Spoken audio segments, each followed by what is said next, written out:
Hey there, gorgeous gays. Version 2 here with Pokemon Scarlet.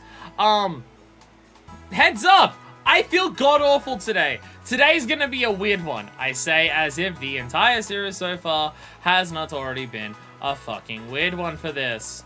We're gonna set up the Union Circle. I completely forgot about that. I was rambling for a good 15 minutes before we started the YouTube video. And online mode. It's been about 2 weeks since I've played this. Online mode. Gotta remember that. Gotta remember that. We did Pokemon Week, and then I didn't stream this at all last week, because I couldn't stream for most of last week. And then this is the end of the next week. So, you know, it's a good thing that I did 5 streams of this in a row, because we actually got some decent progress in the game. And by decent progress, I mean we've still not done a single fucking objective in any capacity. But today's a weird one. Yeah, my brain's fucked. Brain fried. Really fucking hot where I am. But either way, we may finish our run around fuck about adventure today. We may.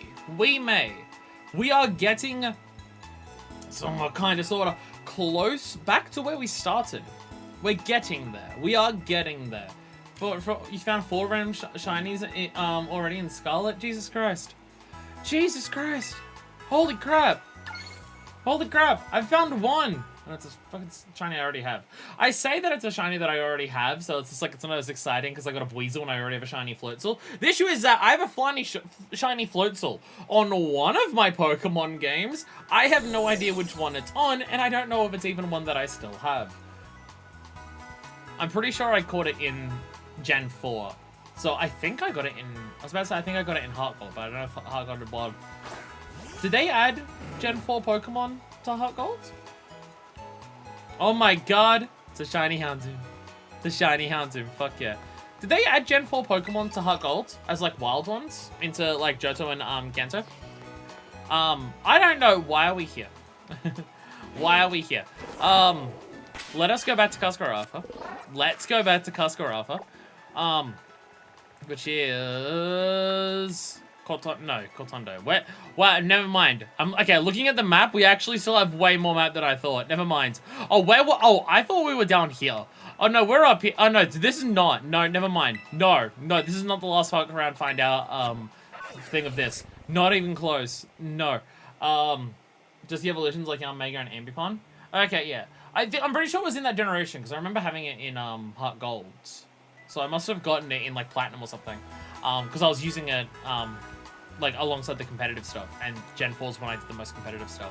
But, yeah, that's on the DS, the shiny Floatzel, that I had. And at some point, my brother took a bunch, like, he stole... I had a little container that held, like, 9 DS games. And one day, he stole that and just gave out all the games to kids at school. Because this was during the era of my brother being in... Oh my god, why can't your dog swim? What the fuck? It's bullshit. Hacking! Mikey's hacking! Ban him from Nintendo Online! Yeah. This was during his piece of shit era during primary school. So he just stole my container of like 9 DS games and just gave them out to kids at school. So that was fun. So I don't know if that game was one of those ones where that happened. So I don't know if I still have my shiny Floatzel. And even if I did, it could be across so many... I have so many Pokemon games. It could be across any of them. It won't be on Sword and Shield, because I haven't traded up any Pokemon 2 Sword and Shield. It won't be on that. Hey, look! Houndoom immediately zoomies. Houndoom immediately doing zoomies. By the way, sup. Anyway, we're here in Cascarrafa. Cascarrafa? Cascarrafa, yes. It's the oasis in the middle of the desert. Because, like, we're in a desert, and then there's a bunch of water here. I don't know how it's a port. There's like a man-made river next to it. Fuck you if you're trying to tell me this is not a man-made river. How did I miss that? I remember that. Oh wait, no, Porto Marinada's the place where, yeah, the actual port we were at before. To cross this desert, make sure you're prepared for the trip if you plan to go. By drinking a lot of water. Otherwise, you'll pass out and die from the lack of heat. Oh my god, is that actually secrets? Water Terra Shard. Is that actual secrets? Like, once you can swim, is that an actual tunnel to go down? That's cool if that's what that is. Can you go down that, Mikey? Is that secrets?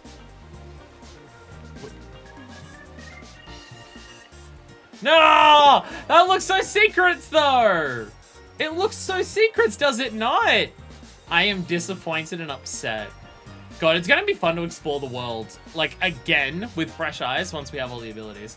I'm still gonna stick to my plan of, after we explore, we're gonna just do all of the Titans, and then we'll do the Team Star stuff, and then we'll do the gyms. I'm still gonna stick to that plan. We'll teleport to get back to the Titans, and then once we do the Titans, we should have all the movement upgrades, and then we'll run around to do the other ones. Did I miss anything? Any brain meltdowns like on Hollow Knight? Hey, it's 25R. Not as of yet. Not as of yet. No. It could. It could. I don't know. Did you want to join, by the way? From memory, you have Pokemon. Did you want to join in? You know, when I say that I feel fucked, Hollow Knight was bad. Hollow Knight was bad.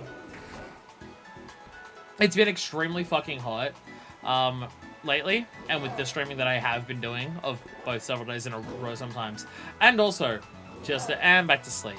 I like how it's been 2 weeks and Houndoom is still the same. Houndoom is still the same. Can't it work? Ah, damn. Damn. All good. But yeah, tried to do Hollow Knight earlier this week, and my brain just fucking melted and fried. Affected both my ability to process anything, and also very much my mood. So, trying to be aware of that, to not let that happen today. I was about to get our cycle side. Nice wash to clean up all that sand. Good thing we had our cycle side to get across the Asada Desert. There's a lot of walking otherwise. Fortunately, only our lizard dogs had to suffer, and not us. And not us ourselves. Well, wow. This place... They just want picnics, because they want sandwiches. Well, this place has their gym as just the absolute fucking focal point of the entire town. Like, some places the gym is, like, in an area, but it's not the main attraction. And then in some places, it is the standout fucking thing. Like that giant city that we had, there was a giant thing to the, of it in the middle, but there was also, like, a lot of buildings off to the side. The Windmill City, it was, like, in the middle of that. Is this... So there's just a lot of water in this town. In the middle of the desert. Wow, that frame rate, though. That frame rate, though. Up ahead, which I can't get to. The river gets pretty deep up ahead. Of course, if you can move across the water, you're all set. Ha ha ha ha. Thanks. Thanks.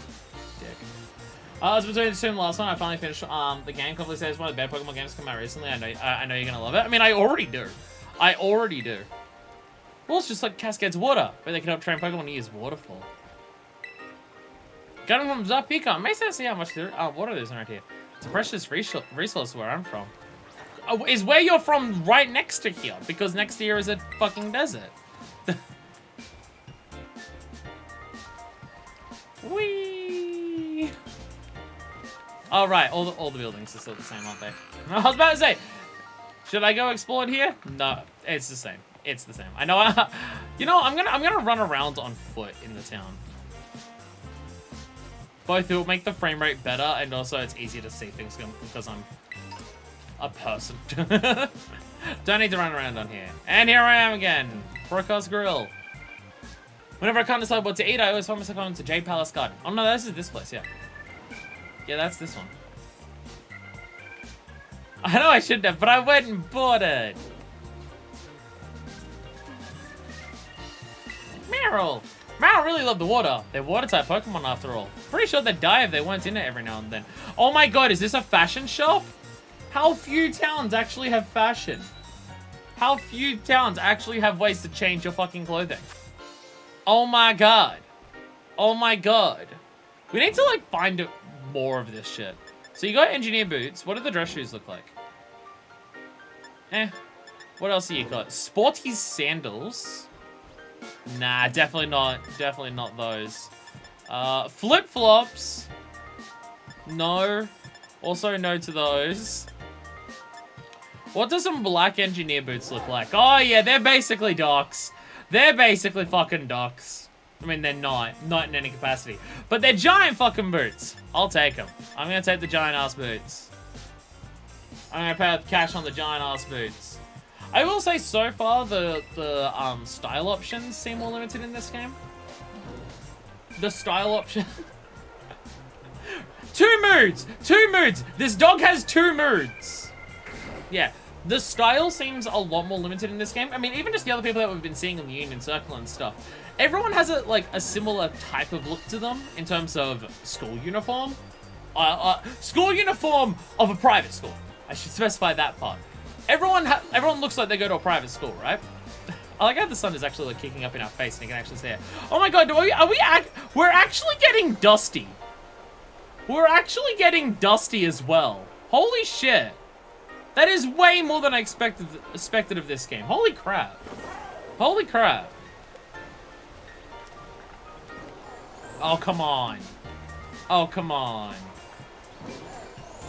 Yeah, the fashion seems a lot more limited in this. Like, that was one of the, I mean, that's kind of in the case with Sun and Moon as well. Sun and Moon and Sword and Shield have really good fashion. Hey, sure, nice. They've both got really good fashion. What is this? Oh, is this how we go up the waterfall? Oh! Oh, did that just not load in, or does it only appear during the cutscene? The actual fucking elevator. Oh, this town is huge. Oh, never mind. This town's fucking enormous. Oh, okay.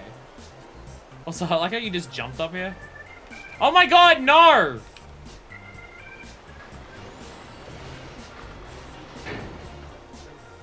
God damn it. Actually, you know what? Fuck it. I'll stay down here, because there's still shit to explore over that side. Yeah. Like, dressing up my character in Sun and Moon was really fun.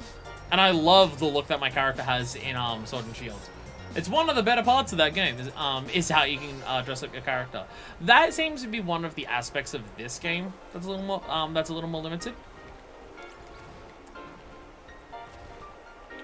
What is this? What was that? What stuff is this?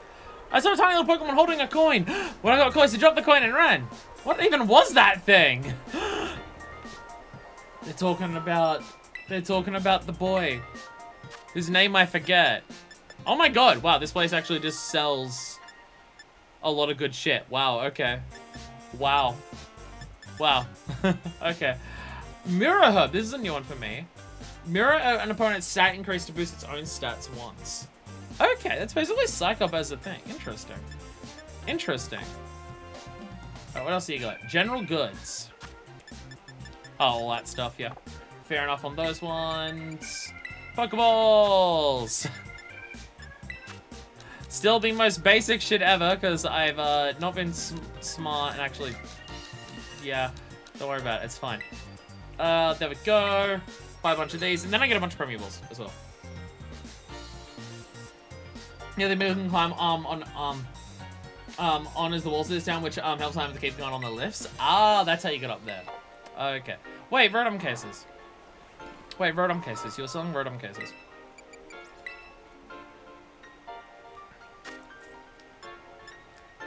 Is this the one I currently have? That would make sense, right? I bought a Rotom case, right? Oh my god, there's ones of like Pokemon. Kamala, Flabebe, Magnemite, Gothita. Nice.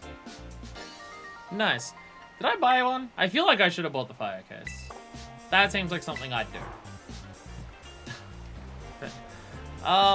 Which is fashion? That is not fashion. Which is fashion?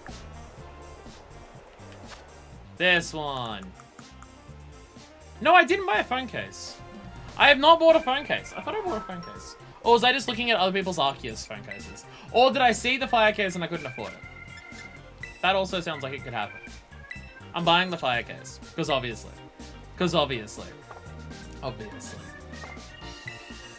No, the thing I was saying, because of the nature of Pokemon games, like, you're never going to have a Pokemon game that does literally everything because of the nature of their dev cycle. Which sucks, and I'm not justifying it from, like, a business perspective of them taking, of refusing to let the dev time ever be increased. And stuff like that. Little fishies.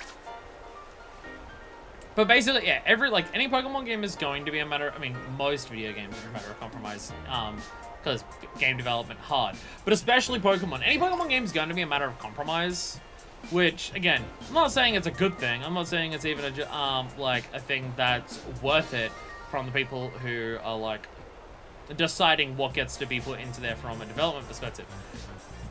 But that's just how it's going to be. So, there's going to be things that are going to be cut in, that aren't going to be in some games. Like in this game, we can't dress as nicely. as others. But the towns are more expensive compared to Sword and Shield. Because in Sword and Shield, the towns were so fucking boring. Like, in this game, like, even with the towns in this game, right?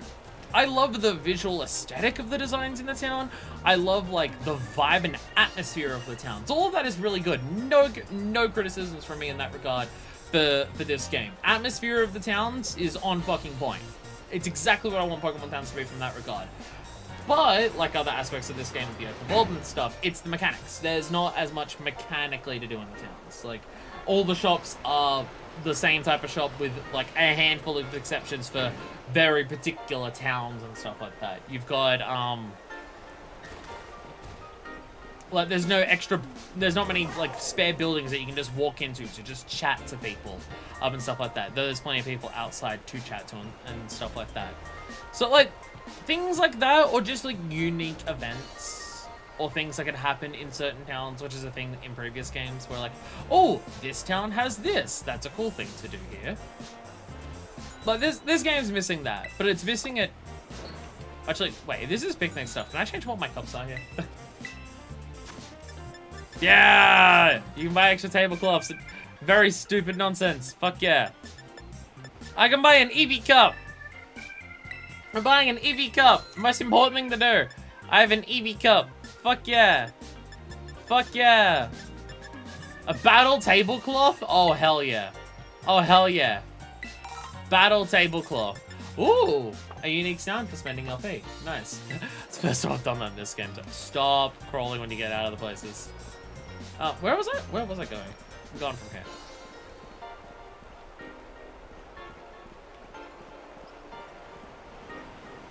So yeah, it is a matter of trade-offs, but also the old Pokemon games were too. The old Pokemon games were as well.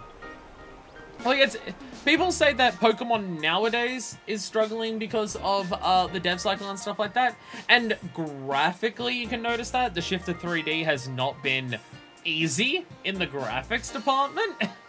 And that's noticeable, but from a gameplay design perspective, honestly, I think it's on par with the entire fucking franchise since the beginning.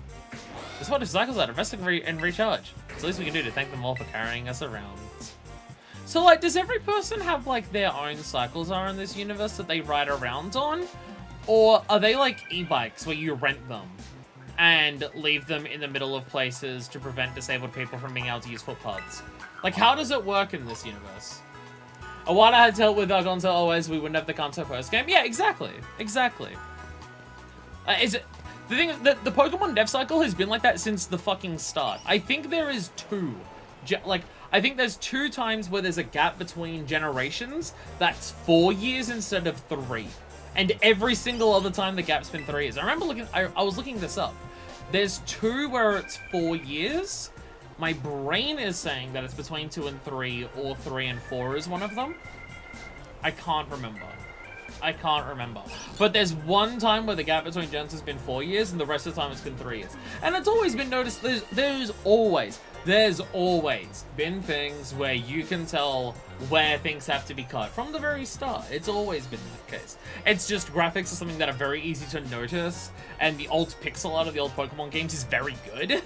So noticing that the 3D graphics aren't keeping up with like how good they were before, and stuff like that. That's where it's noticeable. I think that's where a lot of the idea of Pokemon is now falling off comes from and stuff like that. But also, that's not the part that I care about. I care about design.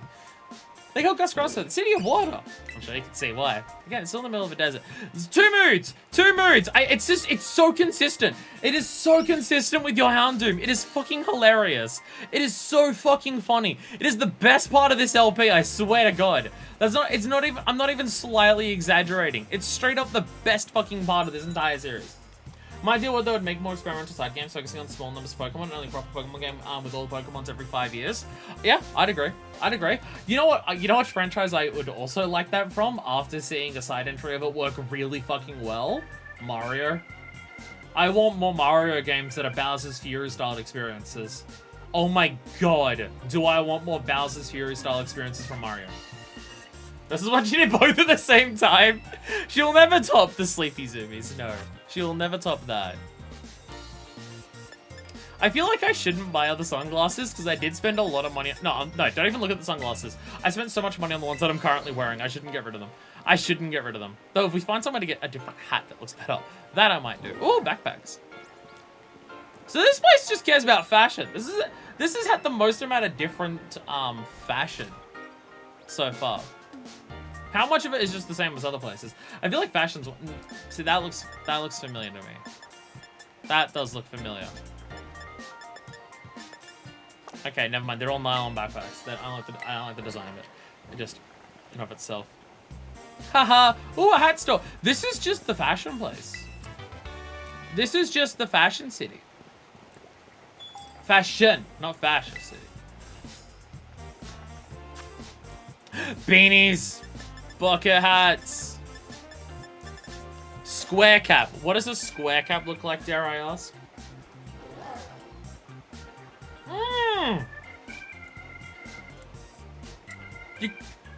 I swear to God, this fucking style of hat has like 40 different names. Mezzagoza? You know, I haven't actually explored that much of Mezzagoza, have I? Levincia did. Levincia did. That's where I got the glasses from. I never actually explored much of Mezzagoza. We ran around it, but yeah. Yeah. Dorothea hat. Oh, should I get... I'm gonna grab it, actually. If we're gonna wear it, we're gonna wear it. I'm gonna wear it. I gotta find it, though. Oh, God, there's so many hats in here.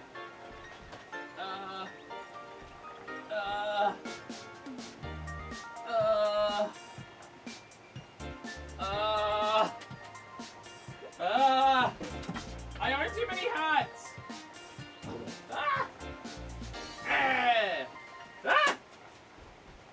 There's hats everywhere.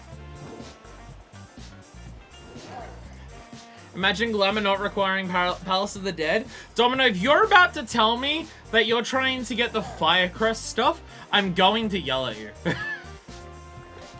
If you're about to tell me you're trying to get Firecrest Glam, I'm going to scream at you. Loudly and obnoxiously. Anyway. Yeah, let's go! Let's go! I'm not even gonna look at... Who even needs to look at the other ones? Who even needs to look at the other ones? This hat so does not fit me. Very glowing option was in Sun and Moon, where one of the shirts had a Houndoom design. From memory, I had a pretty flowy skirt in my Sun and Moon playthrough. I'm also not to be stereotypically trans. Not to be stereotypically trans, but I do think you can go back to my LP on the channel of Sun and Moon and me saying I'm choosing to play as a girl because there's more fashion options and then choosing, like, girly fashion all of the time. Not to be stereotypically trans or anything. Honestly, my character in Sword and Shield, if you've seen my like 2 videos on Pokemon Unite, which I still stand by, I'll go back to that to make Victini playable. But it will only be Victini playable that makes me go back to Pokemon Unite. I want to travel all over the place, like lots of photos while I'm still young. When I'm an old little grandma, look through them all and remember the good old days.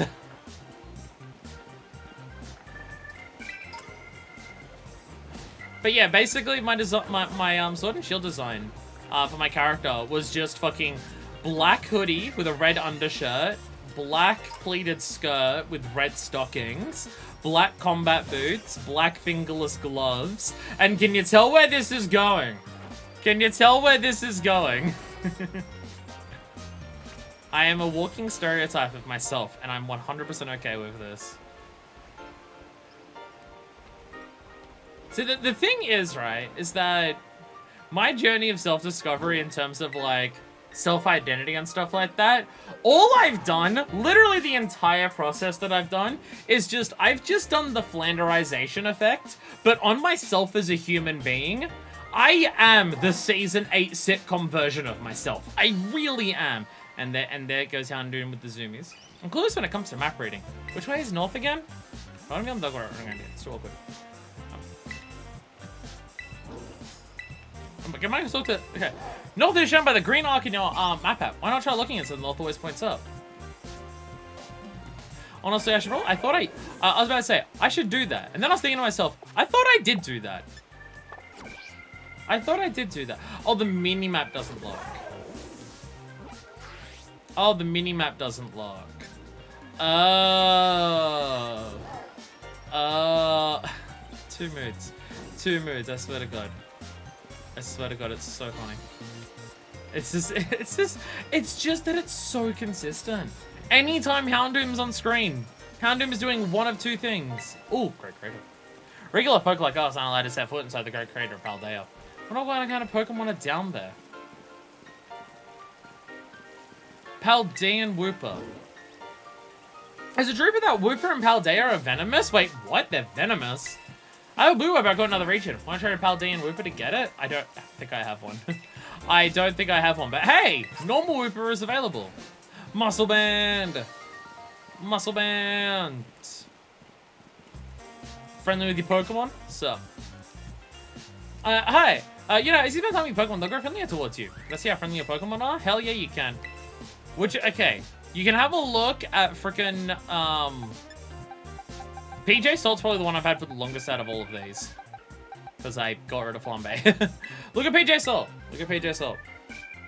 We caught PJ... Didn't we catch PJ Salt as like one of the first things that we did? I swear we caught PJ Salt as we left Mesagoza. Getting along well, but it could be way friendlier. Oh my God! Oh my God, look! Hey! Oh my God, what an... Oh my God! Oh my God, what a cute animation!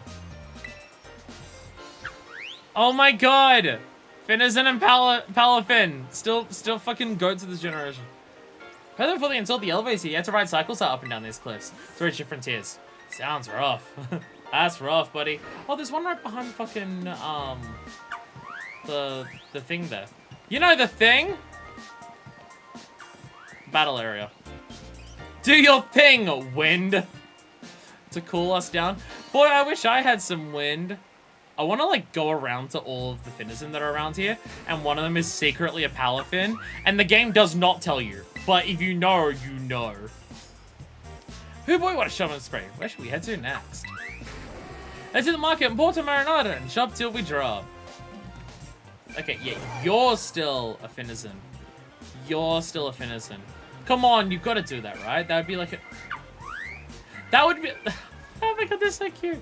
That would be such a cool little thing to do, right? Oh, there's a bunch of, like, people here that have their own, Finizens, and then one of them is Palafin. The game doesn't tell you. Because that would just work so perfectly with, like, the idea of what the Pokemon is. It's gotta happen. It's so blue. Like, crazy blue. There's a bunch of just species in the water, too. One of the towns where you can catch Pokemon. Ah! That seems normal. There we go. So I am correct. I am correct. Stop on by the Kofu Lounge. The renowned restaurant of the gym leader Kofu is right here. The gym leader has a restaurant?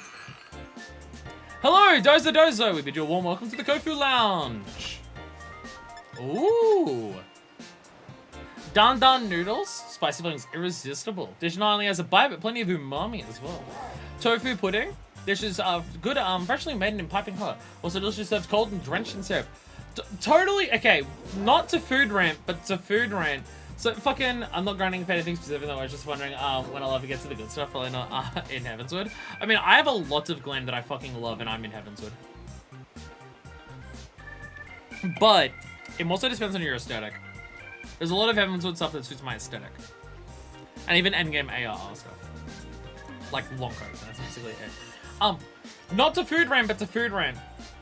So fucking my dinner for the last week, that I made last week was Hokkien Mee noodles, which I fucked up. I've been trying forever to try and make good Hokkien Mee noodles with like proper, like with the proper fucking sauce, right? Like the caramel fucking real deep brown sauce on it.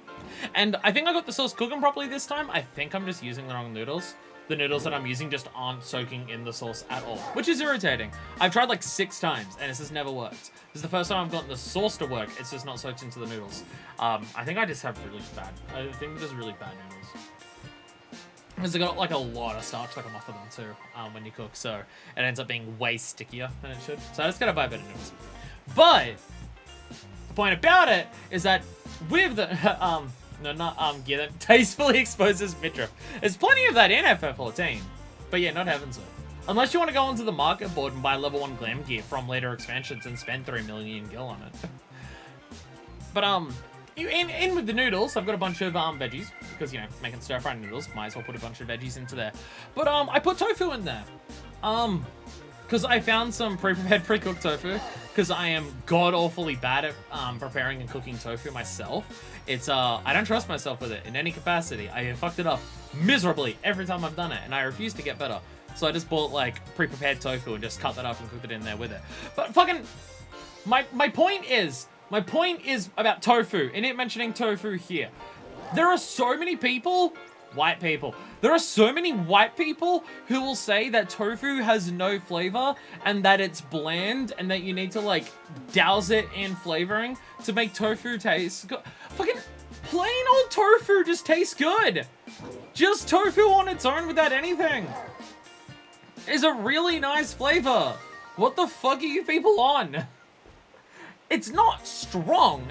Well, I guess that also depends on the type of tofu you get. I'm not super fond of it, but it does have a flavor. You can, I really like the flavor of it, but I'm also like, it's a type of flavor that I'd be massively into anyway, because it's soy. It has that kind of nuttiness to it, and like nuts and legumes and beans and stuff like that, like my favorite, like the flavors that I fucking love. Basically every dish that I make is just those things chucked together in different capacities, possibly with beans or rice or veggie mints. But yeah, like depending on the tofu you can get, it may not be a strong flavor. Some tofu has a very strong flavor. I believe stinky tofu is meant to be ridiculously strong. Not that I've ever tried it. Not for lack of wanting to. I've just never known anywhere that has it. But just what the flavor of tofu is, I really like it. But the fact that people say that it doesn't have any flavor at all, I'm just like, I think you've just convinced yourself that it doesn't have flavor. So you're not even trying to acknowledge what the flavor is. Which is literally how 6-year-olds act. I prefer eating a meal made with tofu and mine than a meal made for meat where people put tofu instead. Oh, that I super agree with. But I also agree with that with literally any vegetarian or vegan dish.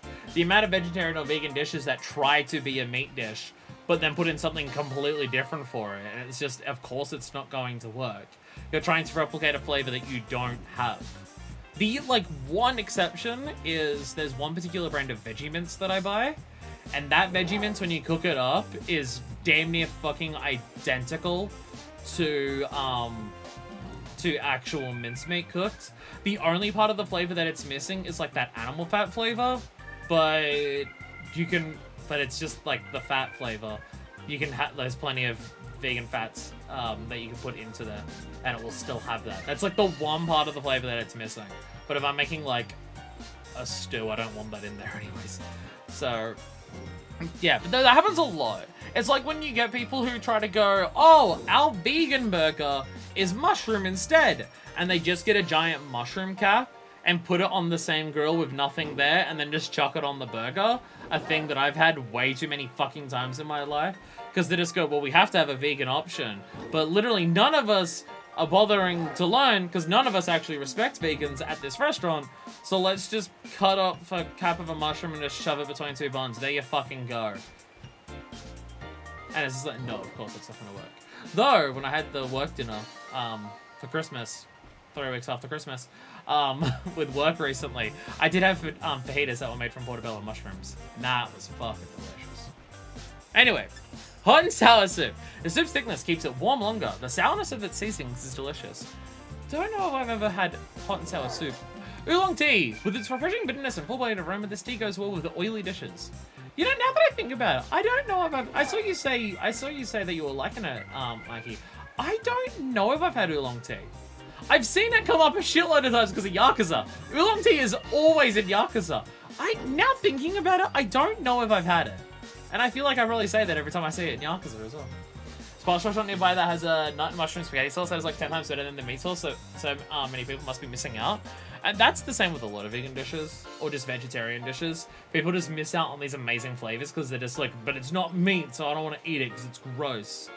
Again, acting like literally 6-year-olds when they say, I don't want to eat the veggie dish because it's veggies and I want meat instead. Literally how 6-year-olds think. I'm not saying you have to be a vegetarian. If you want to eat meat, fucking go for it. I still eat meat. I just, you know, at home, I try to be as vegan and vegetarian as I possibly can. But when I go out, it's fucking meat's back on the menu, boys! I'm not trying to shame anyone here for moral choices or anything like that, because everything about that is way more complex than what people who are militantly vegan actually say and stuff like that.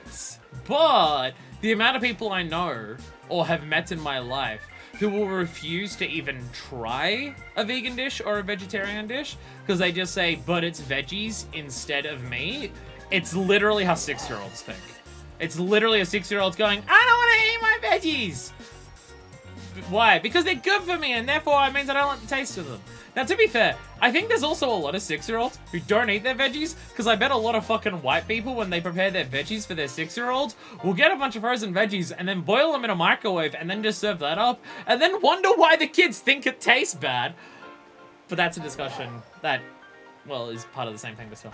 Then avoid the vegan dish because it's bland unless I know the place. That's fair. That is fair.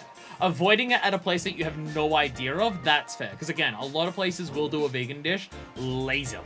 So yeah, if you go into restaurants and stuff, I can totally understand that. I can definitely do that.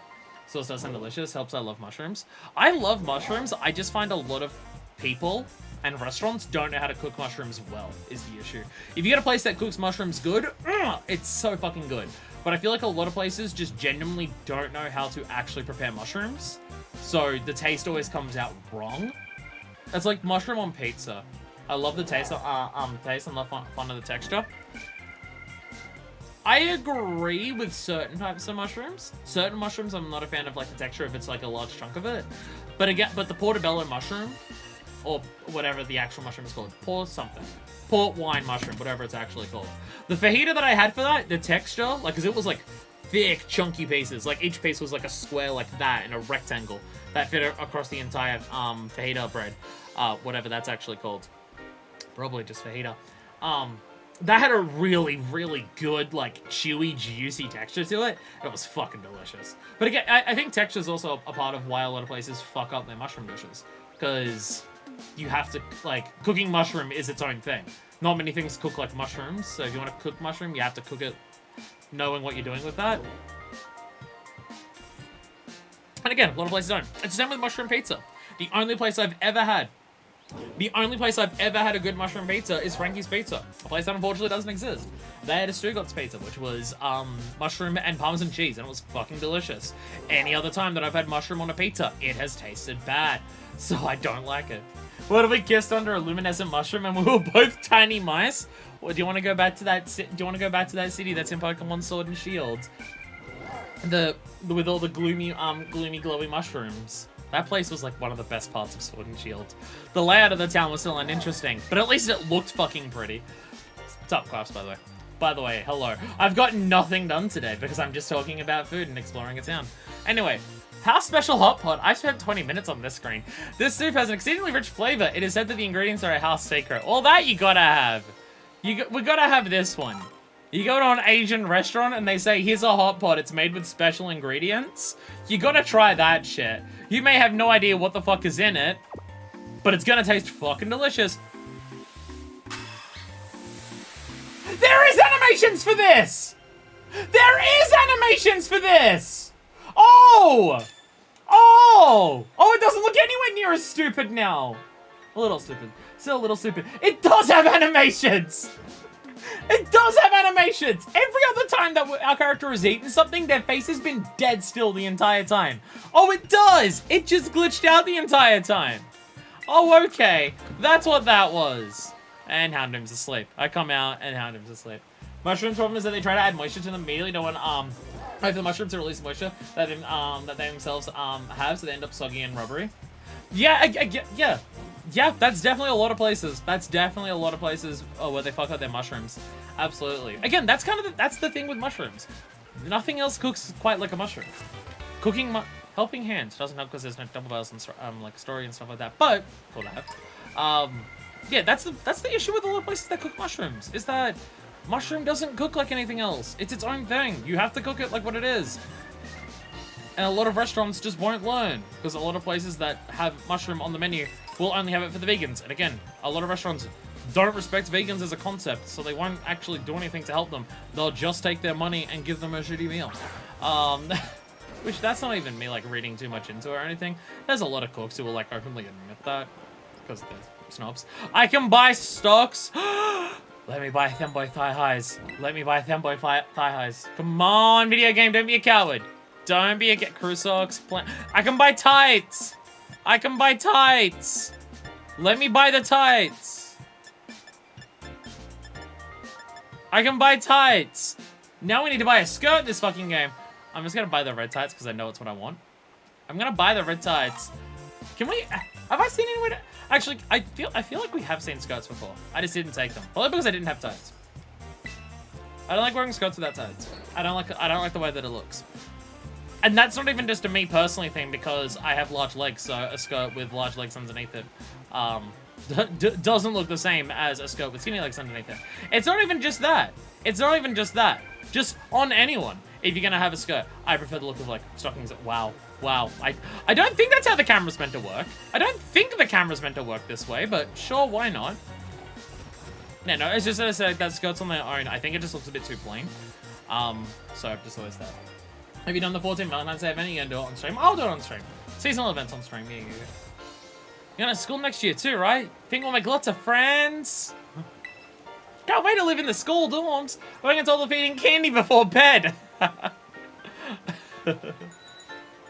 So what do I eat now? I guess that kind of depends on what time of day it is, isn't it? This is just more socks. Wait, this place has multiple things. I didn't actually check if the other place had multiple things available. Then right now, it's pretty cute. Is it a good seasonal event? The last two have been extraordinarily lackluster. Wait, can you actually not buy pan? I'm looking at the list at the top. Bottoms aren't even an option. Literally, what's the point of buying tights if bottoms aren't an option? Like, I'm looking at the list at the top of the screen and it's nothing there. What? More engineer boots. Dress shoes. Nah. I'm pretty sure I already have my fingerless gloves on. Squat backpack. I don't need any of that. Kind of lackluster, but it's a fun story and the outfits are pretty. I was very much not a fan. Of course. I was very much not a fan of what I saw of the outfits. Also, the fact that they're dental is ridiculous. School uniforms only. Literally, what is the point of being able to buy tights and socks if you can't change what pants you have? Literally, what is the point? Or is it that the top changes the top and the bottom? So, like, you change the entire thing. I think they'll for your character, though, maybe the shoes could be incorporated into the pirate theme. That is also the thing with FF14 fashion. Is that it has to fit it has to look good on a Rogadin. There's a number of fashion items that I would like in the game, but when you put them on a Rogadin, it does look kind of weird. There is a thing up there. There is a thing up there. There is a number of options. Oh, there's one particular leather jacket that I see everyone wearing and goes for like 3 million on the market board. That just on a Rogadin, it just doesn't quite have the look that I'm going for. Hey! There we go. Smart strike. There we go. There we go. Once we go back to Mesagoza, I'm sure we'll be able to buy a school uniform that actually has a skirt on it and actually be able to show off our tights. So then I think your vibe, it looks good. It looks good on Rose. Oh, okay. Okay. It's just the well, we're not full pirate aesthetic with Minefest purely because there's not enough pirate options in the video game to do that 20 times. But she still has an aesthetic outside of that. If it's not full pirate, the aesthetic still is somewhat in line with pirate. Eh, there was something out here, which is to say, basically, it's either long coats or big hats or both. So that fuck ass hat, that hat looks cute on Lala's. Very frilly and girly. Can't wear frilly and girly stuff on Minefest. She doesn't know what gender is. Oh my god! Oh fuck, there's a fourth one. Oh fuck, there's a fourth one. Okay. Okay. There's a fourth one, by the way. Well, shit. So there's 4 of these. Okay. Okay. Elden Ring. One day I'll play Elden Ring. You know, maybe. Maybe. There's a shitload of games for me to play that are just on the list. A lot of games that, like, I won't play in my personal time, because they're not Final Fantasy 14 online. But if people want me to play them on stream, There's that. Honestly, it's kind of my thought process with the Dead Space remake. Denture, who you've definitely seen. Oh, okay. I walked close to the building and it did a thing. Bolton Veluza, I'm late, I'm late!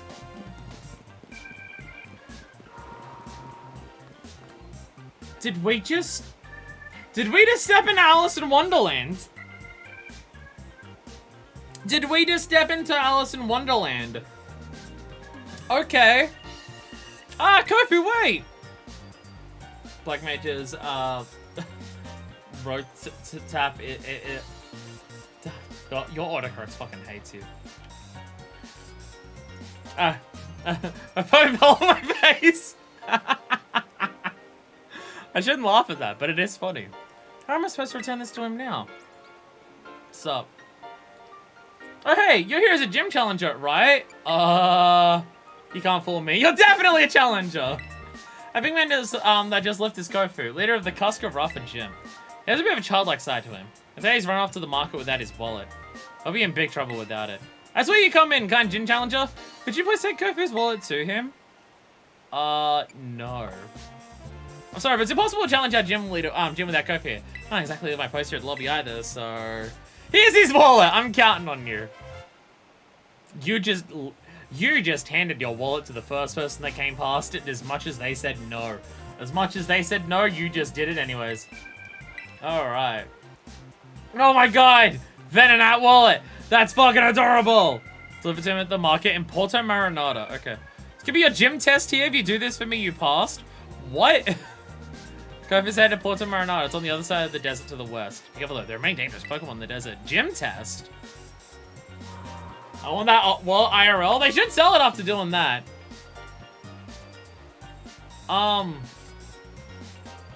Okay. What, so instead of fighting, like, gym trainers or anything, I'm just returning a dude's wallet to him? Wild idea, what if I just don't? I'm running off with his wallet now. He's not getting it back. He is not getting his wallet back. That's too bad. Sorry. I told that lady as much as I could to not give me the wallet, and she didn't listen to me. It's now my property as far as I'm concerned. Playing rotation is very fun, but I'd rather die than playing it in anything but dungeons. Having to stand still is horrifying. Oh, so I'm the exact opposite. I love Black Mage rotation, except for in dungeons.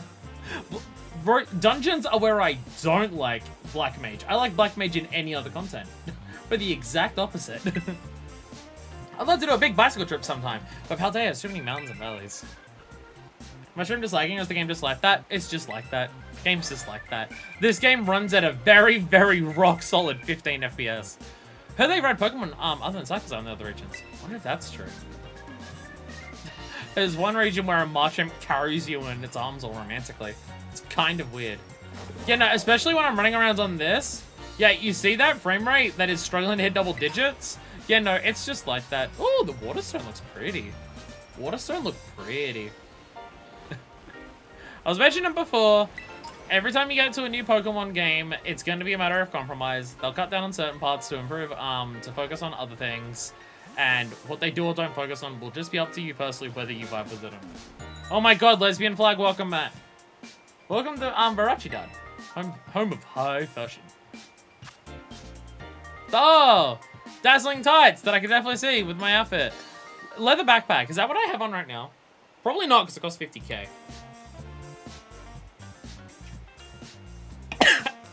Ow!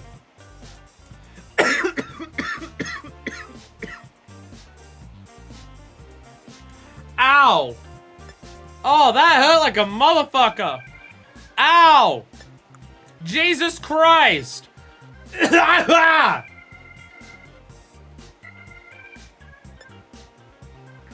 Ow! Oh, that hurts so much. Oh my god. Ow! Oh, pain! The pain, it's bad! Ow! Ow! Oh, that is the worst I've choked in a while. Am I good? I mean, my eyes are watering. Oh, my tail off this month. Means I get treat myself to a designer handbag, right? Yeah. I fancied trying a new style, so I changed up my hair. You think it suits me? Did you get your bangs trimmed? No, this is my hairstyle. I'm not even gonna entertain the idea of trying it. Ow! Ow! Ow! It's pain. Jesus Christ. Oh, Jesus Christ. Anyway, I think we're done exploring the town after an hour of wasting everyone's time. So right then. So where are we going now? There's this here, which we got to avoid. We gotta look for the Gimmiggle Towers. That's what we need. That's what we need, is a Gimmiggle Tower to focus on.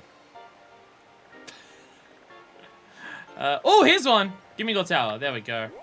There we go.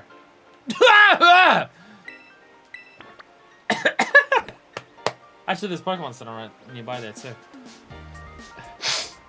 Ow! Oh, God. That really hurt. I can still feel that my throat has gotten fucked up because of that. Oh, God. Oh, Jesus. Let's go drink something, something warm. All right.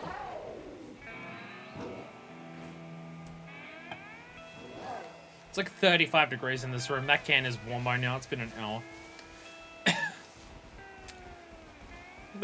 Listen to the music the moment that we leave the town.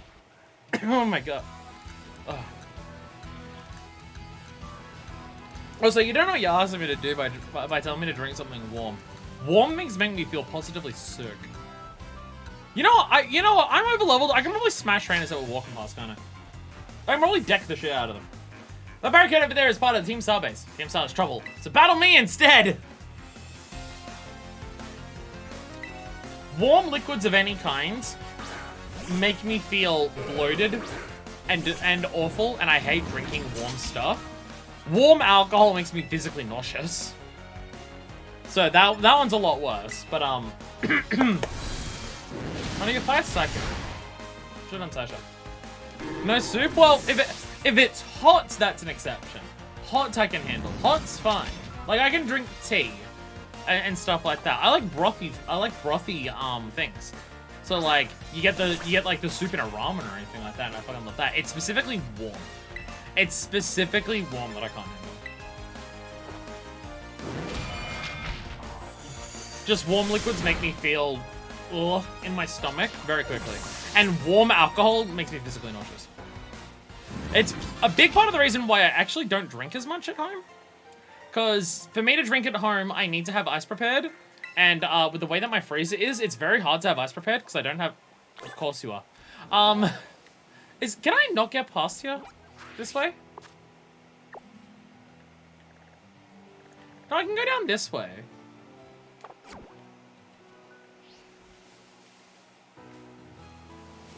Well, apparently I can't.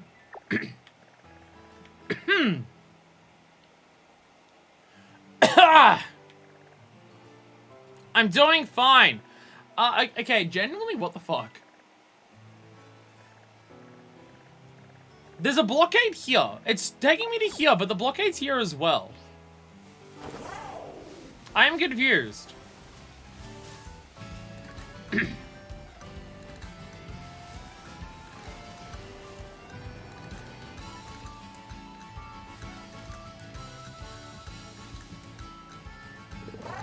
So this isn't part of their base. They've just set this up here as well. This isn't actually part of their base, is it? They just have this here because they're decks. Right? From what I can tell. Can we make the jump around that, do you reckon? Tiny freezer? Well, that's actually part of the idea. What my mom is planning on buying me of my birthday present is an ice maker. Like a portable standalone ice maker. Not quite. Not quite. Okay. Not quite. Okay. We'll work out a way. We'll work out a way. Don't you worry. Ah! Ah! Ah! Gotta run away. But yeah, I need to have ice ready to be able to drink alcohol in my house. And... Oh my god! Get out of my fucking toes! Oh my god! Go away! Go away, you tiny little gremlins! What's up? Oh, those are some fucking gorgeous cliffs right there. Oh, we're fine. Ow! My leg. We're fine. But yeah, I don't drink alcohol much home because of that. So, you know, I'll be able to fully imbibe in my alcoholism once my birthday comes around. So I'll be fine. It's just, it's even like obviously with the streaming, it makes it way fucking hotter in here than is humanly survivable. But even without that, just my place is just so naturally fucking hot that if I was to just make myself a drink without ice, it'll go warm in 3 or 4 minutes. Just in general. So, yeah. It's part of the reason why I have metal cups for like soft drinks and stuff. Oh no! Wait, I can stay here. I bought a bunch of metal cups because they stay colder in a metal cup for way longer than in glass. Basically the idea of like how drinks stay cold in like in a can, which is actually why I got this to drink on stream today. But yeah, I have metal cups for that. So the idea is once I get an ice machine, I'll be able to actually make ice, put it into the metal cup, put alcohol in there, and then it'll stay cold long enough for me to actually drink it and not feel physically sick. Fuck yeah! Fuck yeah! Let's go. Let's go. Fuck playing the game properly, am I right? Get fucked, Team Star. Get absolutely shat on. Get out of my way, dog. Oh god. This is why going around the entire map without doing any objectives is so fun the first time around. Because then it just becomes a matter of how do we fuck with the game in ways that the game is not meant to be fucked with. How do we abuse just what the game can naturally do and what the game is not at all designed to do to be able to have make our own fun.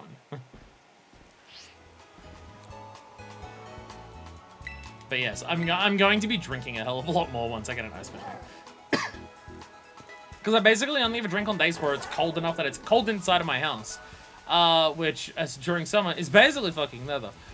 But if I have a portable ice machine, then I'll be able to drink every single night with dinner. Have you considered putting it in a jar, then maybe putting a nice little Milo Pony there as garnish?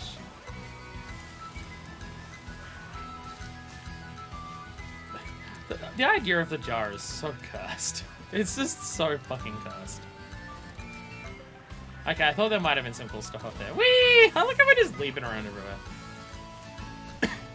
The idea of the jar is so cursed.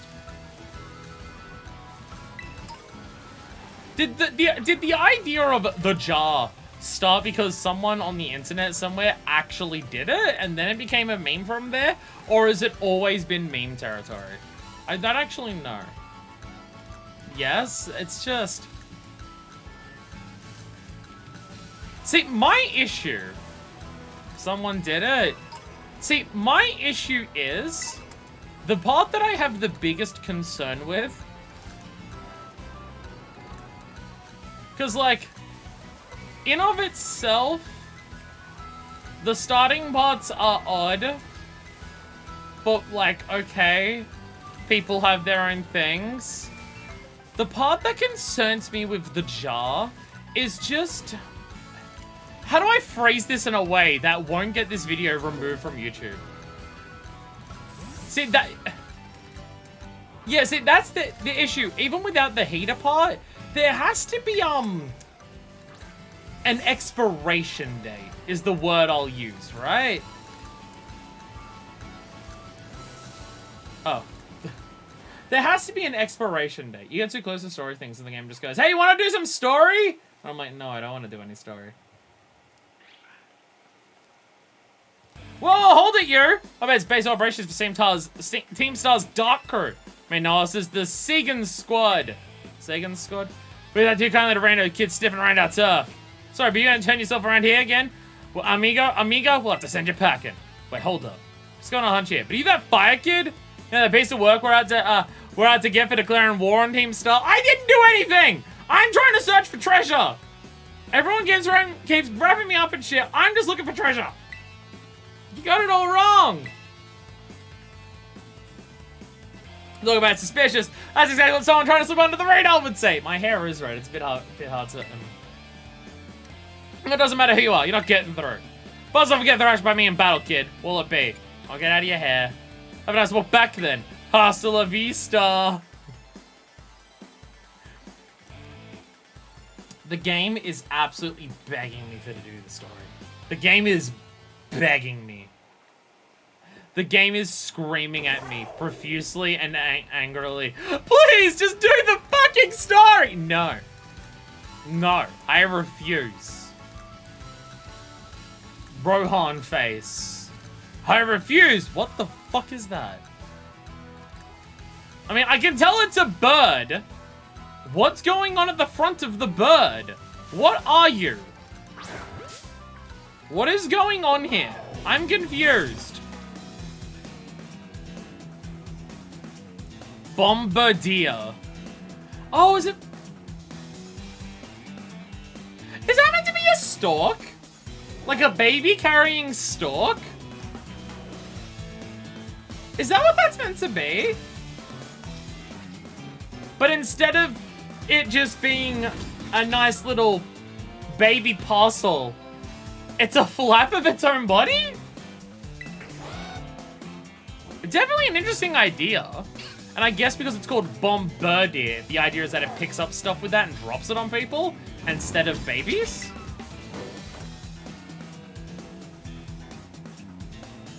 Okay, you're a dark type.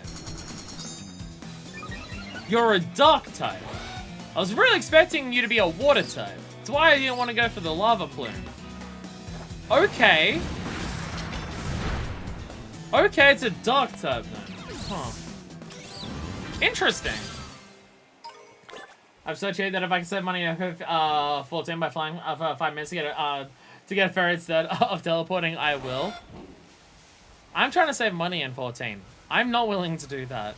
I will send my squadron on a weekly thing to get the Aetheryte priority passes so they're 40% cheaper for me, and then forget to use those tickets. That's what I'll do. I'm not willing to do that. And then I spend 500k on glamours. Oh dear God. Well, it's all right. Don't feel bad if you have to spend 500k gil on glamours.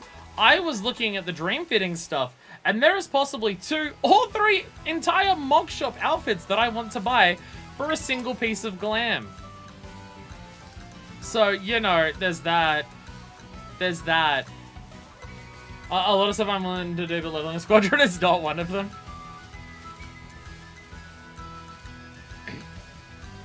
So I have to level squadron because I needed max level rank for the thing. I needed to reach maximum like Maelstrom rank, because max Maelstrom rank is how you get some parts in the Maelstrom gear, which I absolutely need because pirate. So yeah, the thing, right? You know the thing that you have to do the thing with the thing for? I sound like my mother. The thing from the stuff. I said that's how my mom talks. That's how my mom talks. That's exactly how my mom talks. There is a shit ton of mannerisms that me and my mom actually share. Like a concerning amount. There is a concerning amount of the mannerisms in terms of the way that we say stuff or do stuff that I am very, very similar to my mother. And it's not a case of getting older. It's been like since I was a kid. Since I was a kid, there's a lot of stuff that we just do in say very, very similar ways. Though apparently a lot of my facial expressions come from my father. Well, the 3 or 4 facial expressions that my father ever possibly did have, I do all of them. I just do way more. Alright, I don't know what the fuck that visual glitch was, but it was a lot of it. It was definitely a lot of it. Oh my god, it's a several tiered tower. Oh, so much gimme cool. So much gimme cool. You know, I was... It wasn't until I was making the titles for YouTube that I realized, you know how, like, we were told, hey, go do your treasure hunt, and we were, like, told all the treasures that we could look for? Just like, look for the sandwiches, look for villains to fight, go and become the strongest there ever was, and training them is your cause, and all stuff like that. Nimona made a joke about us searching for capital T treasure, and genuinely, with all the Gimme Ghoul coins that we've been getting, this first running around is one of the things that we were told to do. This is the 4th route. We're starting with the capital T treasure route. That's what we've actually been doing. Also phalanx. I heard it. There it is. I heard it. Yeah, we've just actually started with the capital T treasure. Which is hilarious. Phalanx. I love phalanx. Of course I love phalanx. They're the boys. They're the boys. Gen 8 has so many bangers. Gen 8, like, for Pokemon designs. It really does. It's a shame about so much of Sword and Shield being what it is. Because, fuck, there's so much banger shit there. We're doing beast parkour. Hey, Doodles! I'm struggling to do beast parkour. I jumped up an entire fucking wall before, and it was hype as shit. This I'm having a bit more struggle with. So, did I say hi? I feel like I probably did, but I also never know. Also, totally forgot that auto battle was a thing until just then. Failing sweat. Gross and disgusting. Why'd I pick that up? Alright, I'm not getting that Gimme Ghoul. We're not gonna get that Gimme Ghoul. Everyone cry. Everyone cry. Cry and jerk off. Do both at the same time. On stream. Live in front of everyone. Can do. You mean it's possible to do one without doing the other? Hey, Gimme Ghoul. Hey. These ones are generous. These ones are giving me 4 each for the individual ones. These ones are generous as hell. Interact with this. It's like fine. Jerk off without crying? But then what do you use for lube?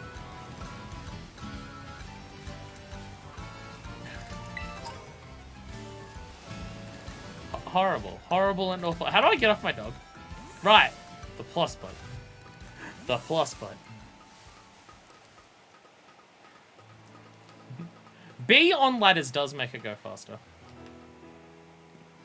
I do have to remember that. You actually do go faster if you hold B. You go, wee! You did little zoomies. Wee! Look at us go. What TM we get? Low sweep. Whee! Fucking booking it up here. Look at him go. Gimme go. Gimme your ghoul. I feel like we're in an early game area. Wild guess we're in an early game area. I have this feeling. I have this feeling we're in an early game area. You think? It wasn't that long ago that we were fighting level 50s in the world. Wasn't that long ago. How many do we have of those coins? I don't even remember. Still have not found anything to do with them. Also, cool hat. Cool hat! Because it's the hat that my character... We found the hat. We found the hat for me to buy in game. So now I'm wearing it in the real life as well. Because Dorothea, because Fire Emblem. Yeah. Yeah. 951. Jesus Christ. Jesus Christ. We almost have as many of them as there are Pokemon. How many Pokemon are there now, actually? I'd assume there'd be more than that, because the last generation ended at, I believe, 890 something. Actually, wait, I need to know the answer for this. How many Pokemon are there now, as of this gen? You can tell me the final number of, like, total things. Now Makote, I did name Dorothea.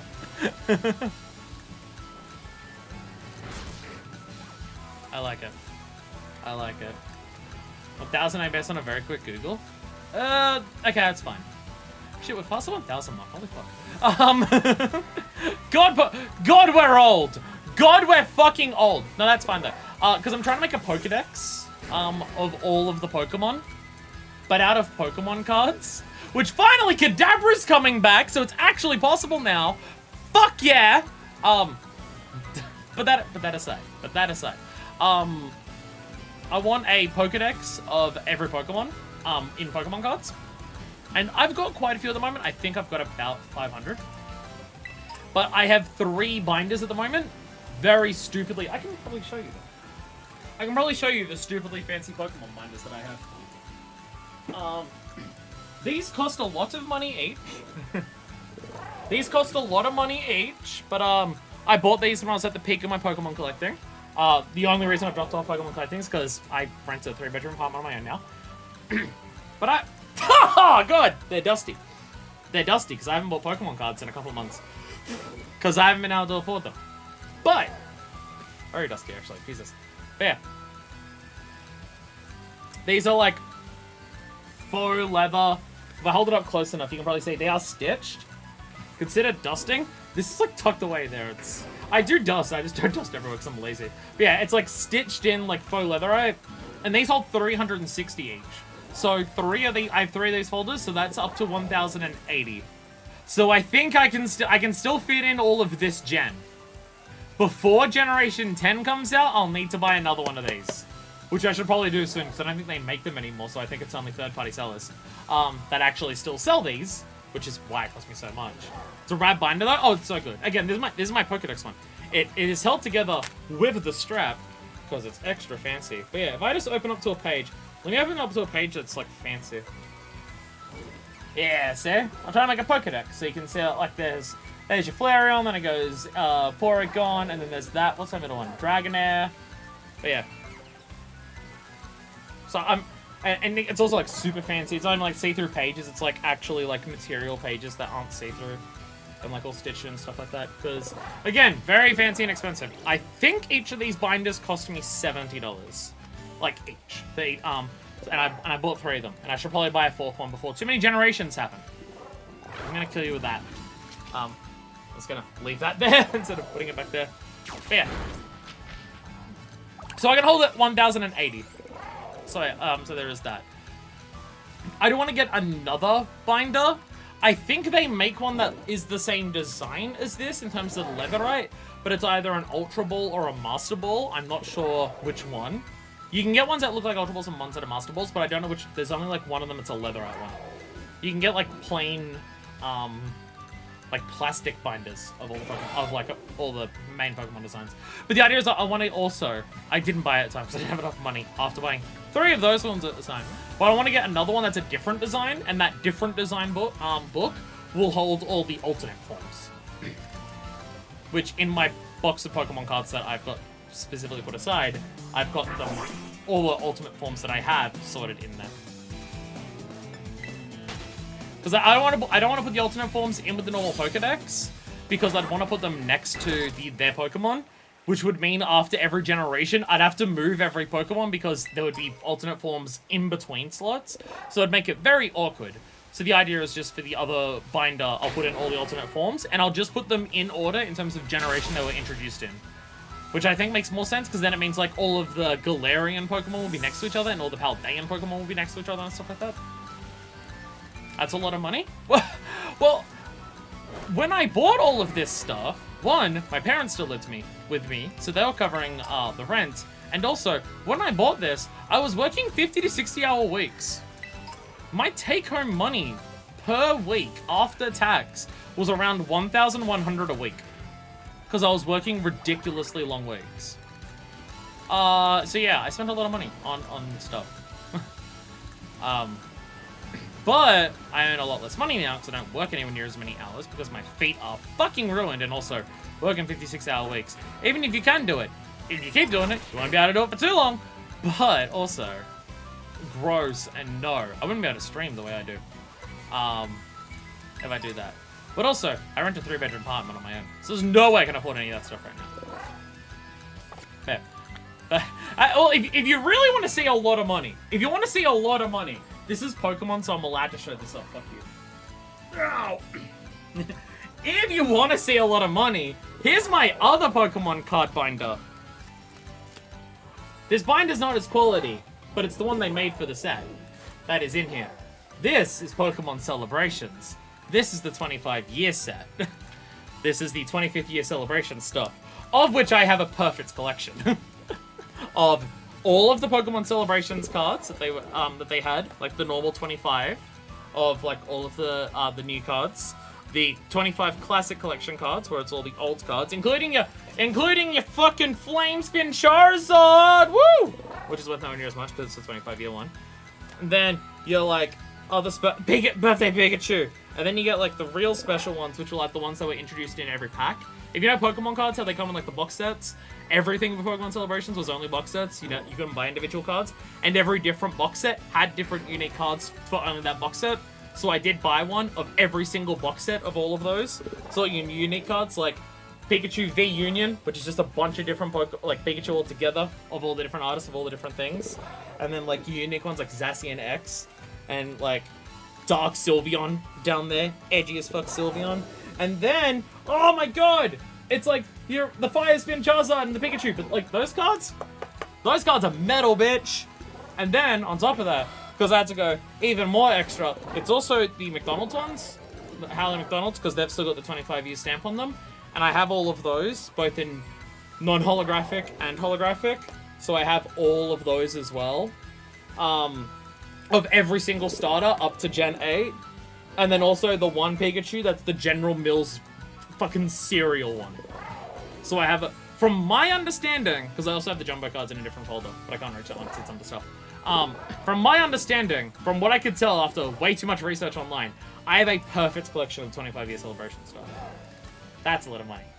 That actually wasn't that bad. I got almost every single card from just buying one copy of each of the different sets they made for the celebrations. There was like 3 cards I had to buy online. And the most expensive one of those was like the Star Umbreon, which is somewhere over here. Star Umbreon is one of the Classic Collections ones. That one. That one. That one. That one cost me about 80. The other one I had to buy was Venusaur, but that one was only about 10. And then there was another one, I think it was one of these ones. Possibly one of these ones. It may have been Tapu Lele or the Mewtwo. One of those two I think I had to buy. And that was also like another 10 or 15. Like individually. So those ones were fine. But yeah. As a Pokemon fan, that shit is sick as hell, sick as shit, and hella impressive. Well, I think, because you've got the people who will go ham and try to get master sets of every single release of Pokemon, and I'm just like, I can't do that, I don't have the money for that. But 25-year celebration, all of the cards are like a unique celebration, because like all of the 25th, like there's 25 remade cards, and all of those remade cards are meant to be like the meta-defining cards from over time. So like Rocket Zapdos and fucking Team Magma Groudon and like Luxray, these are all like there's just the meta-defining stuff over generations. And then they've got all these like anachronism cards, which are what if new Pokemon, but they were made back when like these mechanics in the TCG were a thing.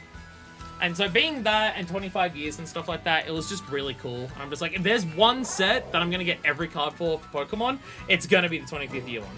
And then, because it's also me, this set is nowhere near as expensive or worked on, because I only started working on this like once my parents moved out, so I don't have much money. I'm working on getting every Victini card. I am also working on getting every single Victini card, because I'm also that. Also, I have a secret rare fire card, because of fucking course I do. But I have Gay Victini! Gay Victini! Gay Victini! There's also that. That's a lot of money. That's a lot of money. So for the Pokedex, I haven't bought any individual Pokemon yet for that. Every card I've gotten from that has been purely from boosters. I'll probably have to buy some later on when there's like Arceus, because I also want them to be normal cards of all the Pokemon. I don't want like a V-Star in there because then it will look weird compared to all of the others. So I want it to be a normal looking card, so like the picture is in the same spot in the same way for the Pokedex thing.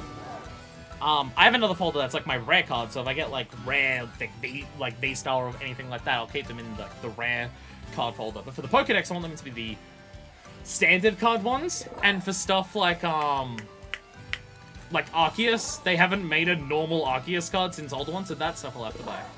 V-Star Michael here. Where are your fingers? That's the only V-Star spin I know.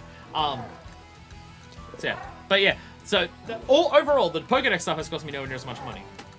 Just buying every individual box set that they released for Pokemon Celebrations, though, was a pretty penny. That was quite a lot. But unfortunately, all the McDonald's ones, it's not that I didn't buy a bunch of Happy Meals for that. I bought the entire set of 50 McDonald's cards on eBay for ridiculously cheap. Individual people were selling just holographic McDonald's Pikachu for like $60, $70. And then I found one dude who was just selling all of them for like fucking, I think it was like $30 for all 50. He had multiple sets. I assume it was a worker who just stole a bunch. But, you know, it's fine. I'm having him both my kidneys, but that's a neat collection. If I ever bother to actually have people move in here, I'll start, oh, my money will go towards funding that again. Is what I mean about this game, right? I fucking love Pokemon. I fucking love Pokemon as a franchise. I collect all the cards. I've been collecting those since Sword and Shield came out. Sword and Shield is when I started buying Pokedex cards from the first expansion of Sword and Shield. I bought a bunch of Sun and Moon packs that were still out when it came out. But when they released the booster set for Sword and Shield, that's when I started my Pokedex thing. I've, like, obviously my webcam has had Pokemon plushies in the background, like, the entire fucking time. I fucking love Pokemon! It's just, I was disappointed as hell with Sword and Shield, so I'm just like, I can't get excited about the games, despite how much I like everything Pokemon related. Which makes me very happy for this game, that I'm, like, this is a game that I'm actually excited for, and playing a Pokemon thing that I'm excited for, which is why I'm ranting about all this stuff. We're gonna get nothing done today. Vsauce, I know it's Vsauce Michael here. Well, there's that one thing that I know where he goes, hey Vsauce Michael here, where are your fingers? And he just stares at the camera for like 30 seconds. And then there's that one person who does a reaction to that, and he pans down, and it's some dude who's missing all the fingers off one of his hands, and he just goes, ah! It's like, Jesus Christ. 4 Slices of French Toast is definitely too much. I wonder if 4 Slices of French Toast at midnight was too much. Pokemon's fantastic, well, don't get me wrong, but I don't trust Game Freak to ever make a quality product again. No, I understand that. I understand that. I just want to get the plushies of these legendaries. They are absolutely adorable. They are absolutely adorable. I gotta say, I've gotta say, even at this stage, right? Just at this stage, Koraidon and Miraidon might be some of my favorite box legendaries. Just because the experience with them feels so much more connected, because they're actually part of the story. I've been running around on them the entire time. Like, it's not, oh, they're about to threaten the world and destroy it, and then you capture them once, and then you put them in a box forever. They're actually, like, relevant. Like, it's the same shit with Nebby. It's the same shit with Nebby. Nebby was, like, important to Sword and Moon, and was, like, an impact of that. Reshiram and Zekrom. They weren't, like, you didn't have them for the entire game, but the whole game is building up to them, and you fight N, and he has one, and you've got to, like, catch them, and it's a big dramatic battle between you and the other's dragon. It's, like, the final thing you do for the story of that game. So, like, that shit's cool. That shit's cool. But some of them are just, oh, they're just there, they threaten the world, capture them, and then they're done. X and Y. Do you want my head delivered to your door in a box as a memorable Vsauce quote for me? I've never watched a Vsauce, so I don't actually know a bunch of Vsauce stuff. Where am I going? I gotta mark a spot on the map. If I don't mark a spot on the map, I won't know where I'm going. I was gonna say let's go up to here because this looks interesting.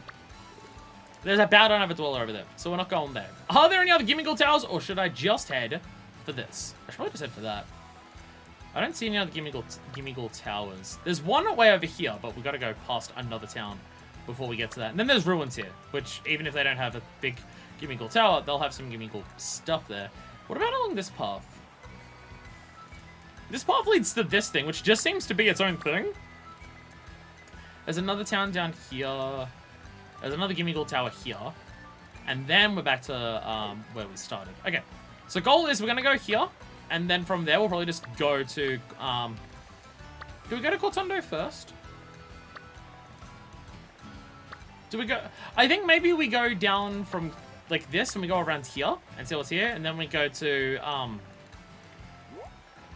Barfanada, and then we'll go up to this one. Pizza pasta, put them in a box.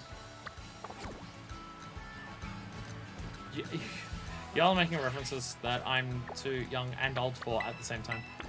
They're basically a friend who was with you for most of the game. That's what I mean. It's what I mean. Like, you're just hanging out with them, and I like that. Barfanada. I swear I'll get... The idea is we're going to go back to Hollow Knight after we beat this. Barfanada? Simlish? It's Hollow Knight. It's a Hollow Knight reference. I'm taunting everyone by the fact that I'm not playing Hollow Knight anymore. Oh, I'm getting more phone calls. The fire! From what I gather, seems like the open sky titan lives somewhere up on this mountain. I'll not go up there, though. But these all these crazy looking balls rain down from the mountain too. Give me the tree to stand around, look for the time while dodging all those. You'll be best sent flying if you get hit by a fallen boulder. Maybe you could power your way atop that brood of yours. Alright, well, I won't go there then. So, you've done everything, haven't you? No, there's still stuff left to do. No, I mean, like, my mental breakdown that I had during the last Hollow Knight stream wasn't because of Hollow Knight. It's because my brain was fucked, which the fact that I passed out after that stream for several hours very much indicates to me, no, my brain was just fucked and absolutely fried. However, my brain is fucked and fried because of the overwhelming amounts of heat that is happening right now. And everything else I have left in Hollow Knight is difficult, high difficult. Oh god, I'm stuck here. Oh dear god. Oh, okay, thank god. So yeah, I'm putting Hollow Knight on hold for a little bit until it cools down a little bit, because it's not even necessarily a heat wave at the moment. It's a humidity wave. No, we're just in the really fucking hot part. We're just like end of January, early February is the hottest part of the year in Australia. We're just in the like, which is just past like the halfway point of summer. So obviously it's going to be hot as hell. But yeah, we're just in the hottest part, and just for high, intense, focused gameplay, not a conducive environment. So yeah. My mental breakdown was a mental breakdown because my brain was fucked, which I have to be more consciously aware of when my brain's fucked. That will make my brain do that. It's not even like an emotional thing, it's just like my brain is just literally damaged. My brain is just literally damaged, and just between it being in a pretty rough spot, just damage-wise in of itself then, and also how hot it was, it made me flip the fuck out. Which I just gotta be more personally aware of that in the future. But the idea of, just want to get on top of this and give me a goal here, of course. But the idea of waiting until it's cooler before I do the most high-intensive stuff. Oh, I wonder what's asleep over here. It's a ghost, apparently. It's probably a wise idea. We're putting a moratorium on Hollow Knight. Pretty much. I'd like to put a moratorium on the fucking hate that's in Sydney, but... like, is there, like, most other things, I mean, it's probably being completely, genuinely serious. It is probably still not safe, health-wise, for me to stream right now. It probably isn't. Though, existing in my house is not something I would consider safe health-wise right now, because fuck me. But I heard it. Where are you? Where are you? Oh, you're behind the rock! It's currently Need for Speed Summer. Is that what that was? Need for Speed Summer? Need for Speed Underground? There's one of the Need for Speed games that I played when I was younger. Not safe for streaming. That makes more sense. That makes more sense. Well, for people who don't live in absolutely fucking awful temperature-controlled places, because like it's hotter in my house than it is outside.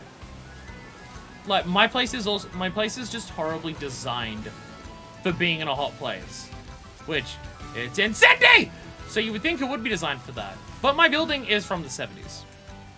This place was built back in the 70s, and you know, back during the 70s, oil companies were just knowingly causing climate change for personal profit and are a bunch of ghouls who should be murdered by the public in broad daylight. But the effects hadn't actually started by that point, right? The effects hadn't actually kicked in back when this place was built. But it was still Sydney! With summer! In like one of the more coastal areas!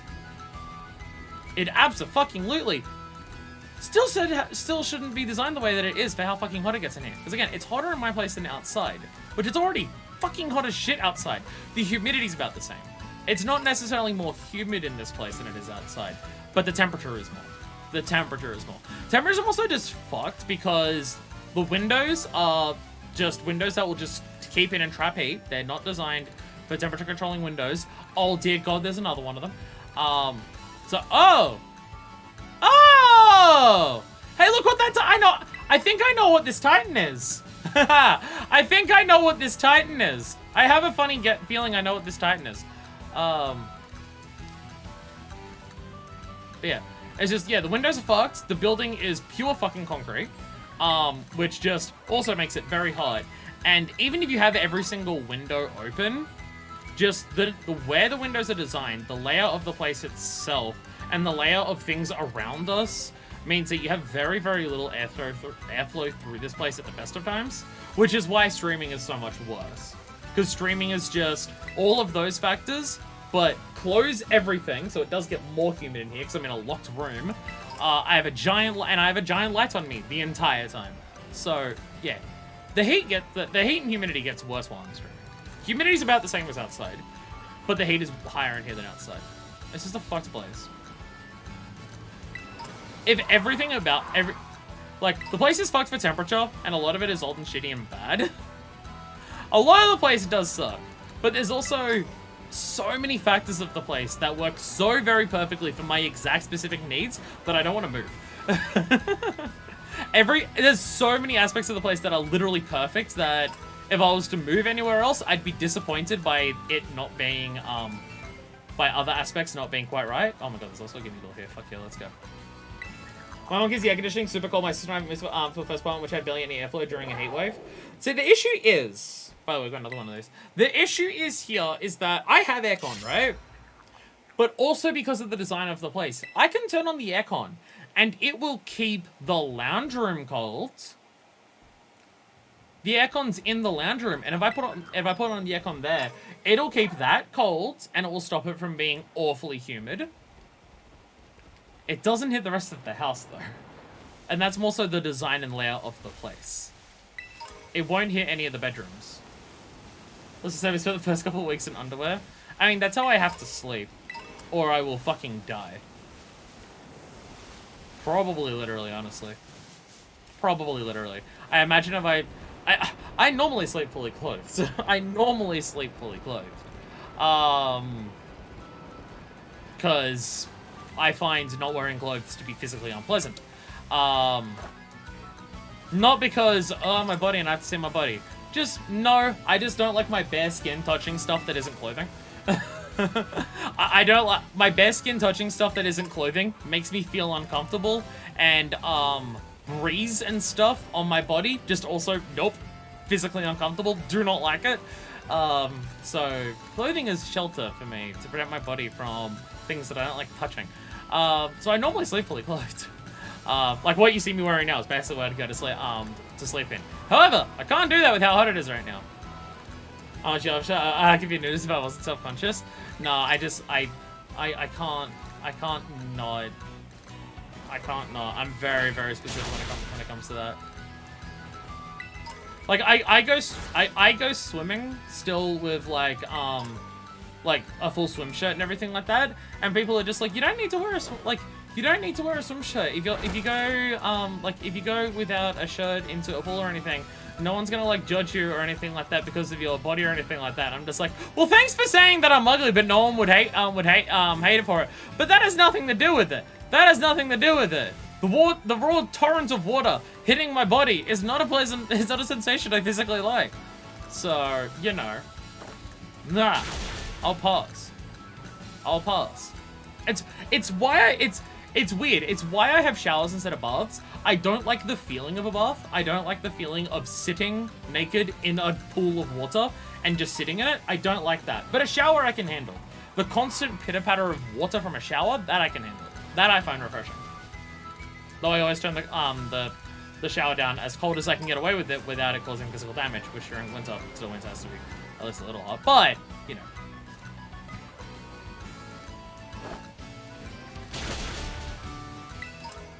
Did we stop by that Pokemon Center, by the way? I completely forgot. We did. Nice. Okay. So if we just go along here, that'll just take us out to this path. Let's check that out. God damn it. Let's check that out. That could be a Gimmighoul Tower. That could be a Gimmighoul Tower. It looks a bit too big, but it's definitely something. It's definitely something. Why start section of the newly Professor Furious? I have 5 marks on my controller. Just, get good in the fields of doing Moonfire Fair for several hours on end until platforming in FF14 becomes a breeze. I was forged on that fucking tower. That stream, which was divided into multiple segments, that was an event. I got to the top of it. I did it again on my own for cool and pictures, but it was still fun. I take showers for a nice bubble bath, and I've been enjoying them a lot more. I literally don't know if I've ever had a bubble bath. Maybe I would enjoy the sensation of that more. I literally don't know if I've ever had one. Pokémon has a bath in the bedroom, which is kind of neat. I've yet to really use it. Like in a separate ensuite, or just like next to the fucking bed? I know what I'm asking sounds like a stupid question, but when my mom was looking at places to move in, and she showed me a place that had a toilet that was in the bedroom, that was not part of a separate room, and was literally just next to one of the walls of the bedroom, and then she showed me the other place that also was like that, I now have to ask.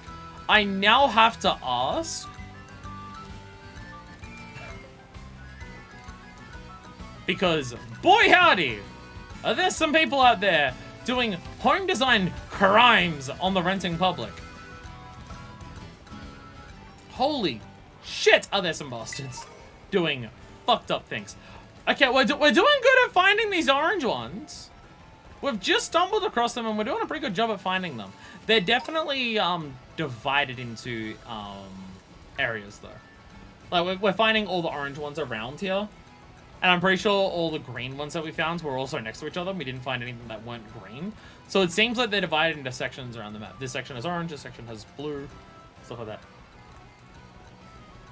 The room is kind of L-shaped, so the bath is right next to the bed, but on the way to a closet. I mean, that's better. Is it at least tiled around it? Is it at least tiled around where it is? I guess that's more so what I'm asking. Is there at least tiles around the bath? Again, something that I know is stupid and I shouldn't have to ask, but given some of the things that I've seen, I have to ask. You don't step out of the bath wet and just go into wet floor, like put your wet feet onto a floor, right? Oh, hey, I'm heading my way here. Nice, not what I meant, but I can get to this place by going back up to here. Then we just take the other pathway. I've seen fully carpeted bathrooms. You need to ask. I do. That's the upsetting thing, is that I need to ask. I hate that I have to. I feel like a fucking idiot for asking, but I have to ask. Is the thing. Again, people out here are fucking committing home design crimes. And it's just, God. Especially when my mum was looking at rental properties. Oh my god. The amount of fucked up places. The amount of fucked up places. The floor isn't, but the wall and surface around the bath, yes. I need to put a towel on the ground. I don't like that! I would not use that bath. I would not use that bath. I could only think about how much mold and mildew and shit is going to build up in the carpet directly around the bath.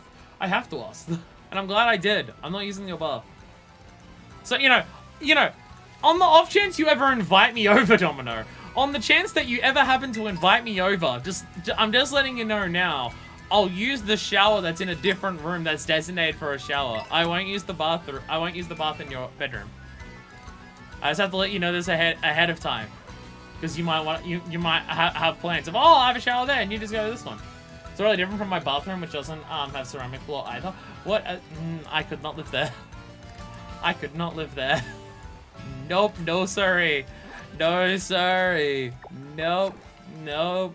Nope, nope, nope. So the thing is, right, is that in my place, our laundry, which has lino floorboards, which is still not great for a laundry. I prefer it to be ceramic, but 70s. Lino's all the rage, I guess, back in the 70s. But in my laundry, both the boiler has burst and the do you reckon I could? The boiler has burst, and the taps for the washing machines have also exploded. So I've had my place start flooding from my laundry multiple times now. And the issue is that even with them doing the repairs on like some of the floor outside of the place, it's not the same. That carpet is still fucked because they haven't fully replaced it. So just the idea of having where it's going to be permanently doing that is like concerning. It reminded me of the fact that my bedroom's the only house in this entire, the only room in this entire house that has carpeting. The rest is of the ceramic or hardwood. From a vacuuming perspective, I prefer that. It'd be easier to vacuum. No, the carpet in my current place isn't that hard to vacuum. I also do have an absurdly... To Alfinado, detour. I also have an absurdly good vacuum. So that could be part of it. Where's Alfinado? Alfinado, these nuts in your mouth! Oh!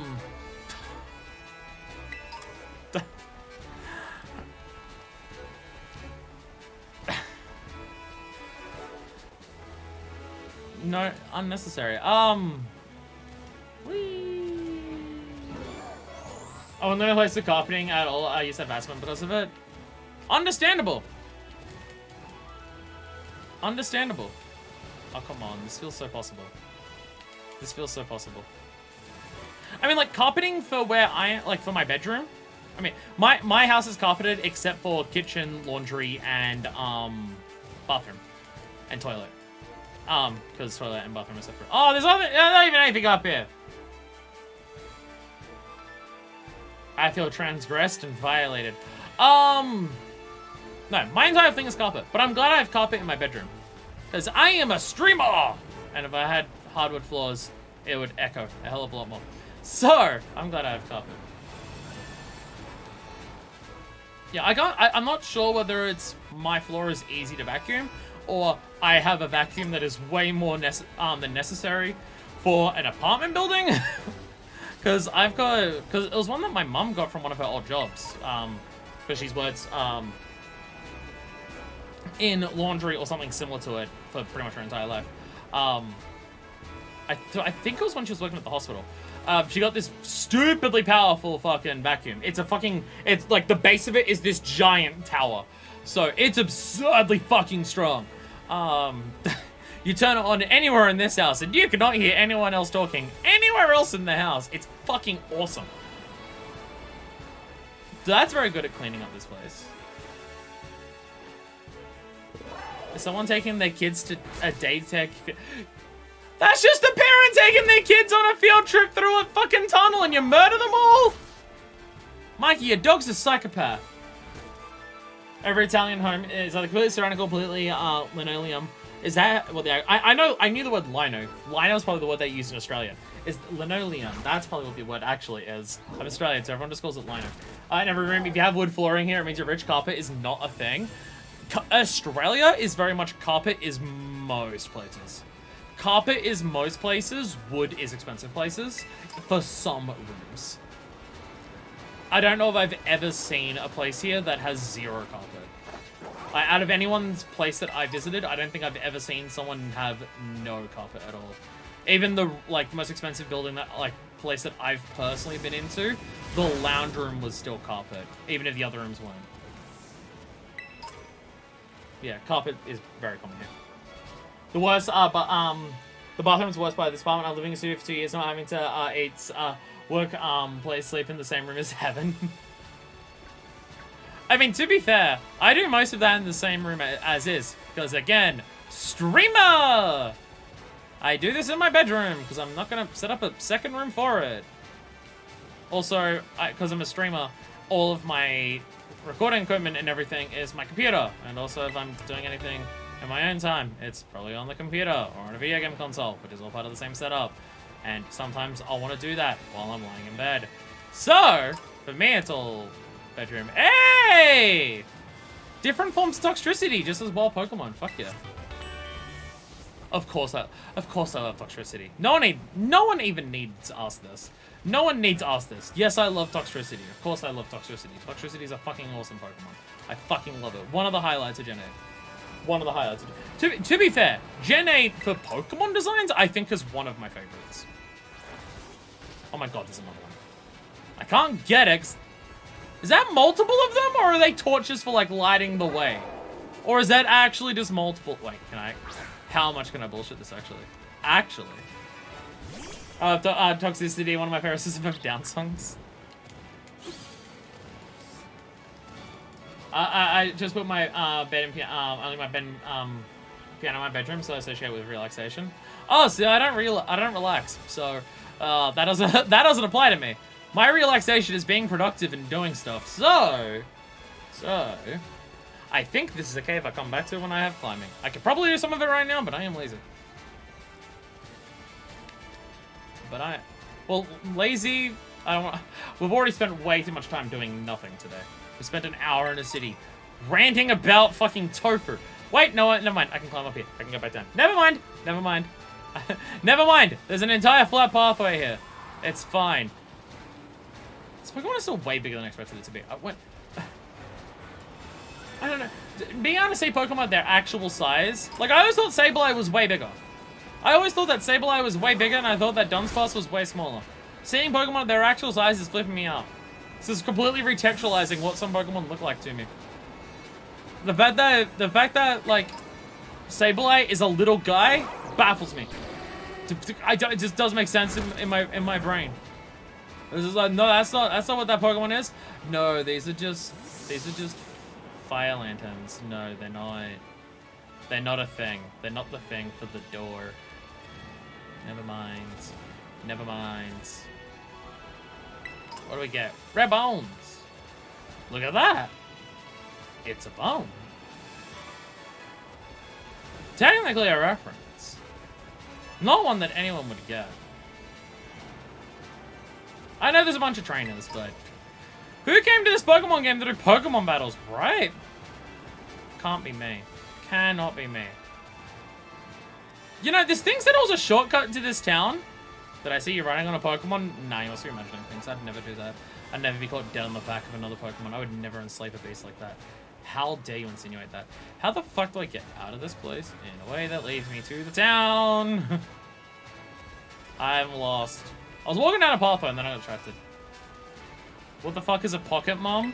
I'm sure there is some videos online that can definitely explain to you.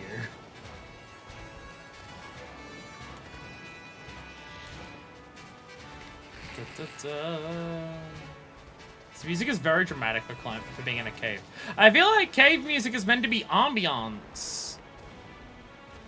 Of like mystery of not knowing what's around the corner or things like that. Not triumphant anthems.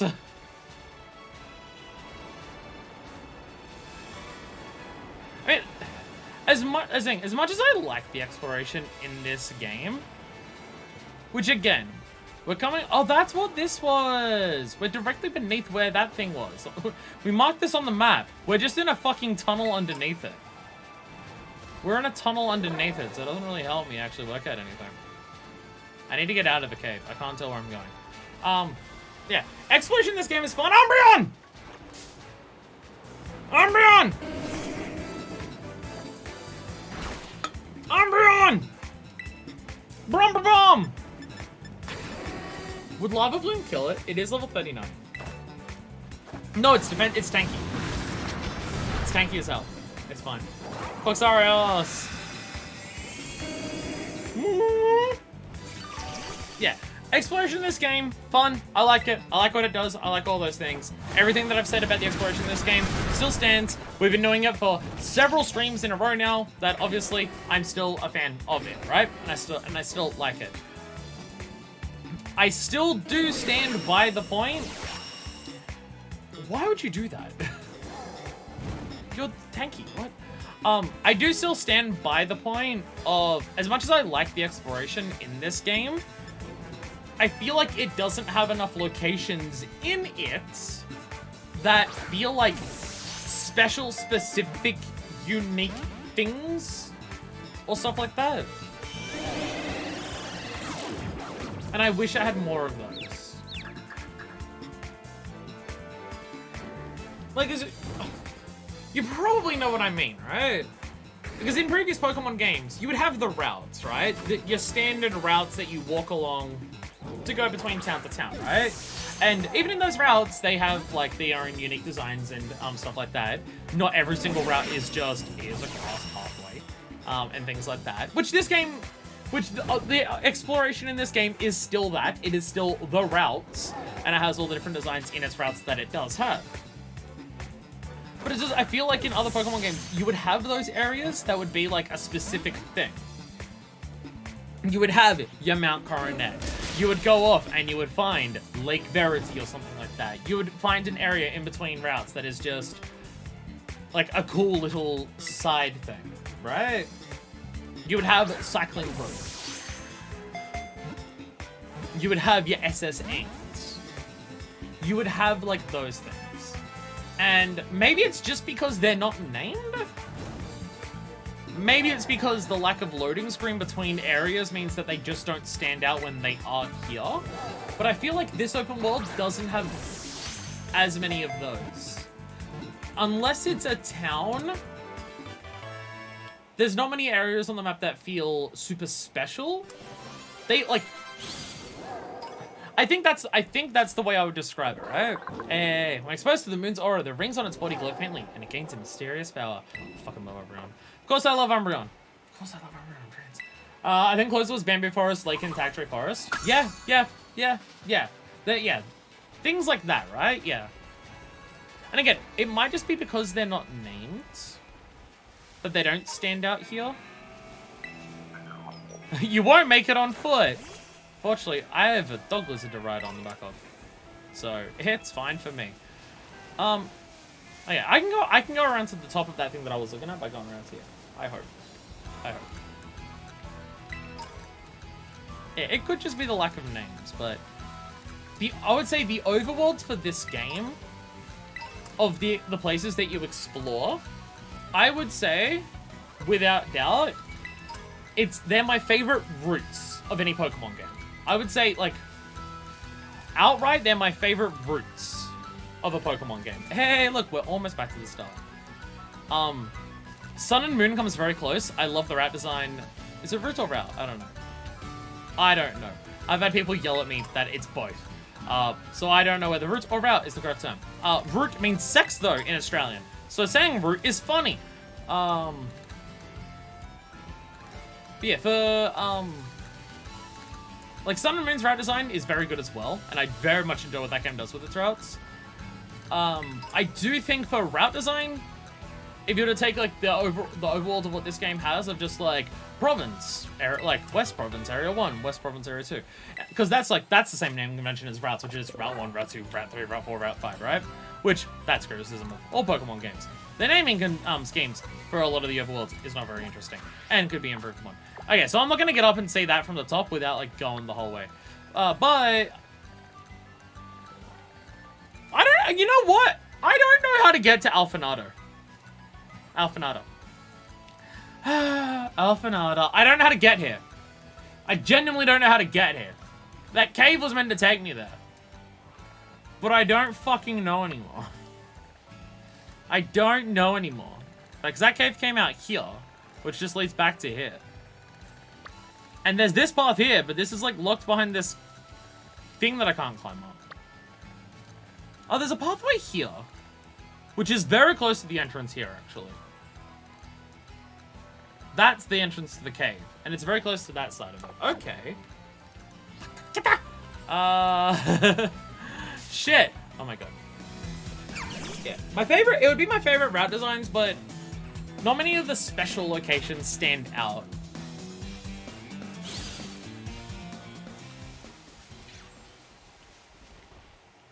Wait, I just realized what it is. I just realized what it is and why the lack of those places bothers me. I just realized what it is. The route design in this game and seeing the Pokemon in it makes the game feel lived in and realized for the Pokemon. The lack of other areas in the game makes the entire world feel like it is a barren wasteland that just Pokemon exist in. And human settlements exist here in small sporadic outbursts, and there's no, like, interconnected everything between all of the people here. I just realized that's what the issue is. This game has similar design to it in terms of overall everything that Breath of the Wild does. But Breath of the Wild does that because it's post-apocalypse. All of the settlements and stuff in Breath of the Wild exist because it is post-apocalypse and people, like, The large individual hub survived, and there's a couple little things off to the side, but people aren't everywhere, and there's ruins. This game has a bunch of ruins and a bunch of settlements that are disconnected from each other, and it doesn't feel like people really exist in between those areas where the settlements are. It's the same design as Breath of the Wild, but it's a Pokemon game. That's why it's weirding me out. It just clicked. It just clicked. It just made sense to me. Because it's stuff like Cycling Road that doesn't exist. It's stuff like the daycare center that doesn't exist. It's stuff like walking along a route and you see someone's farm there. You walk along a route and you see the cutter's house. It's that stuff. That's the stuff that's missing. That's the stuff that's missing, which makes it feel like that humans don't exist in this world other than the small settlements, which for a Pokemon game is weird. That's what it is. There we go. It just clicked. It just clicked. The experience of running around the world for the Pokemon. Hey, Protect. Finally got that.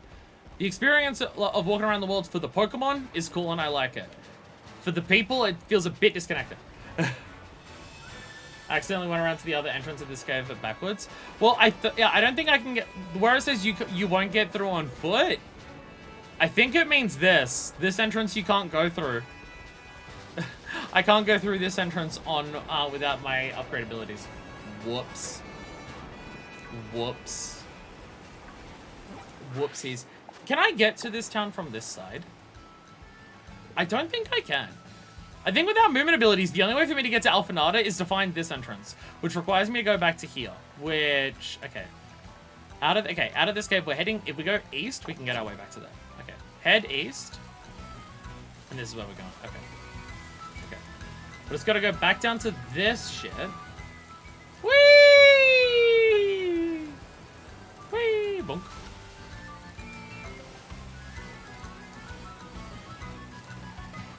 Yeah, open world elements of this game, still good, and I still like it, but I now know what feels like is missing for me. I now know what it is. Which again, Pokemon game. It's a matter of compromises, which is the thing that I said before. You dial back how alive parts of the world feel lived in on the people, and the Pokemon aspects of it feel more lived in, stuff like that. And I'm not saying that, like, for the game to be good, the humans have to have colonized all of the land from the Pokemon. But, like, the ideal of Pokemon is, like, it's Pokemon and humans living in harmony together. It's a world that they both live in together, cooperatively. There are the elements where Pokemon live in natural habitats. There are parts where humans live alongside Pokemon in their natural habitats. And there's parts where humans have their habitats that Pokemon also peacefully live inside of and stuff like that. Where I feel like this game goes a bit too far in pushing those apart. Like Cascarafa. Cascarafa feels like an oasis in the middle of the desert that people have sheltered in. Because they can't go anywhere else because it's too fucking hot and everything's trying to kill them for Pokemon.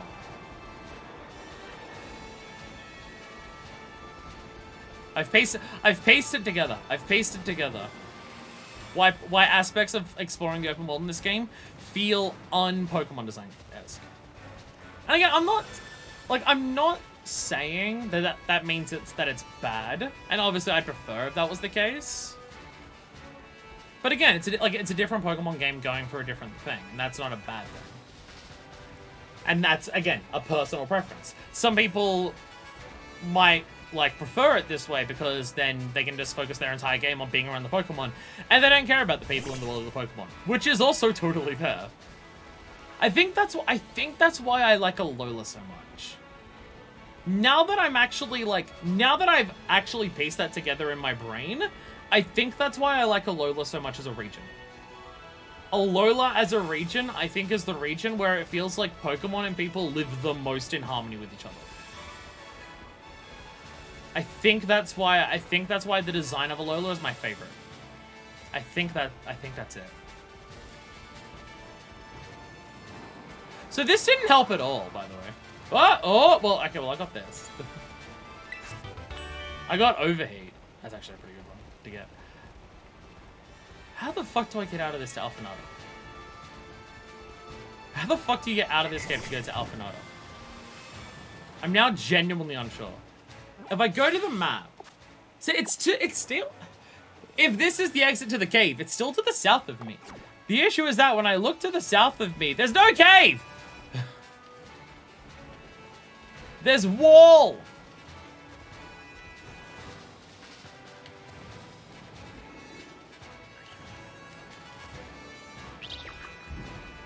Yeah, I think design-wise, of just like the region as a place, I think Alola's still my favorite. I think Alola's still my favorite. Oh, you can go past this. Ah. Running up here, I didn't realize that this was like a thing that goes in. There we go. There we go, I found it. I found my way out. Caves are hard to explore. They're dark and scary. Yay! I made it! I was only a fucking moron for a long period of time, as opposed to an excruciating long period of time. Oh my god, is that a... Does this work, by the way? Can you actually just check if they're authentic by just looking at their asses? Without having to actually fight them in this one? Nice. Nice.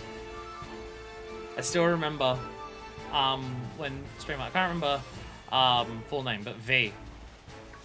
Klefki, when, she got the shiny authentic Sinistee.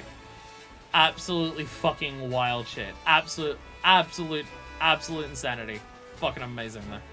I know something that, that other people have done since. I believe she was the first. I believe she was the first to get a, or at least first documented, to get a shiny authentic Sinistee. I believe she was. Which is just absolutely ridiculous. I would assume, if you're watching this, you know shiny Pokemon. Super rare, hardly come up. We've seen one in this game so far. That's my fucking Boizel. Sinistee. Sinistee is Pokemon, that little teacup that you just saw. Sinistee has a chance of being authentic. A lot of them are hiding, like, because it's the ghost inside that is the liquid. They're, like, the fake one. That, like, they're hiding, like, the Pokemon is the liquid inside. And most of them are hiding in, fake, knockoff, counterfeit teacups that aren't actually real. And some of them are hiding in real teacups, the authentic ones. The odds of shiny to, authentic to, fake, for Sinistee is 1 in 100. And then you add shiny odds on top of that. Yeah. Fucking ridiculous. So Sinistee is what Violet needs to obey for their Charcadet armor. Ah, nice. Nice. Wait, so that Sinistee appeared because of you? Is it Violet exclusive? And it appeared because you're here? Nice. Nice. Yeah, absolutely wild shit. Just the idea of actually getting shiny authentic Sinistee is, oh my god. The odds on that shit are so low. And the only way to, like, there's the ways to know whether it's authentic is, when I was looking at its ass there, they're in both, the armor's exclusive. Ah, okay. The way I was looking at its ass there, the only difference, visually, for a authentic Sinistee to a not authentic Sinistee is a tiny stamp. That is on the bottom of it. It's a tiny little stamp of authenticity. That is the only difference. If you don't see that, the only way to check is that Sinistee evolves with a evolution item. It's a cracked teapot and a chipped teapot. There's two different items to evolve it. One of them works on the non-authentic ones, and one of them works on the authentic ones. So, yeah, you need to test the item, and if the one that only works on authentic ones works, then you have an authentic one. I'll have a good incredible moment caught on stream. Though I feel the one we had in Holland will be hard to beat.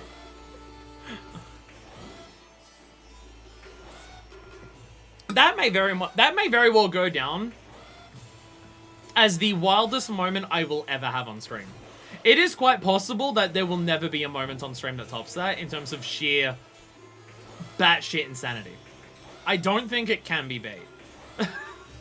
Poetry is born from the kiln. Potters put shaped clay inside and let it fire nice and slow for days. Just like the way people do a roast or some shit. So this is a, speaking of all of the pottery with those Sinistee stuff like that. It's a town based on pottery. This plate's huge! How big of a sandwich do you think would fit on it? Oh, because everything is sandwich. Table I made in Alfanada is popular across Paldea. I imagine there are towns in Spain that are like this.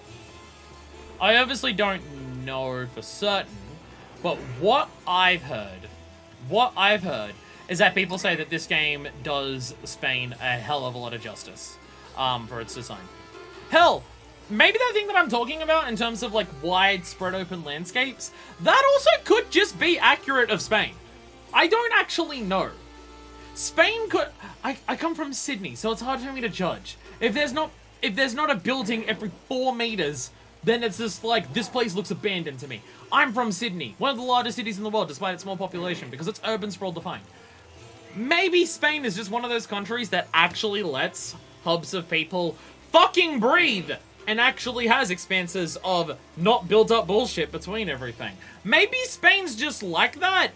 Maybe it's actually just like that. And what I'm saying about this game, about how it doesn't feel like other Pokemon games in that, is it just being accurate to Spain? I don't know. I don't know what Spain's countrysides are like or anything like that. So, maybe I'm wrong on that. Maybe I'm wrong on that.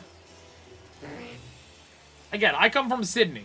If I want to see a place that doesn't have a building, I have to drive west. Which one? Me driving in the first place. But I have to go west for like 4 hours to not see a building somewhere. So, you know, it's a different experience. Spain without the S, that's just my day-to-day life. The water's trickling out. I wish you'd shoot out like Hydro Pump though. Wouldn't that be neat? It'd be nice on this day to cool myself down. And of course Houndoom is asleep. Like, obviously, Australia has a lot of areas that, there isn't, like, things built up everywhere. Australia is a fucking enormous country with a very small population. There is a ton of places where there isn't shit absolutely everywhere. Of course there is. Think you could drink it? Not with me stepping in it, considering where I've been. There's a lot of places in Australia where there isn't shit built up everywhere. Because, again, fucking massive. But where the cultural hub is, at least for where I live, Sydney, how far Sydney goes and how far you have to go away from Sydney before there isn't shit built up everywhere is a fucking long distance. Which, from my understanding, is not typical of, like, a lot of other urbanized countries. From my understanding, Sydney goes way more harder with it than a lot of other countries. Again, Sydney is one of the biggest cities in the world by landmass, despite it being a population of, like, 6.5 million. Because it's just sprawled out fucking everywhere. Because the sprawl of it just never fucking stops.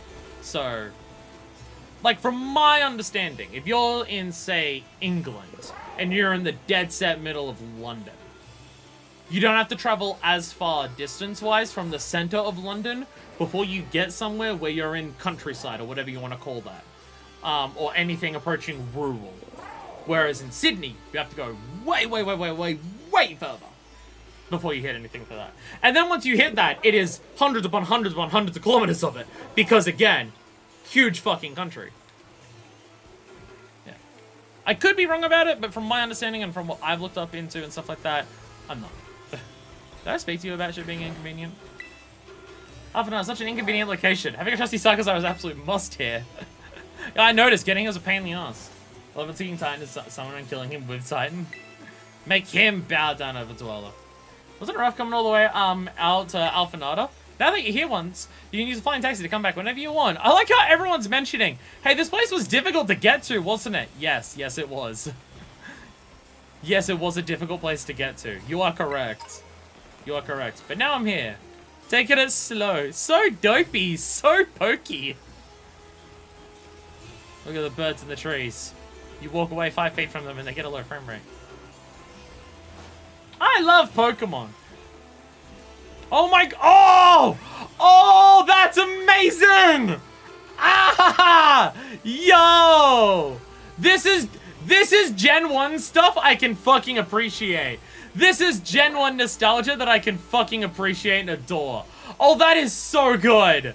Oh, that's amazing. Okay, that is fucking awesome. I love this shit. Oh, that is so good. Oh, it's on the fucking... Oh, it's on the floor as you go up here. That's amazing. Okay, that I love. That's Gen 1 stuff. That is awesome. Oh, that is so good. Oh, that's fucking... Oh, my God. Alright. Alright, Alphanata, one of the best places in this game already. Just for that alone. Just that alone.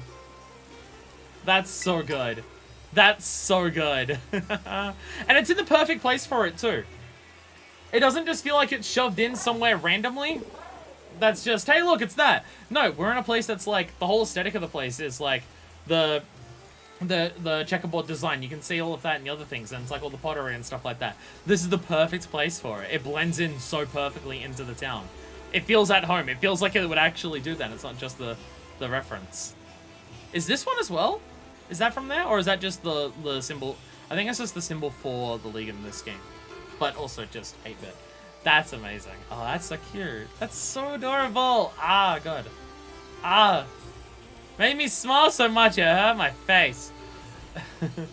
So I gotta tell if it's the actual name of the town if you're calling it Buffanada. Buffanada. The name of the town is Alphanado. The name of the town is Alphanado.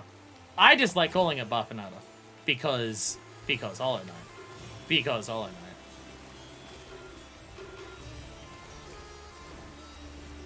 Again, I know I've criticized it repeatedly every single time we've entered a town. I feel like it's all I've done.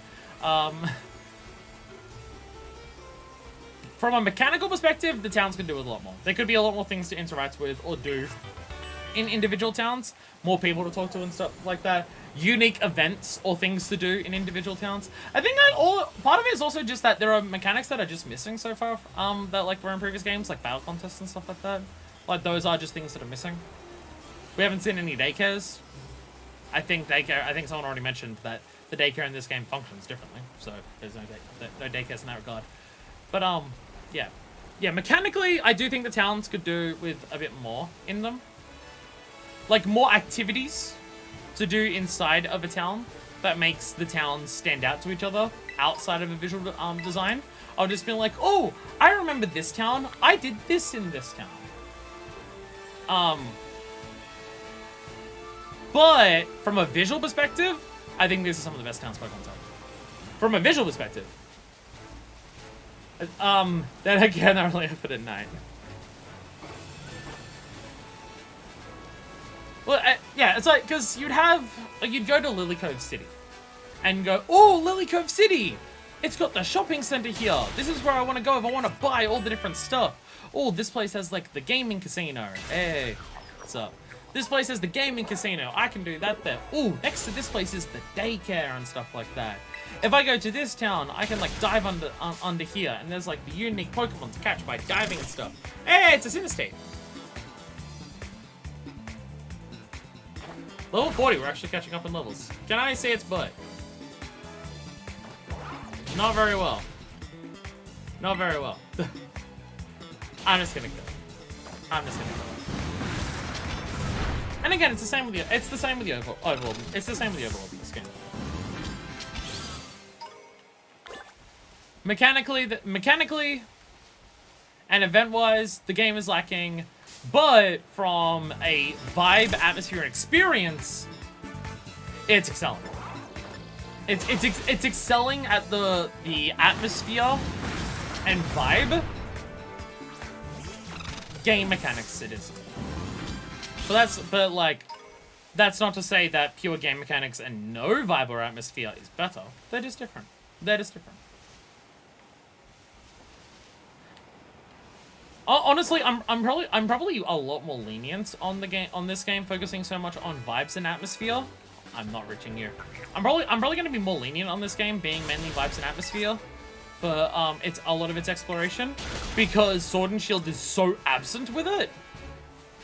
Like, so the problem that's why Sword and Shield is the worst one, right? Sword and Shield is the worst one because it has very little atmosphere or vibes to any of the towns, because most of the towns are a single road with nothing on them except for, like, the same cookie cutter buildings, and even visually most of it looks the fucking same. Or at least in this, even if the buildings are the same building, they at least fucking different to each other. But the issue with Sword and Shield is that a lot of that game didn't have much vibe or atmosphere to it. It also had very little mechanically going on for almost the entire thing as well. So Sword and Shield has none of it. Sword and Shield has fucking none of it. So, you know. I think just, like, being able to enjoy just running around, because I like the area that I'm existing in, I'm appreciating that so much in this game, because that's just not part of the experience of, Sword and Shield. Can I say it's butt? That's just how... Look, if your video game don't let me check some booty, what kind of video game are you trying to give me here? I guess one way to do a phrase would be how interesting of a setting and DD camping setting would it be? Sword and Shields would be nothing is the issue. Sword and Shields would be nothing.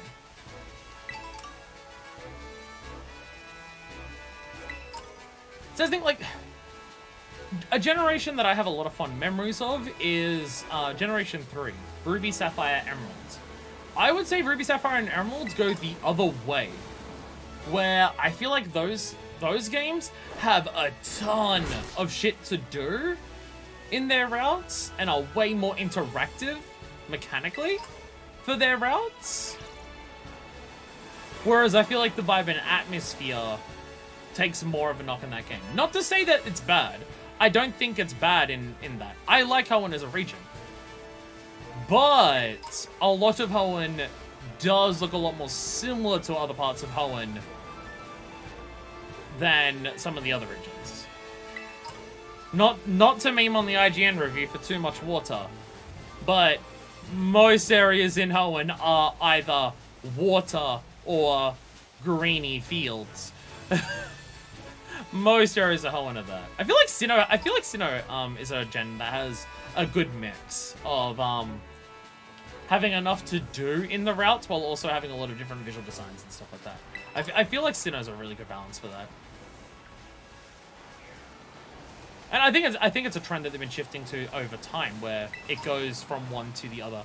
Because I feel like Sun and Moon have less of that mechanical interactivity as well, but also focus on the vibe and atmosphere and stuff like that. So I feel like it's a shift over time. You know, the Fantasy World Frog games. Basically, Paul Streets with people who are strangely obsessed with rooster fights. Again, it's why it's the biggest issue of Sword and Shield, and it sucks. Because there's so many aspects of a Pokemon game that you can enjoy. Some of the games, it's about their deep, rigorous post-game and doing all of the stuff in it, which again, Gen 4, fucking fantastic for. Gen 4 is probably the best mechanically. Because there's just so much shit to do in that game, and just how Gen 4 expanded, like, competitive and stuff like that. So it was, like, really exciting to get into. And then there's just so much shit to do at any fucking given time that, oh my god! So there's that. Is this a thing, by the way? This feels like this should be a thing. I've not seen a sign, but it is not a thing. It feels like it should be a thing, though, don't it? There's no sign here, so it's not. But it feels like it should be.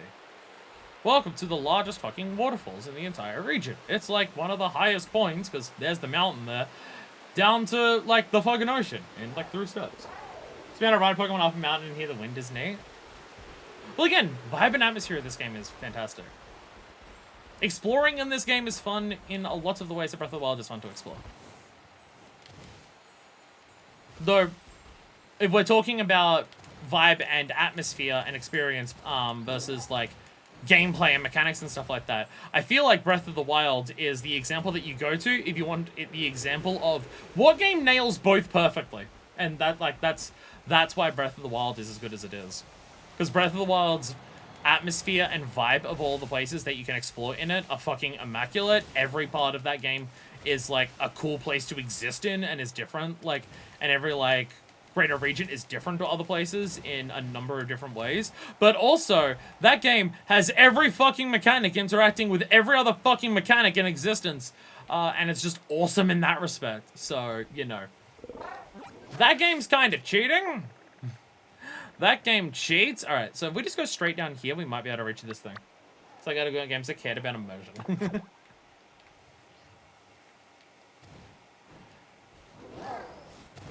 I mean, the most immersed I've ever been in a game is FF14, but that's story stuff. That is way more to do with story than mechanics.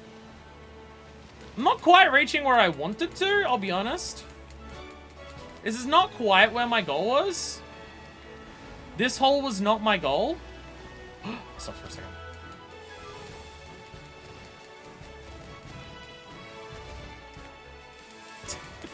I will get over there. I will bullshit fight fuck this game if my life depends on it. I swear to God. I swear to God.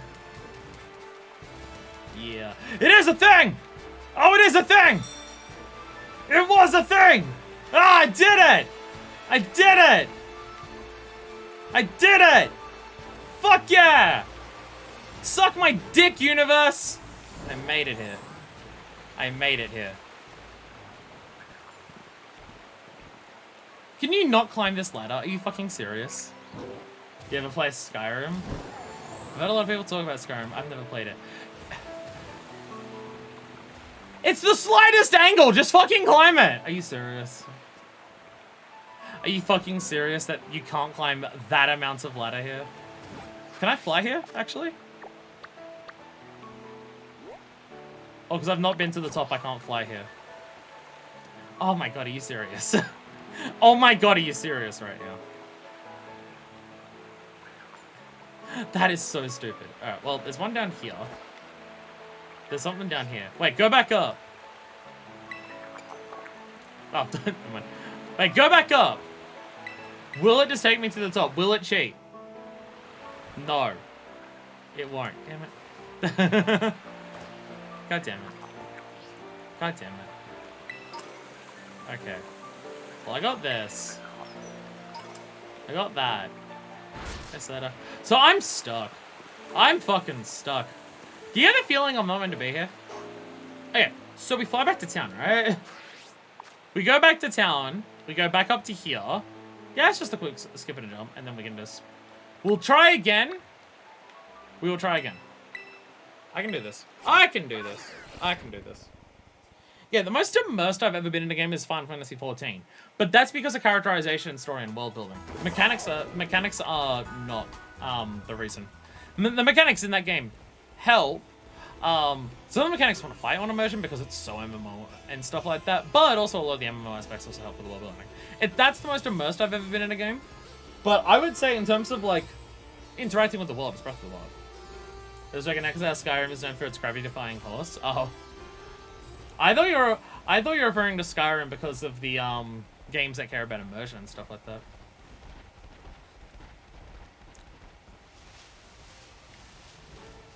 And I feel like immersion for me is hard in video games because of the way my brain works. And this is something that more and more games that I've been playing because of streaming. Because of streaming and just people wanting me to do certain things because of what I've played before, and also just playing a variety of things on stream is forcing my brain to open up to more ideas of how games can be and stuff like that. I definitely think that streaming, I mean, Let's Playing in general, but the big shift was with streaming as well, is it's opened me up to being able to enjoy games in so many more different ways and be able to appreciate what different games are going for in so many different ways. But an issue for me, for immersion in video games, is that... Oh, it's that fucking thing.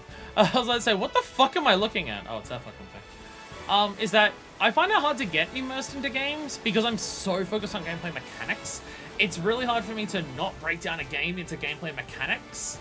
And it's hard for me to not, like, super gamify those mechanics as opposed to, like, embrace those mechanics as part of the natural world. Which is why I like Breath of the Wild so much, because even though that game is gamified as hell, right? All of the aspect, like, so much of that game is gamified as hell because of the way everything interacts. But also everything interacts in a way that makes total sense for what the world is and just how things would genuinely fucking interact. Everything interacts in a way that makes fucking sense. So even if it's super gamified, it's still feeling like it's because of the world. But yeah, Skyrim requires a lot of special belief on the part of the player. Okay.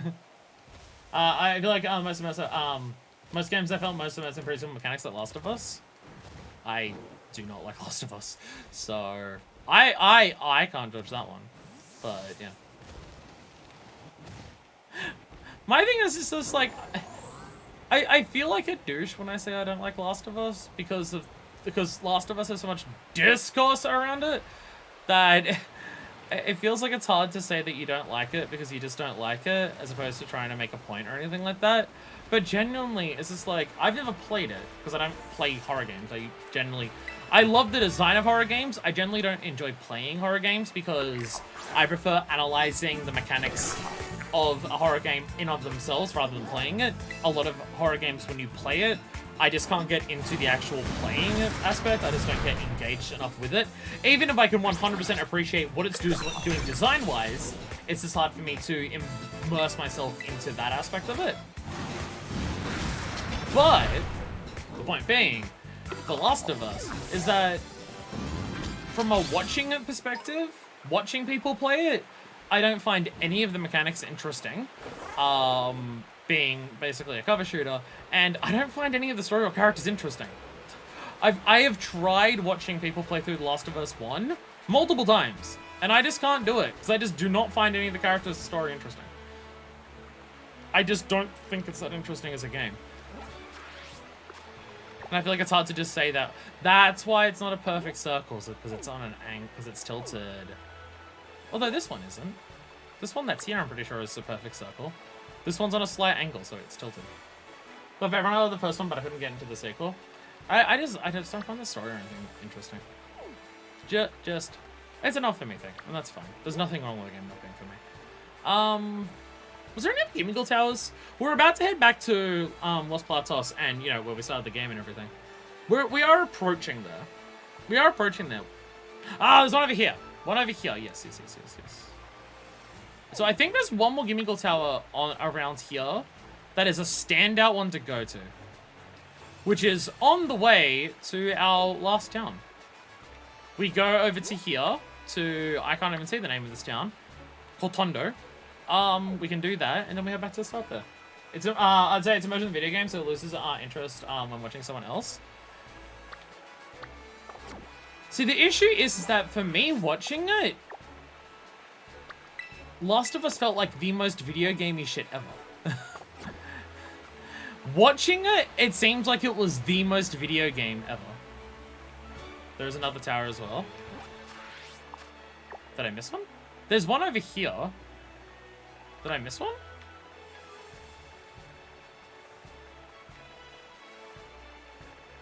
Did I miss one?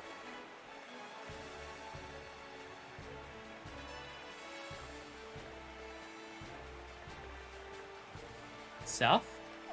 Like south down here? Or south down... like near where I am or back towards Los Platos? I mean, we didn't know about towers down here. We haven't really explored this area. There's this area over here, which looks super different. We also haven't been to this one here. We also haven't been to this thing here. Ah, there's one over here. Way over here. Yeah, like way back near where we started. Because we didn't go down this direction at all. We went straight over this way. Okay. Okay. Is that the one you're referring to, Mikey? If there's even more, then I can't see anything. I mean, our main thing is we're going to go here. Then from there we go to this one, which is also somewhat close to that. And then we can head back to there. There's also the ruins over here. South Pokemon Center in your last town. Oh, right there. Oh my god. Yeah, you're right. Yeah, right there. Okay. Shit. Actually, the way this is mountainous, probably go here first. With the way this is mountainous, probably go here first. Because this will be going downhill. And once this goes downhill, because I also have to cross this river to get over to this place. If we go down this hill, we can go up here and then go back up the town this way. Hopefully that works. Hopefully that works. I mean, there's all of... right. I'm in the middle of dead set fucking nowhere approximately right now. So it probably won't work. But we'll see how it goes. We'll see how it goes. Whee! Yeah, like, it's not like if you like Last of Us, fuck you or anything like that. Like, I don't care about Last of Us enough to think that or anything like that. My whole point is, I don't care for it, and that's a me personal thing, and that's all it is. But it feels like it's so hard to just say that about Last of Us without people thinking you're trying to make a discourse or a point out of it. If what I've heard about the trans character in Last of Us 2 is true, it's handled poorly. but I have not witnessed it personally in any capacity, so I have no idea if that's true. What I've been told about how Last of Us 2 handles its trans character, if it's accurate, which again, big if, because this is based on other knowledge, and again, so much discourse around Last of Us as a video game. But from what I've been told, it handles its trans character poorly. But I don't know how accurate that is. But beyond that, though I do find it ridiculous how many people try to defend Last of Us as the greatest story ever told in video games. Now, how many casual people actually say that? And how much of that is just certain aspects of media saying that? I don't know. It feels like it's mainly an argument driven from the aspects of games media that want to be taken seriously by non-games people. So they turn around and say, this game is the best story in video games because it's a story that is the most similar to, like, what Hollywood would write. So it's, take us seriously. We can do things like you, too. It comes across as that. It comes across as that. And it's sad and pathetic. But I'm not saying that's the majority of people. Just the some of them. I don't think it does. I mean, the game lets you shoot the people who dead name him.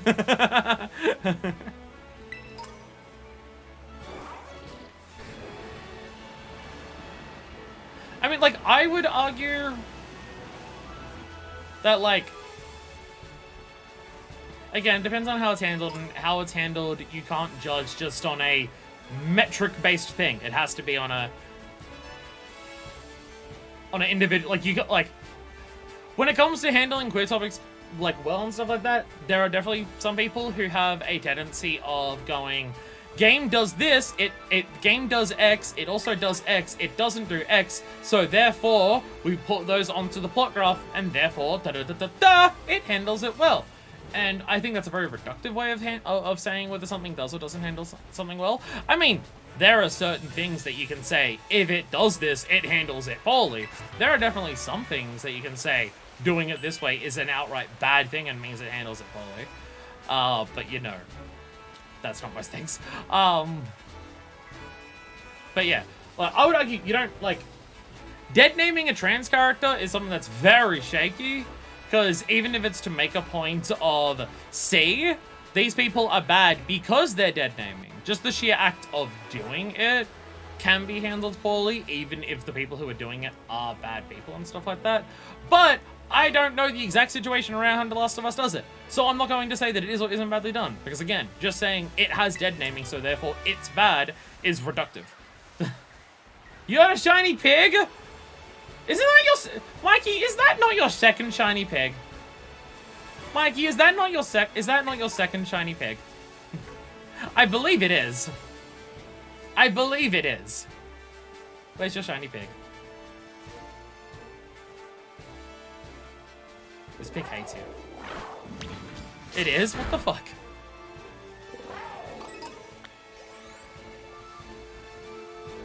Jesus Christ. You're gonna have an army of shiny pigs. I showed up during a rant? God damn it. Did I walk past it? Did I walk past it? I'll be honest, I'm not paying attention to a lot of the walking. I've done very little Pokemon battles or anything like that in this Pokemon game so far. Ken, we're on stream number 6 and I've not done any objectives. We'll be done soon! We're going to finish exploring today. Yup. Oh my god. Oh my god. Oh my god. Today will be our last day of exploring. Regardless of how long it takes today, I will finish today. Since I was falling behind you. Whoops. Whoops. Yeah. No matter how long it takes today, we will finish the exploration stuff today. We're almost back at the hometown, and we're just gonna get. The idea is for exploration is that all the towers that we can see, plus all the Pokemon centers. That's basically all to cover for exploration.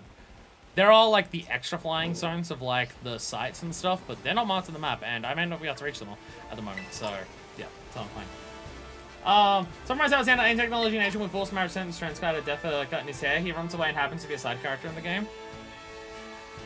I mean, even something like that is nowhere near enough information. Even something like that is nowhere near enough. Again, it's also just...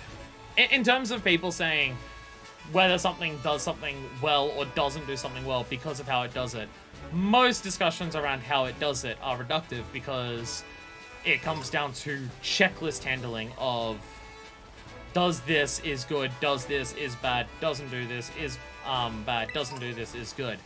Most discussions of like representation and stuff like that do become reductive when they come down to just that, which is just a lot of internet discourse, though it's way more common in queer circles for doing it that way. Significantly more so.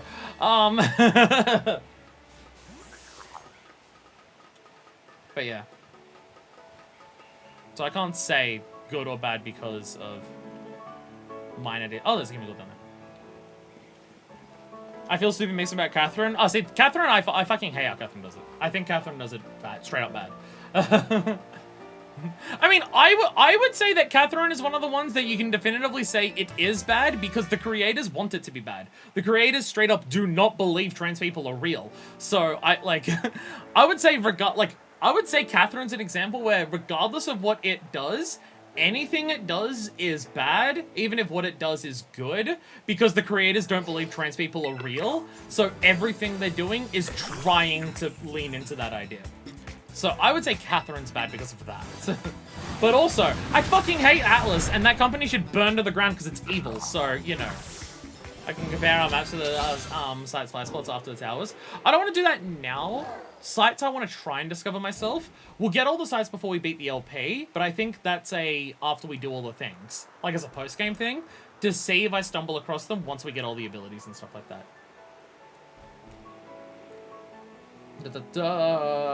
I saw something right here about Astrologian. Astrologian is so fun, there's something powerful cooldowns, so I kind of forget most of the time. Like I finished fight, I'm just like, alright, there's the Taurus ability would work that I could have used Cancer and Leaper as well. I just don't play healer. That's my solution. That's my solution. We missed a site on the mountain. Oh, we definitely missed a shitload of stuff on the mountain. Having more bodies on it, it makes it really clear they had good intentions, which makes everything they do baffling.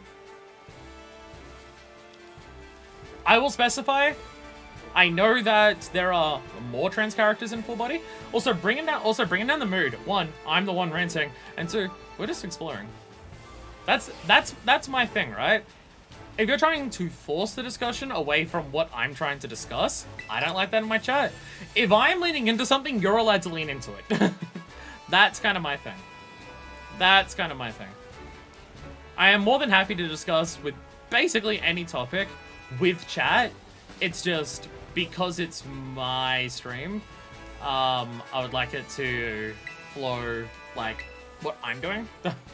I don't want people in chat trying to direct chat. I want to be the one who does that. But I'm the one who's rambling about it, so you're allowed to join in. That's fine. That's fine. What game we talk about? Catherine from Atlas. I will say that in terms of trans representation for Full Body, I can't judge. I have not seen that. I don't trust them enough to want to look at anything with that. See, the thing is, the thing that I've heard about Full Body is that there's aspects of it that are better, and then there's an aspect that is the single worst aspect of both Catherine games combined. Like, from what I've been told, one of the trans characters in Catherine, in the true good, absolute best ending that you can possibly get, which requires going back in time and changing the past, stops the trans character from ever transitioning. And if that's the case, the people who wrote that game are genuinely evil. Then they're genuinely evil if that's the case. But I don't know how true that is. I don't know how accurate that is. Okay. So if I go up from here, I go in between these things, and that takes me to there. That enemy seems takes place before her transition. It's still awkward to show a trans character of here they were before transitioning, especially in a remake. When you don't show that in the original and then show it in the remake. Again, it's the kind of thing where because it's written by the people who work on Atlas games, aka a bunch of bigoted evil people, because it's written by them, even if something is meant to be positive, because I know what their opinions are, which is queer people are gross and at best should die, because that's like the viewpoint of the people who write a lot of games for Atlas, even if something they do is accidentally positive, their intent is for it to be negative. So then you gotta think, okay, if this comes out positive, what were they actually trying to do? So there's that. There is that. There is that. And if anyone thinks I'm exaggerating when it comes to anything I'm saying about Atlas, no, I'm not. No, I'm not. There's more than enough interviews with people who are writers at Atlas saying just the worst shit in the world. That, no, they're highly regressive, bigoted people. So there's that. Original Tomato being trans is a plot twist, which is still cursed. It's not just, oh, trans is a plot twist. Trans is a plot twist, and the guy who sleeps with her should be disgusted and ashamed with himself. People who write that can't be given any, like, benefit of the doubt when it comes to anything else. And the message you take from the best ending of 40 is being biotrans is valid, which is wild coming from them.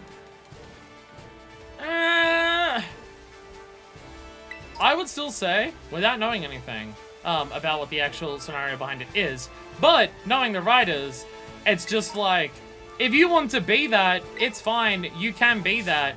People will still be disgusted with you, though. People are right to be disgusted with you if you're any type of queer, and you are disgusting for it. But if you want to do it, then do it, I guess. Just, we will find you disgusting if you do. The best case scenario coming from those writers is that. Because again, there are other parts of their writing means you can't take anything that they give for granted. Oh, 10 Sites of Paldea! You're actually mentioning it. I'll battle you. You're mentioning 10 Sites of Paldea. Want to know the way to one of 10 Sites of Paldea? I'd like to know the way to all of them. Sergio, the office worker. I wonder if stuff at the school tells us more about it. Like if some of the lessons or books at school tell us about it. I wonder. I finished making my essay about. I'll post on the Discord. Oh my god, it's level 8. Do you get a feeling that we're close to the beginning of the game? As in, I can literally see the entrance to the starter area right now. I can literally see the entrance to the starter area right now. Actually, where we are, we're going to be close to the first gym, right? We basically, where we're going is the first gym, right? Because this is the way that Nimona said to leave Mesagoza to go to Gym Path. Zoomies. So, yeah, this town's got to be the first gym. And hey, look, I can see the other town from here. Hell yeah. Hell yeah, we've done this game in such a normal way. I started playing White Mage my first healer and really enjoying it. White Mage is fun as a healer because it is. You just press buttons and it does what it's meant to do. It doesn't have any of the bullshit to worry about. You just do the thing and it does the thing.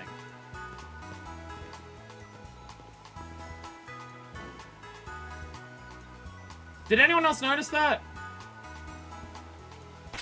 Anyone else notice that?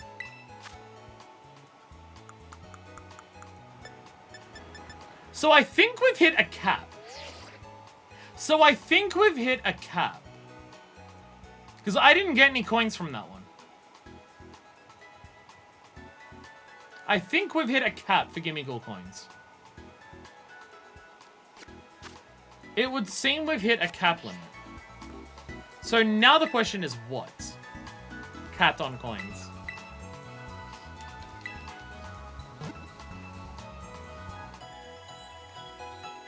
So the question is now what?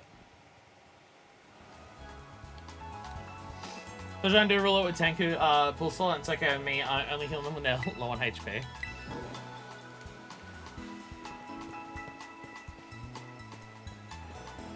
Keeps the game exciting. Well, I'm not gonna go. Actually, I can go to this tower. I can still go to this tower. I can still go to this tower and get the flying point for it. I just won't fight the Gimme Cool limit.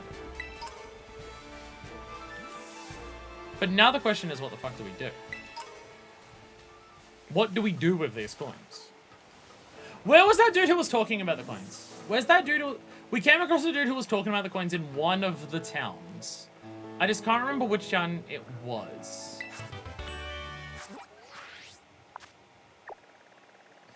I think it was the one that had the Colosseum fight ring in it. I think it was this one. I think it was Medali. Because I think it was in the same town that had the fighting Colosseum here. Maple syrup is keeping me away, but so I managed to go let others speak. Good night. Good night, Domino. You had maple syrup on your French toast as well? Oh god. Maybe Medali. I think it was Medali, because I think it was in the same town that had the Colosseum. I was at a concept of crats. Also, International I'm only really comfortable enough with the role. It has a lot more going on than any other healer. Ah, see, I'm not comfortable with healer at all. I find healing very uncomfortable in FF14 in the best of scenarios. So I thought Scholar was the most fucked up one. Well, maybe that's just the tooltips. No matter how many times I read Scholar, I do not understand its tooltips. Whee! Whee!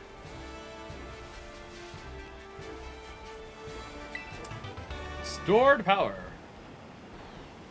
What is glowing here? I can't even say what you are. I don't even know what I'm looking at. What are you? Oh, it's a Diglett. Oh, it's a Diglett. Couldn't see it past all its glowy bullshit. It's a Diglett. So yeah, this is just a bunch of farming countryside. So again, it's not that the overworld doesn't have a bunch of different areas that do look different and have a lot of different things going on. It's not that. It's just the special areas that stand out as their own. Oh, this is like a unique event thing, and not just this is typical standard wilderness. Like, oh, this is a specific thing. This doesn't have as many of those.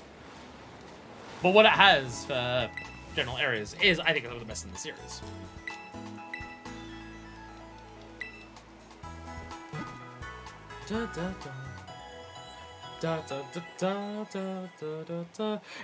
It's also weird because so much of like so much of the journey of going through a Pokemon game is the objectives, like doing the story with like fighting your rival and seeing the big bad villains and seeing the legendary and how like the story progresses and stuff like that. And that is all stuff that we've completely ignored in this game. Ooh, I like this place. From a video game perspective, I wouldn't live in a place like this. But I like this place. I like this place. Cute little cozy thing. Cute and cozy is not my thing, but I can appreciate it. Like, Artisan, you can safely go in the pool. Yeah! Let's go swimming! Oh my god. Look at the Vivillons. Yeah. I mean, Microridon's not very good at the swimming. Microridon's not great at the swimming. But that Vivillon look different based on form where they're from. So I wonder where these fellows came from. Oh god, there's so many different Vivillons. There are so many Vivillons. Oh dear god. So I think Vivillon's one of those Pokemon that you can tell it was introduced in the generation. Like, you can tell that its gimmick was based around, like, the new stuff that game could do. Because that was the game... I'm pretty sure Vivillon came out the same generation that the global trade system was introduced. Oh, I was near this place. Oh, because this is the first gym. Is Nemona going to be here? This is what a gym building looks like. Yup. Definitely never seen that before. Never seen one of those before. Oh, that's nice. Oh, that's nice.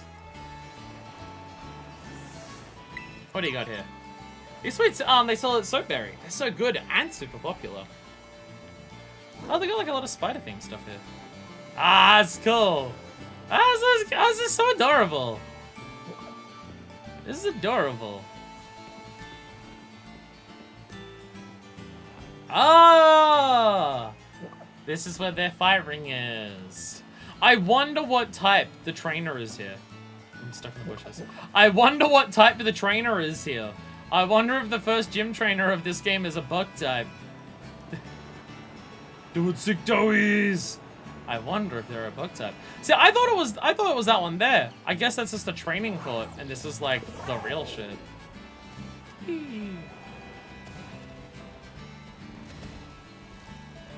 Yeah, you're definitely meant to come here first. Perfect, for the olive crowd. You're definitely meant to come here first. Whoopsies! Oh well, literal last place town I visit. Not last Pokemon Center I visit though. Not the last Pokemon Center I visit. Because there is still the other one. There is still one more. Da, da, da, da, da. Da, da, da, da, da, da. You know what's sad about this with how hot it is in this building right now? I think that I'm going to be bitching out forever. I only have 1 bottle of cold water left. And I'm going to run out of cold water tonight. And I'm going to fucking cry when it happens. And 1 final tower. Yeah, because we got we got that one. We got this one. So there's 1 more tower way over here. And this Poke Center here as well. Which, most of this we can run through, because we did spend a lot of time doing this here earlier, but we got this area over here. Yeah, we'll finish exploring today. So I wasn't like totally off, right? I did say, I was like, when we started just going, oh, exploring is just what we're doing, whoopsies. This truck here, there's a Mew under it! Oh no, they transport olives. No, they transport olives. There's no Mews under the truck. Damn! Unfair and bullshit. Unfair. What the fuck am I looking at here? This olive has a Mew under it. What the fuck am I looking at here? What is happening here?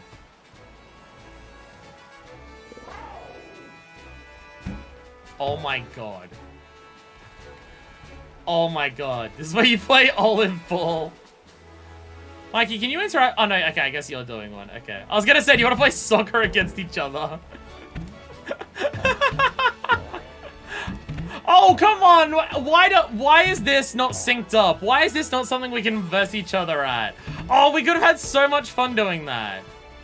Oh, if that was synced up, we could have done so much of that. Oh, it's separate. This is the perfect situation of... Yeah. Oh, Jesus. Okay. Oh, God. Oh, God. Maybe that's why it's not synced up. It's already dropping frames on its own. Oh, come on. That would have been so good. Imagine, though. We would have wasted half an hour. We would have been doing this for half an hour, I swear to God. We absolutely would have been doing this for half an hour. Oh, come on. Get out. Come on. Get out. Get out. I do it. I can do it. It's gonna happen. the fucking... Oh, okay. Well, at least got the face ever going now. Ah. Oh, we would have spent... We would have been there for half an hour. That would have been until the end of the stream. The only way it would have stopped is by me telling that Miraidon wasn't moving anymore, because Mikey would have fallen asleep. Ah, well. Ah, well. And unfortunately, because it's Pokemon, you can't even say maybe by the next gen, because by the next gen, they'll have to find other things to cut out to make space for the things that they're going to include in it. Ah, well. Ah, well. Ah, well. I definitely noticed that this part of exploration, like this part of the map, has been a lot faster than some areas. It's almost like this is the beginning area, so it's mainly flat plains, as opposed to us trying to backwards long jump up a fucking mountain for 3 hours. Weird how it goes faster when you're not trying to bullshit your way around. So where am I actually going? If we go all the way down here, I guess that just takes us back to Los Platos, and then that's when we go back down to there. So just keep following this first. I'd say the ruins as well, but we're falling. Give me good points. So what is the point? Correct. There is none. There is none, actually. I was about to say. Actually, you know what we can do? You know what we can do? Because it's probably like, because we've been here, right? Let's fly to Medali now. Let's fly to Medali now. We'll talk to the dude there who was talking about the coins. See if he has anything to say now that we're capped on them. Because he might. And then, after that, we'll just fly back to Los Platos and then go from there.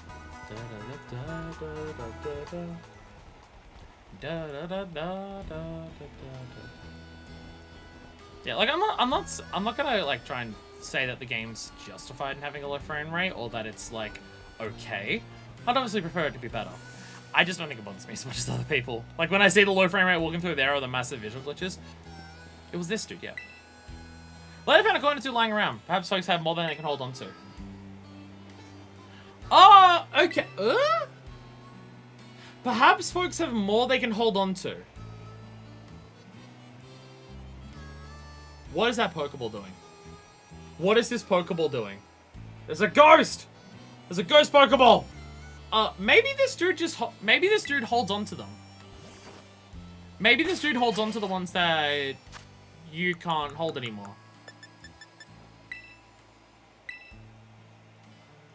That's one of the materials you can use to make TMs in the technical machine. I've tried that. Or do you need to get all of them to unlock it? Let's actually go to the technical machine.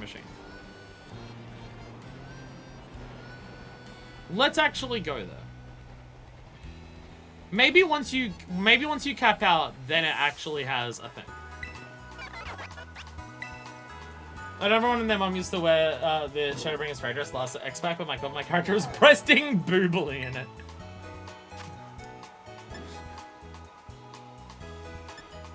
Hey, if everyone was wearing it last X-Pack, it means no one's wearing it this X-Pack, so you're fine. Also, by the way, can I just say that this is one of 2 games that I've played where it has like a full menu like this, but if you just press left or like if I press right here, instead of just going back to number 4, it'll go down to the next thing on the next column. The only other game I've played like that recently is Final Fantasy XIV. And it makes me so fucking happy that you can just navigate a menu that's a grid like this by just pressing left and right and it actually scrolls through it properly. It makes me so fucking happy.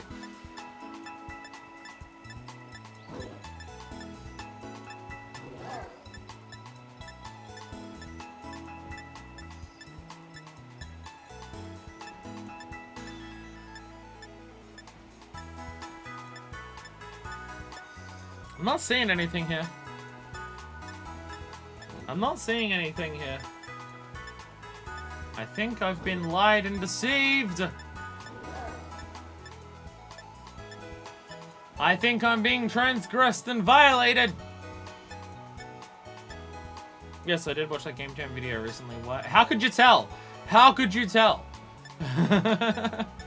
How could you tell? Look, I watched her do fucking Re-Enchanted Memories with 1 card because she's fucking ridiculous.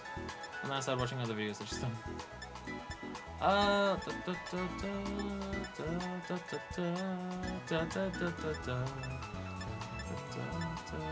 It's not that. I'm being transed and... First I'm running into the wall. And back to sleep. Oh, there we go. Run back into the wall. Now here we see a rare moment of Pyra standing just fucking still for a second without falling asleep. And never mind. Never mind. Never mind. Never mind. Never mind. Never fucking mind. Alright. Alright. Okay. Genuinely best character of the LP. Genuinely MVP. The series would be nowhere near as good without fucking Pyra being Pyra all of the time. It's just so consistent. It's just so fucking funny that it is just... at no point is it not that all the time. Forever. So what the fuck do we do with these Gimme Gold coins now? We're now literally capped on them. What do we do? I should probably mark on the map where I actually want to go. Should probably mark on the map where I want to go. I want to go here. I want to go here. Hopefully that's all. I'm assuming it's downhill, these slopes, based on just the design of it, because, like, look at the way it's pointed. But also, that's a Chuckle fucking beach. Also, up here. That's just cool. Actually, fuck it. Go here first. That looks like the top of a mountain. Based on topology, that's top of a mountain. Despite someone saying recently that I can't read topological maps because the Breath of the Wild. Just because they were doing so lot. But. By the way, Tears of the Kingdom is in, like, less than 3 months. What the fuck? When did that happen? Tears of the Kingdom is like really fucking soon. Like really fucking soon. Oh god, there's another one of these. Wait, have we seen this one before?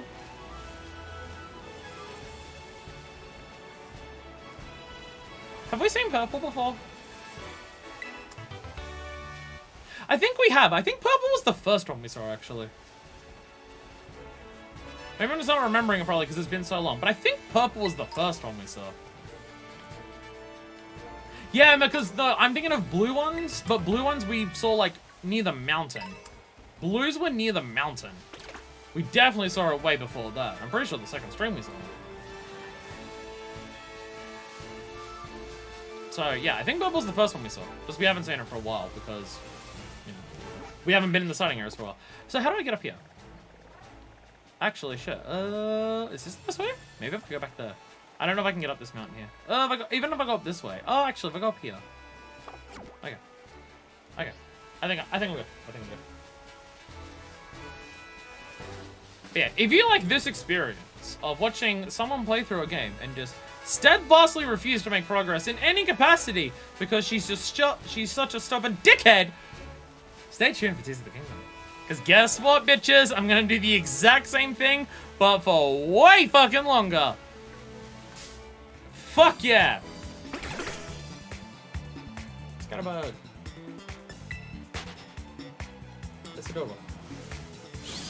I'm in a person's housing and they have a dinner, set up on one of the plates is 4 pears pushed together on a flat plate. Gross and disgusting. I hate pear.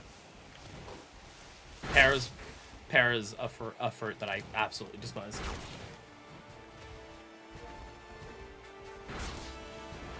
I don't think it's a normal experience. Pears are amazing. I hate pears.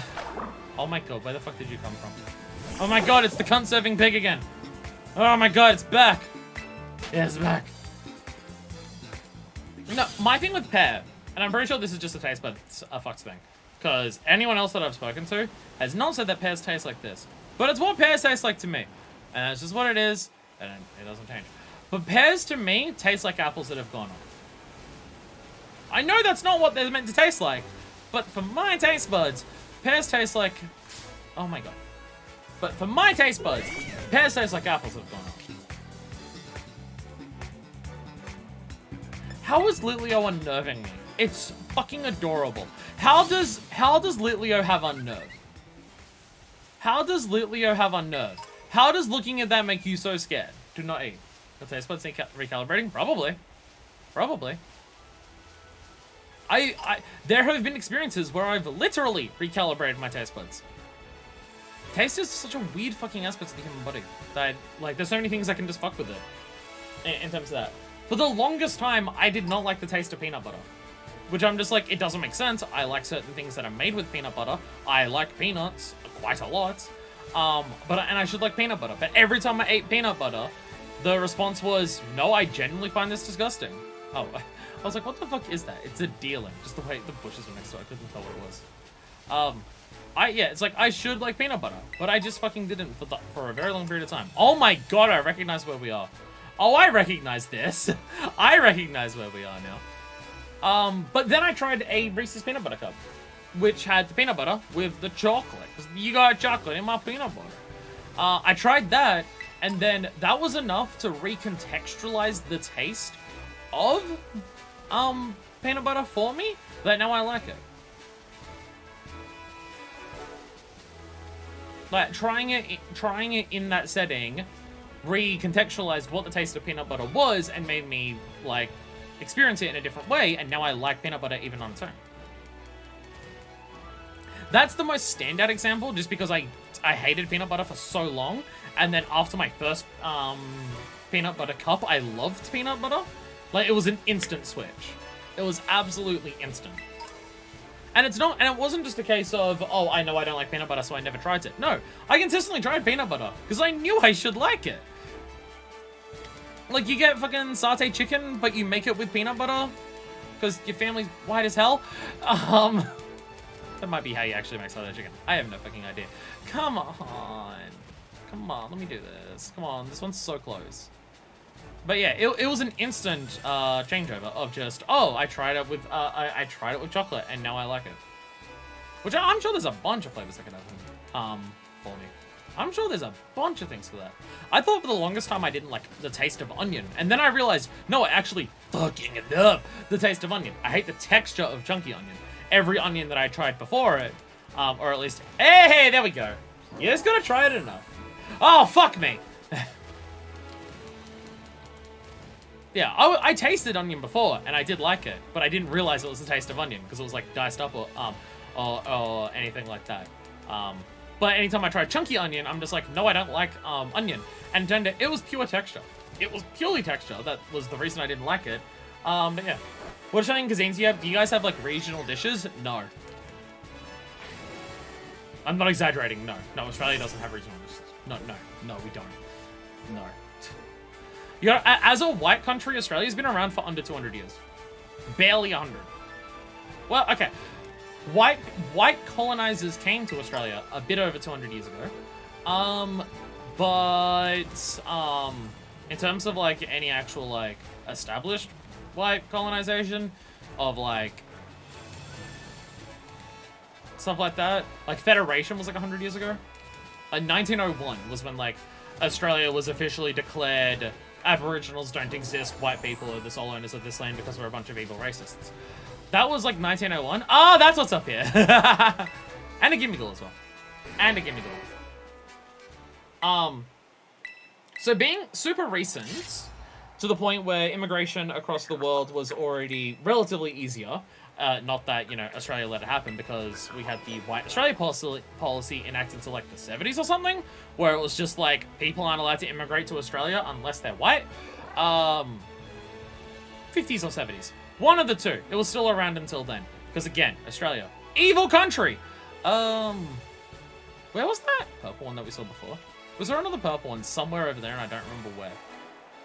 But yeah, because, like, we've already been getting food from other countries so recently, and white people have adopted zero indigenous food in any capacity into anything that they make, because, again, well, I mean, culturally appropriating an indigenous people's food after you colonize their land is one form of racist shitbaggery. Refusing to acknowledge anything that they do because you think, well, they don't know anything about cooking, so we're not going to try any of your food, is a different form of racist shitbaggery. We went for the latter, so we have, like, no indigenous foods that are, like, common in Australia either. And we just copied everything else. So, no, like, we don't have regional dishes. Meat pie would be the closest. And I'm kind of not exaggerating on that. If you were to ask, like, white Australians, what's Australian food, they'd probably say meat pie. Like, we don't have, like, dishes that are Australian dishes for, like, a dinner or a lunch or anything like that. Most Australian, that sounds dreadful. Oh no, Australian white people food is some of the worst food in the world, and I've said that since I was a fucking child. It's god awful. One of my friends, Paulina, moved here from Russia, and she's just like, food here is fucking atrocious. Like, you need to go to people who have immigrated here from literally anywhere else to get any food that's even remotely close to half fucking decent. The pages for Australian cuisine and list of Australian dishes on Wiki are sad. Oh, I need to see this. I'm not exaggerating when I say there's nothing. There is fucking nothing. There's fairy bread. Do you want to count fairy bread? We have fairy bread. Our most lit fucking food that we have that's culturally Australian is fucking fairy bread. I'm gonna bring up a picture of fairy bread. I'm not even exaggerating when I say that the best that Australian cuisine gets is this. It's awesome and I love it, but this is the most Australian cuisine you're going to get in this country. As in sprinkles on buttered bread. There's your fucking Australian cuisine. That's it. There's that and there's meat pies. There you go. And also lamingtons, which are also god-awful.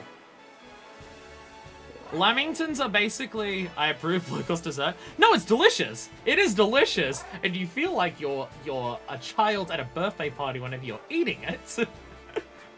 It does taste good. It genuinely tastes good. But come on, that's our cuisine. Like, we have Lamingtons, which is get the stalest sponge cake that you can possibly get, but just the cake part, none of the other stuff on it. Then get the shittiest, worst chocolate icing that you can get, and get that bit of stale sponge cake and coat it in that. And then cover it with the worst desiccated coconut that you can get. And that's a Lamington. And they're god-awful. And they're miserable. Does it taste good? Are you being held hostage by your country's food? If you go into fairy bread with the mindset of a literal child, fairy bread tastes good. Because it's sugar and butter on bread. Which tastes good. It's sugar and butter. There's a primal aspect of that that just is a nice taste to enjoy. The word Vegemite only appears on the list of Shine Dishes page 9 times. You say only, like that's still not fucking absolutely insane. Like, the first thing it says here is Indigenous Australian bush food. The thing is that white people don't have any of that. There is indigenous food here from like the people who have lived here for tens of thousands of years that have actually developed and cultivated a food. And like, yeah, it exists. It does exist. And like, from what I've tried of it, which is not a massive amount, but it is good. But Australian people here absolutely fucking refuse to eat it. Like white people here, I mean. I should say, when I say Cheyenne, I should specify white people. Because, you know, yeah. So there is that, but yeah. So there is that, but we just don't have any of it at all. But yeah, it's just like, there's a chicken parmigiana, which I did not think was Australian. I figured a lot of places in the world have chicken parmigiana. Chicken parmigiana is nice. I like a good parmy. I'm not, maybe I'm dumb, but I'm not a huge fan of butter. Oh, I fucking love butter. I fucking love butter. But again, Australian cuisine is Vegemite on toast. So I grew up having butter on toast or bread with Vegemite every single day of my life. And I would still have that. Parmesan is an Italian dish. Well, well, that's kind of my thing, right? You go to this and chicken parmigiana is one of the first things on here. That's what the closest, the first thing, the meat dish that Australia has is stolen from Italy. And it's a chicken parmigiana. Chicken parmigiana is like a typical thing for Australia. If you go to a pub or like any standard restaurant that will have like beef and chicken dishes, parmigiana will be on most of them. Like that's a common one, but it's not developed here in any capacity. It's delicious, but it's not absolutely not made here. There's so little Australian food they just have to put other regional dishes that are popular in Australia. Pretty much. Again, Australian cuisine as a thing does not exist. And I'm being completely, genuinely serious when I say that. We don't have any. There is no, like, anything here that, like, the closest things that you'd have here that would be like, this was developed in Australia are possible, like, are some lunch things. Like, meat pies, which I know we're not the only place in the world that has meat pies, but we're one of the places that does more meat pies. And they're, like, the common thing. I wonder if New Zealand has a similar problem. From my understanding, New Zealand has way more influence from its indigenous culture than its settler one. Meat pies are British. No, they are! But it's like, in Britain, you still have, like, fruit mince pies common. Where in Australia, for meat pies here, meat pies are 99% of pies here. And there would be some flavors of pie here that would be from things that were probably more likely developed here, because 99% of pies here are meat. Like, if you say the word pie in Australia, every single person's going to assume you mean meat. You have to specify if it's not. Aotearoa doesn't even get its own list of dishes pages, it gets wrapped in with Australia. I feel like Maori culture is a way bigger part of New Zealand overall culture compared to Aboriginal culture in Australia. So I imagine there'd have to be some of that, surely. There's lamingtons, which are lame. Pavlovas suck. Vanilla slice, fuck you. I refuse to believe that's made here. There's damper, but I'm pretty sure a damper wasn't made here. I'm pretty sure damper's been pretty fucking old. There's Chico rolls. I fucking love me a Chico roll. There's beer. There's certain beers. There's shitty beers. There's shitty beers, because all the most popular beers in Australia are shithouse. I thought for the longest time that I didn't like beer overall as a concept. And then I realized that most beers that I had were just shithouse Australian beers. And then I actually tried some beers that weren't the shitty typical Australian beers. And it turns out I do actually like beer. I still don't like it anywhere near as much as spirits, but it turns out I do like beer. I just don't like shitty Australian beer. There's still some good Australian beers, but like, yeah, I thought for the longest time that just overall I didn't like beer, and it turned out that just most of the beers that I'd had were the ones I didn't like. Hey, Survivor! So, I suddenly love this awful evil country.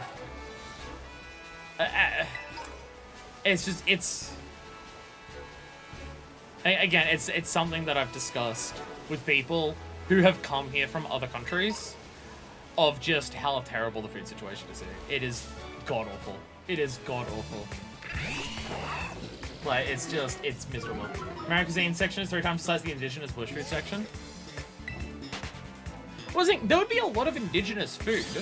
There would be a shitload of indigenous food, and there would be a lot of it that is really good.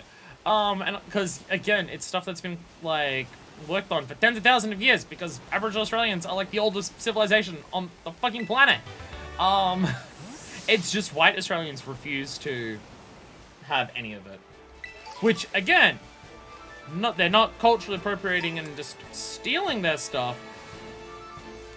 Which, props, but also, the reason they're not is because they're a bunch of racists who assume that if it's done by Aboriginals, then therefore it has to be god-awful, evil, and terrible, so they just consider it bad. White Australians not eating Aboriginal food is not because they don't want to culturally appropriate it. My only experience with Australian food is Anne Reardon videos. I don't even know who or what that is. Oh! No, I know an Australian dish. I solved it. I know an Australian dish. Oh my god, what are you doing here? Seriously, you're gonna be really high level, aren't you? Ah, fuck it, I can fight you. I guess we're in a high level area near the starter here. I guess I did backwards long jump of a lot of these cliffs. This may actually be a late game area because they expect you to have the ability to bullshit your way around. Not bullshit your way around it. No. Sausage McMuffin from McDonald's. That's our Australian delicacy. Oh god, you're a fire type. An earth type. Which I love the earth type terror in this, by the way. Of just like the multiple fragments, like the multiple cores of earth inside of that. That's so fucking sick. Nice.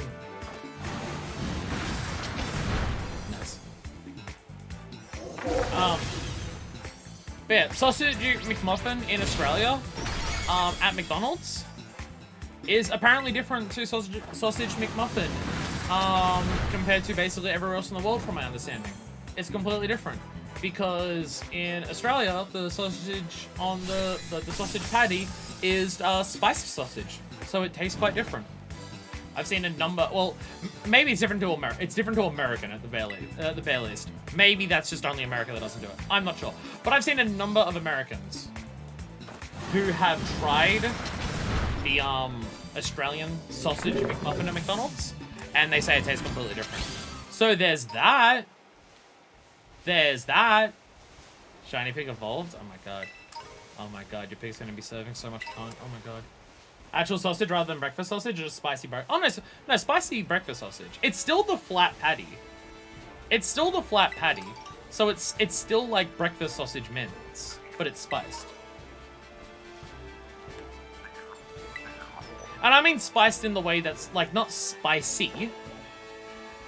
Not spicy as in burning. I mean spiced as in the way like Spam is spiced. Like how Spam is spiced ham, that type of spiced. That's our sausage. Like the spicing process. Oh my god, it looks like an actual pig. The spicing process that you do to ham to make it Spam, it's that to sausage, and that's our sausage McMuffin. It tastes fantastic, and I fucking love it. It's apparently unique to here. Whereas food is different from American food because American food has like poisonous additives in it. Well, also, I'm pretty sure most of our sugar is actual sugar and not high fructose corn syrup. I think that's also an American exclusive issue. Interesting. So good rather than bland. I mean, I fucking love it. But I also do have the taste buds of a child, as you saw by me ranting about how good fairy bread is. So there's also that.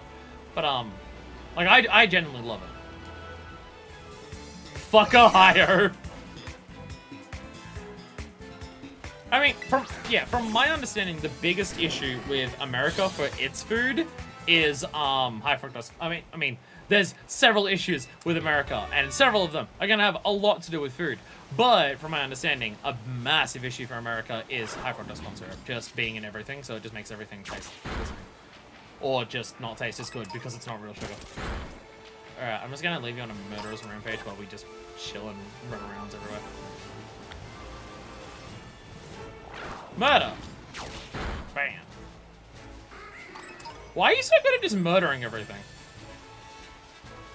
What level are things around here, actually? Never mind, it was just the terror thing that was there. Lol. We have real sugar and anything that we can get away with here. So speaking of... it's the bits. Yeah, that's the main thing that I've heard, which like would be terrible. I don't think, like, if we get food from America here, I'm pretty sure it's a thing. But from my understanding, it's nowhere near as much of a thing here. Because corn's not so ubiquitous here the way it is in the States. From my understanding. I could be entirely wrong. I have no idea. We should do a raid. Mikey, do you want to do a raid? I'm just thinking we haven't done a raid in so long and it gives a bunch of experience for like the candies and stuff. And we need more of those when we do alternate playthroughs. And if there's... I've been ignoring all of them. At least I live in actually has actual sugar production is high, so real sugar and syrups are more popular. You know what's good? I think I want to end the stream. No. I'm not gonna raid other streamers. I don't know other streamers. That's a 1-star. That's a 1-star. Ah, fuck it, we can do it. 1-star, let's go. Yeah, I don't raid other streamers because well, when I finish streaming, most people are gonna go to bed, so my viewers wouldn't stick around for the next person's stream. And also, I don't know enough streamers to raid to like go, hey, go and watch them. I don't know enough. No, we're gonna try and clear Alexander Savage. That's what we're doing. We're just gonna switch over to FF14 and do Alexander Savage right now. That's our plan. What was I talking about? Oh yeah, sugar. Fucking. Hey, Americans. If you know what I'm talking about when I say this, though I don't know how many of you like soft drink, or soda. So I don't know how relevant this is. Which tier are you on? Oh, this is only the first tier for this expansion, sadly. We haven't. We're gonna wait for the other tiers to come out. This is yeah, Pokemon Scarlet Turn 1. We find a 3-star, we can do that one as well since I can nuke it. Fuck yeah! Fuck yeah! I think you nuked this one as well. Yeah, you nuked the shit out of this one as well. I think we have a lot of candies, but if we're going to do multiple playthroughs, you know, I want those candies to just level up everything else. We can just instantly beat it with other ones. This still sounds like the Blend S intro. This still sounds like the Blend S intro. It absolutely does. It absolutely does. I'm using an Ultra Ball. It's a guaranteed cap. But yeah, if you like soda, Mexican Coke. I was ready for you when you do that. Nice. Not that I'm using my current one. Mexican sodas, am I right? Mexican Coke? Soda! I am addicted. Fucking love Mexican. It's so good, right? Oh, it's so fucking good. Oh, it's so good. Right? Mexican Coca-Cola is good too. I fucking love soda. It's a problem. You gotta tell it like the meme. There's a meme. I don't even know what meme we're referring to now. I don't even know what meme you're referring to about soda. I don't even know what you're referring to. How much how much Xperia travel points do we have? We have a lot actually. Actually, we have a lot. We actually have a lot. I didn't realize. Or Bomna? What on earth are you talking about? I got no idea. No, just Mexican Coke, because it's made from sugar cane, and it's so fucking delicious. Soda! What the? I'm scared. I don't want to click this. Why am I getting a Hunger Jacks family bundle ad? I don't care! I so don't care! I don't care if you get 2 Whoppers and 2 cheeseburgers and chips and 4 drinks and nuggets. I'm one person. Okay. Okay. American politics is confusing. American politics is confusing. Okay, it was just Biden yelling soda. And then Undertale started playing, I think? I think it was Undertale. It sounded like Turpy Fox. You're getting as mental meds, and I'm like, I don't have a vagina.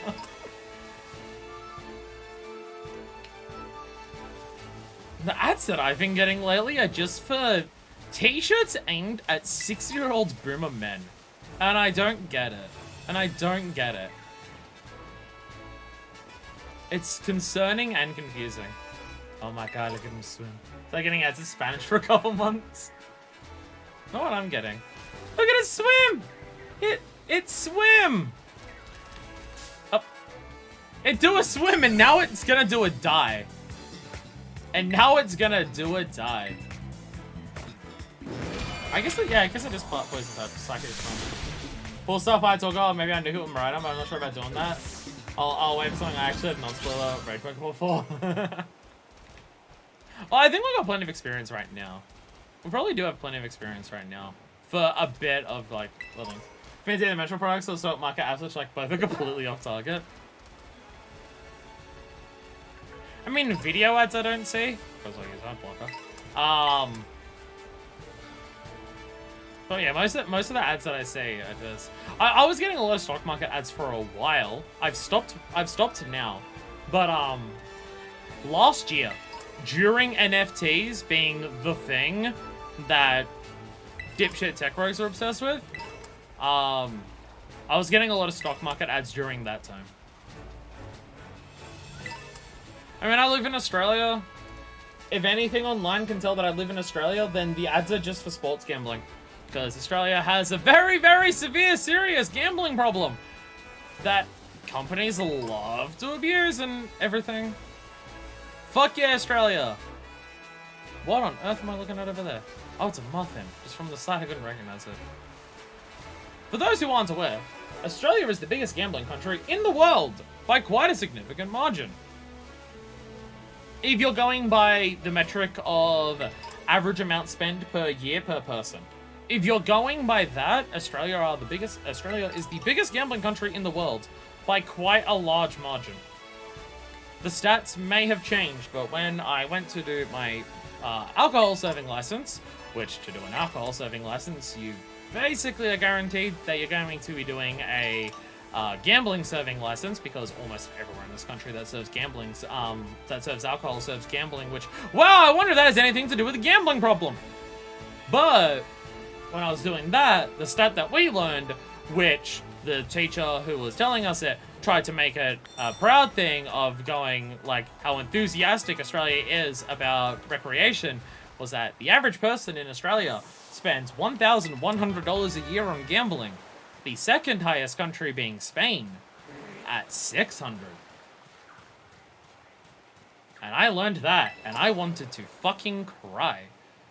If you find Ditto right though, we could definitely do that no matter what sellers it is, since I have a trick for it.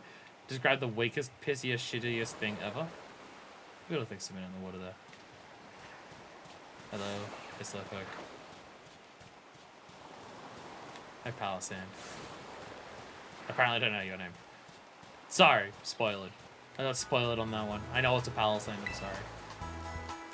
I actually looked through the Pokédex for Pokemon Scarlet ahead of time and memorized every single Pokemon's name and visuals. A thing I totally would be able to do. So I know that one's Palisand without ever fighting it. I could be wrong. Palisand might be the evolution, and that may actually not even be Palisand. It's very possible I'm wrong. I can never remember. One of them's Palisand and one of them's Sandy Gas. I don't ever remember which one's it. Those are the raid brings their level 1 Magikarp. They've been going near gambling, so now I have an addictive personality. I have addictive personalities when it comes to certain things, and I know for other things I very much don't. I'm so turned off by gambling because my retail working my entire life has been about it. Because I've been working in news agencies basically since I was 15. No, since I was 15. There's never been a period where I've not been working in a news agency except for like the 1 month between 2 of them. But I've always worked in news agencies for my job, for retail, which means I've always been serving lotto to people because they're synonymous with each other. Hey! Secluded Beach, one of the 10 sites of Paldea. Stop giving me sites of Paldea that are next to a Pokemon Center. It's pointless. Alright, stop playing online games because loot boxes were sucking out most of my income. It's disgusting how many video games are like predatory on gambling. But no, it's just part of the game. If it has gambling, it should be regulated like a fucking gambling product because it's a fucking gambling product. Did I just catch you littering? I need to battle you to protect the beach. I was grabbing a coin off the beach and grabbing the items. Thank you very much, Sophia. I was doing no such thing. Oh no, level 23. What did I do? I'm gonna scream, shout, let it all out. Hell yeah. About to send in a Zoomeril. Oh, my knees. My knees! I gotta crack my knees! There we go. There we go. Can I... Is my cooldown gone on this one? Hey. Hey. I wish I could see the cooldown timer for my knuckles cracking. I wish I could see it. So I know when it's ready. A Zoomeril? What about a Millennial Maril?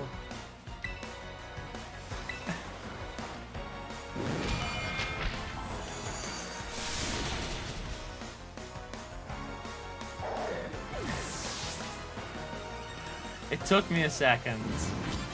It took me a second. Sorry about that. Seems like I was mistaken. Feel free to type me up for that. No, it's fine. If you get me with a pun, and I didn't see it coming, or I had to wait a second before I get it, that means you beat me.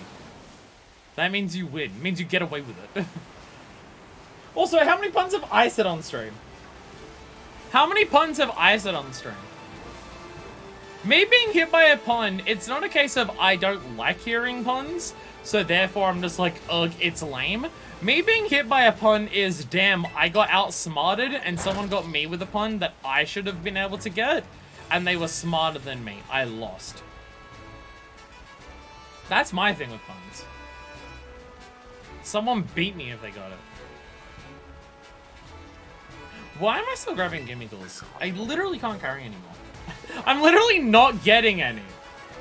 I'm not getting anything for getting them. Am I stuck here? No, I'm not. No, I'm not. No, I'm not. I'm not. I'm getting better at it. I'm getting better at just looking around and just going... Bam! There it is. That I can do. That I can do. Roar! Who's roaring at me? Remember that? Are you smarter than a 10-year-old show? What was up with that? Are you smarter than a 5th grader? There was that one? I wonder if that still exists in Australia. You know who we're gonna split unpaid labor out of for game shows? Children! I mean, there's several TV shows that are that. There are several TV shows that are exploiting children for content. There's so many children's game shows. The main difference with that one is that it was marketed at adults. Most children's game shows are marketed towards children to watch. That one was marketed towards adults to watch. This reminded me of research I did into the show Who Wants to Be a Millionaire. Do tell us your research on this show. I'm curious what the research is. I remember for the Australian version of that show, it took so many fucking years before anyone actually won. Like, it was on the news when someone won it for the first time, because it had taken so fucking long for anyone to actually get it. I do remember this. That was a while ago, like when I was a kid, but it was like several years before anyone actually got the million. Because it had some international versions on different jackpot amounts, I was curious which one had the biggest jackpot. Well, I don't think it's called that anymore in Australia. The format in it has changed, so I think it's now called Millionaire Hot Seat. But I also don't know if you can even win $1 million on it anymore. It might just be called Hot Seat now, because I think the top prize might be 250k. I know Survivor was one of the ones where in Australia the grand prize is significantly less than the American ones. And that's the case for a lot of Australian TV shows, because our population is way smaller, and we usually don't market our shows to people outside of this country, because we make terrible television here. So, prize is the way there. I'm a huge game show fan. The problem is most game shows in Italy suck ass. I feel like there's a lot of Australian TV shows. I don't know how many of them still exist, but I feel like on the free-to-air channels here, like the 5 channels that you can get for free without having to pay for like a subscription service or anything. I feel like there's still a lot of game shows that exist on those. But I've also not watched free-to-air television. Or television. In so many years. That it's hard for me to judge. I got Deal or No Deal and Inheritance, that's it. I don't know if the Australian Deal or No Deal still exists. Though I think the main reason Australian Deal or No Deal doesn't exist anymore is because the host of it was caught in like several drug and domestic violence and drug offenses. So I think the main reason Deal or No Deal doesn't exist here anymore is because of that. I distinctly remember hearing the phrase that the show should have been called Deal or Drug Deal because of the host. Many times. It is just Hot Seat now in Oz? Yeah. Well, because there was 2 issues with Who Wants to Be a Millionaire in Australia. One, it would always run over time because they didn't have a time limit on people answering questions. So you would have times where people would genuinely spend 10 minutes thinking about an answer for a single question. Like you would have situations where someone would go into like the sea to answer the questions, and in the 1 hour time slot they have, they wouldn't reach the million question, but they also wouldn't be kicked off in that entire time.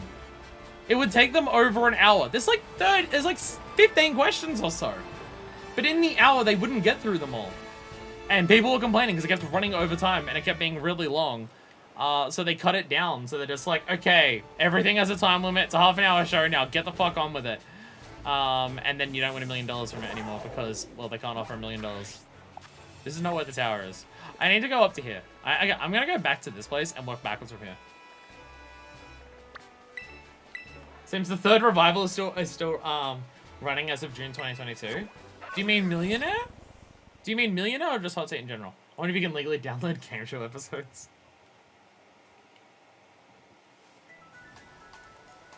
Again, I cannot tell you the last time I genuinely watched television in any capacity. Okay, so I'm going south and then we go down. Okay. I don't watch things. I meant to zoom out, but I realized I was already zoomed out. I don't know what I'm doing. Peaceful, happy music. Who wants to be a millionaire? And yes, you can legally download game shows. Am I going the right way? Yeah, I gotta go past the pool. I was supposed to say, supposed to wink, wink, nudge it. You put a spinning cube after it.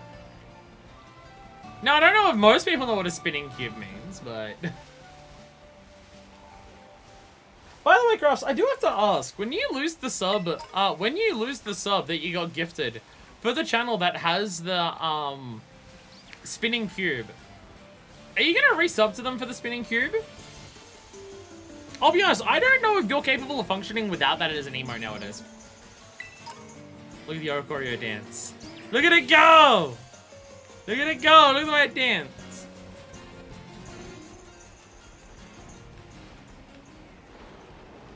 Okay, where am I actually? I gotta mark this on the map. There's also this giant flat plateau up here with some ruins on top of it. No! Not that. That really hurt. My throat is getting dry. Only because I only had a can of drink for this, and not like a full-ass bottle of water. But I don't want to start drinking the full-ass bottle of water now, but it's my last one in the house. If I start drinking it now, then it'll be, 1, warm early, and 2, it'll be run out by the time the stream ends, and then I'll have no cold water for the rest of the night. When spinning cubic spies, I'm performing a summoning ritual for it, and that feels like... Okay. Okay. Okay. I feel like spending $5 is easier than suicide, but... Well, that's just me. I can't even just say I'll make one. Because I'd probably get in trouble if I copied someone else's emote for Twitch. I'd probably get in trouble for that. Probably. Probably. I feel like I probably would. Why are you bitches so low leveled? Ah. Ah. You make your own spinning cube? But I can't copy other people's emotes. That will get me in troubles. I'd get in troubles. You know what? You know what? I haven't seen you in a... How many Pokemon do you have left? Pretty sure faces, Cube's faces on the not copyright material. Is there faces on that one? I thought it was just a Minecraft cube. I thought it was just a Minecraft cube. Is there a law against cube manufacturing?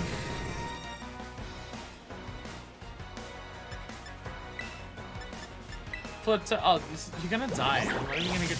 I wanted to see Superman! I wanted to see you there holding my hand! Oh, never mind. Yeah, it's sturdy. Nice! Fuck yeah. Let's give it the streamer's face. And I thought it was just a fucking Minecraft cube. Oh no, there is a face on it! I thought it was... Oh! I thought it was like a Minecraft ore cube. Oh! Oh, I thought it was like ore from Minecraft. Oh. Oh. The famed anime girl ore. You know the ore that you mine in Minecraft, and when you put it in the furnace, you spit out anime girls? I played that mod. Alright. Which one, I think, is the next follow-up question, isn't it? I think the next question is which one. I wonder who's that sleeping in the background. Oh my god, it's Houndoom! Is this so consistent? It's just so consistent. Just all the time, forever, no matter what. No matter what.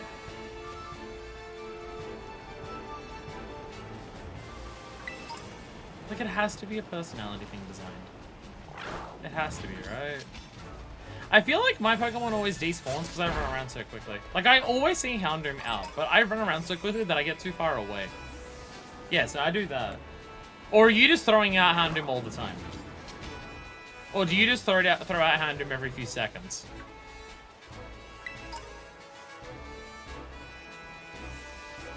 Yeah, so I feel like having a Pokemon out like that makes more sense if you're running around on foot. Well, if I'm running around like this. Don't worry, I got it. What have you got? Houndoom's run faster than Armarouge.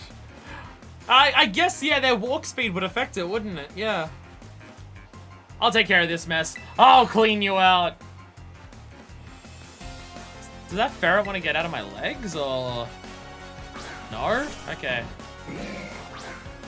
Hey, chat! Hey, chat! What's Grimer spelt backwards? What's Grimer spelt backwards?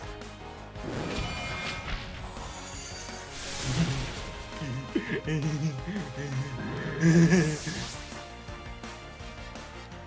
told you my brain would be weird today. I told you my brain would be weird today. I told you. Cleaned me out. Getting all your money. I should have been fighting way more trainers. It's money. It is money. That was a new item. Too bad I'll never know what it was. Oh, I can talk to you. Yeah. We nodded each other. She's fast enough to follow as long as I don't go full speed. Nice.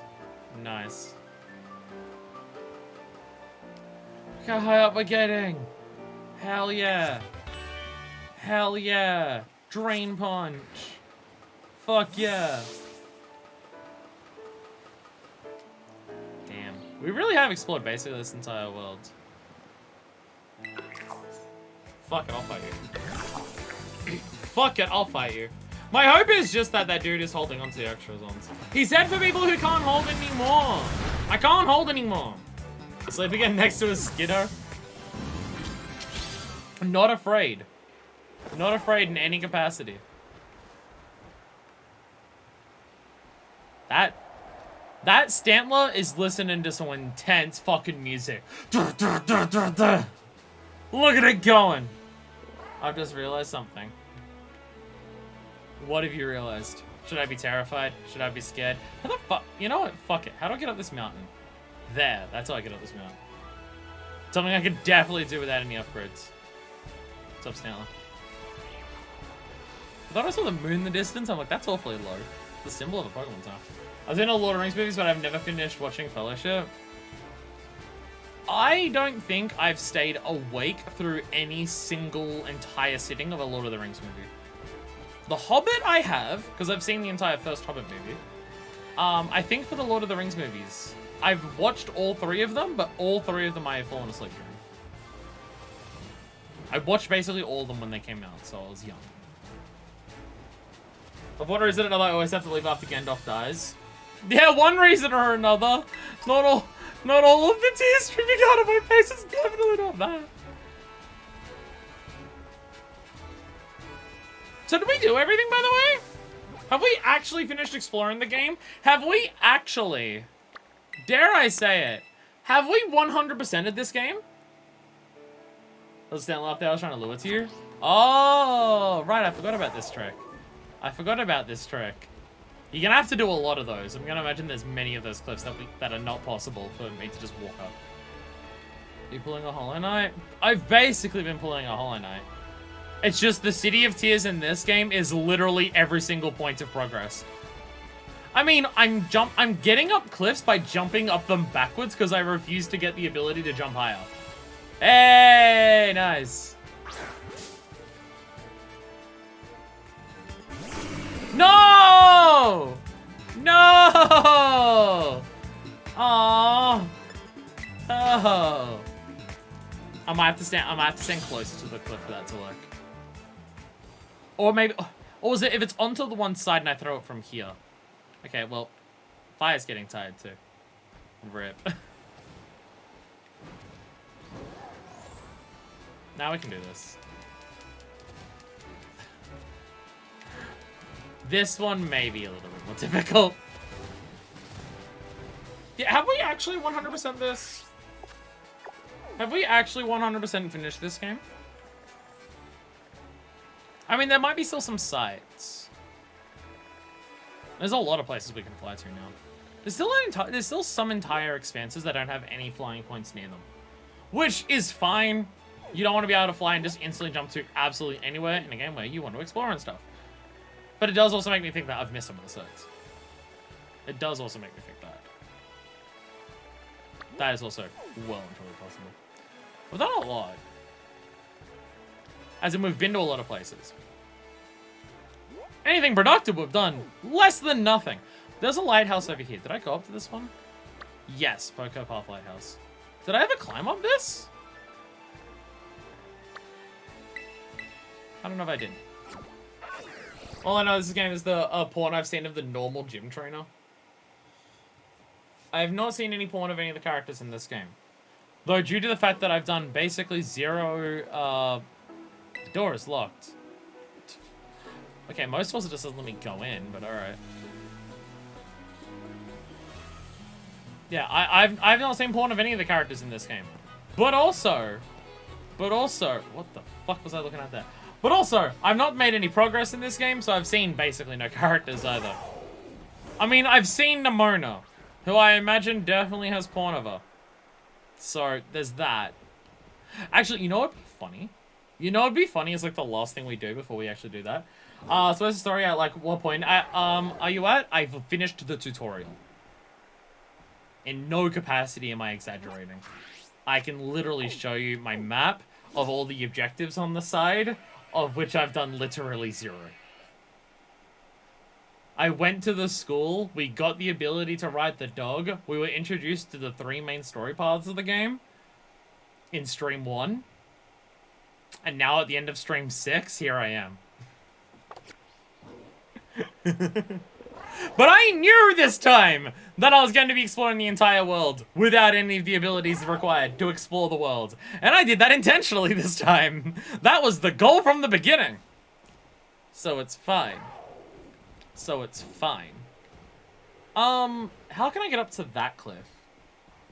Do you reckon I can backwards jump into there? Because I kind of want to go back into the cave and go back to where we started.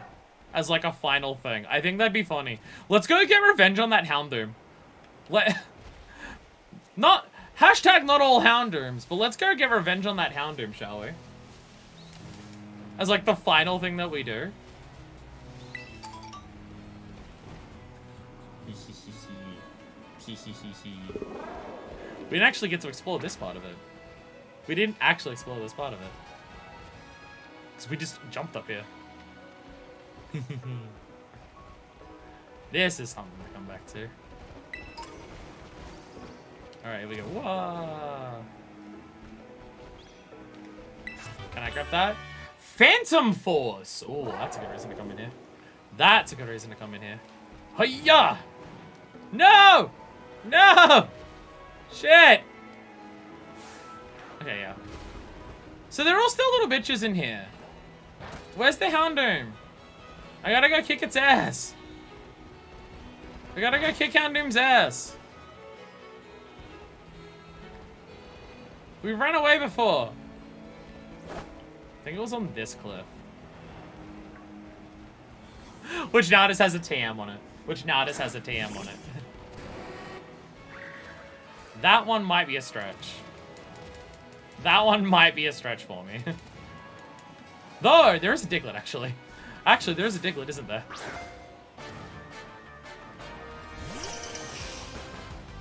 No! Why isn't this working anymore? Ah, it was working so well before. We tried that several times in a row and it never once failed.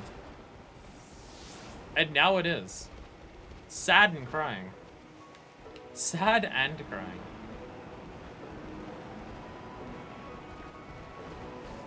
Damn, okay.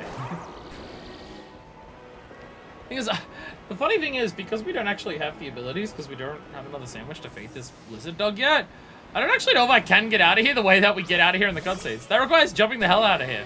I may actually be stuck down here without fast travel. Because where you come into this is just a fucking beach. Ooh, glowy and shiny. We didn't get this far before. Yeah, I mean, there's Ultra Balls there. You definitely didn't get this far first time through here. This cave has a lot of glowy on it, which feels unique.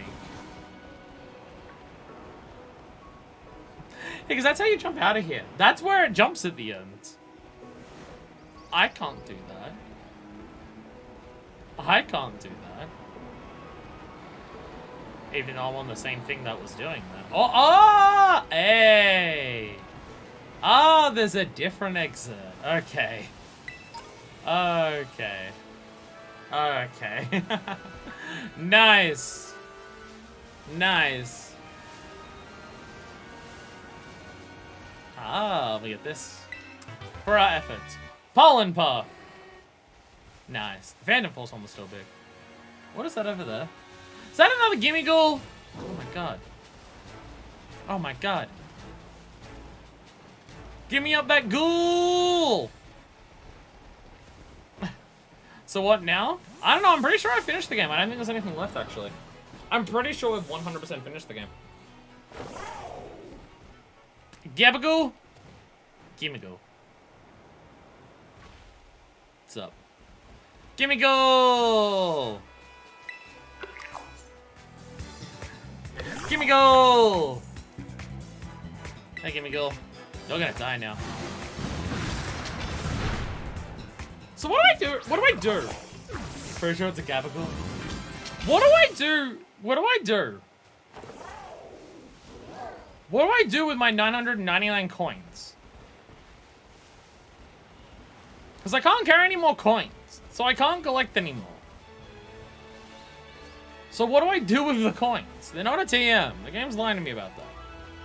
You buy cute outfits? Well, these are different coins. No one accepts this currency. I can't do anything with this currency, it would seem. There's just more of them. We just keep finding more of them. The game's taunting me. The game is taunting me. Whee! Bam, Cabos.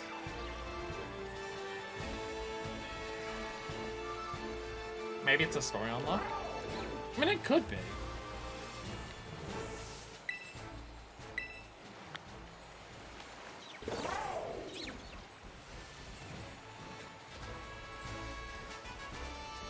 What if I level up Gimme?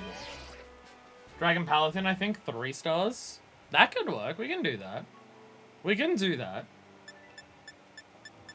What happens if I level up Gimme? What happens if I level up Gimme?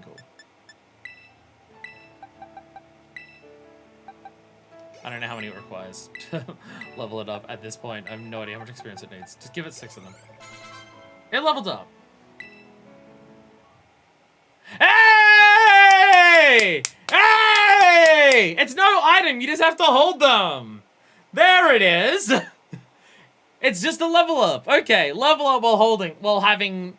I assume you gotta be capped out. We've leveled up this thing from like level 5 to 40. I assume you have to be capped. Okay, I think it'll be like trading in for like an item to level it up, like Charcadet was. But that dude didn't say anything. Here we go. Here we go. 99 coins and level up. Oh my god, it's a string cheese man! Oh my god, it's a string cheese man!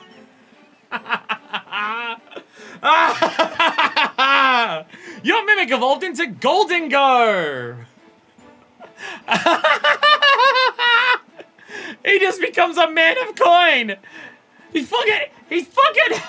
Let it out of its ball real quick. He looks like a big string cheese man! He looks like the biggest string cheese mascot! He fucking...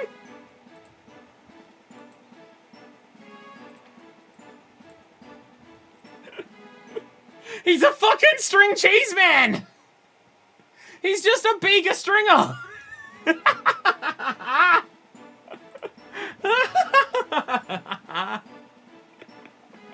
Amazing! I love it! I love it! He's so glisteningly gold! Oh my god. Oh my god. Coin entity Pokemon. Its body seems to be made up of 1,000 coins. This Pokemon gets along well with others and is quick to make friends with anybody. Ask the initial Gimme Gold coin. What's that? Was it riding a surfboard? Is it a silver surf? Wait, is it a silver surfer? Is it a silver surfer? Oh my god, why is it on a surfboard? Goldingo is Pokemon number 1000? That's amazing. It's literally got a fanny pack. That means something very different, actually, because fanny means vagina in Australia. But yes, it turned its treasure chest into a little surfer. He's just a surfer gold dude. He's just a surfer. And these number 1,000, you need 999 coins for Gimmiggle at 999 to become number 1,000 with 1,000 coins. Whee! Whee! Whee! He's just not a surfer. It's just a... There's coins on the surfboard too, isn't there? There's coins on the surfboard, isn't there? Oh, I love you. Oh, I love you. It's just so cool. Look at the pose and the flicked back hair and the surfer attitude. People always say it makes less sense in Aussie England, but people often wear them with the bag on the front, so wouldn't that be a more appropriate name if you don't wear it over your butt? Yeah, but it's just inappropriate to tell someone that they've got a vagina bag. Oh my god, and little laughs it does. Oh, the laughs it does. Oh, I love you. Hey! I love you. Oh, I love you so much. Is he supposed to be a gold Sudowoodo? No, he's a bigger cheese stringer. He's string cheese. I fucking love string cheese. I have string cheese every day. You know, you want to start the Palafin raid for me to nuke? I want to join in with this, bro. We gotta see some shit. What are the stats like? Steel Ghost! Ooh, that's good. Steel Ghost is a good typing. Steel Ghost is good. Lower special attack, higher defense. Why does every special attacker I get have a thing that knocks down their special attack? Ability, good as gold. A body of pure solid gold gives the Pokemon full immunity to other Pokemon's... Get fucked. Get fucked. That I'm reading that wrong. I'm reading that wrong, aren't I? There's no fucking way. There's no way that's what I think it is. Oh my god. Oh my god, Zoomies! Zoomies! Zoomies on a surfboard! I'm not? You are fucking kidding me. Like, not just status infliction. Status as in the moves that aren't physical or special. Like, not status affliction. So, just status. As a whole. That's fucked up. That is actually fucked up. That's disgusting. Even helpful status moves like helping hand fail. I know this cause raids. That's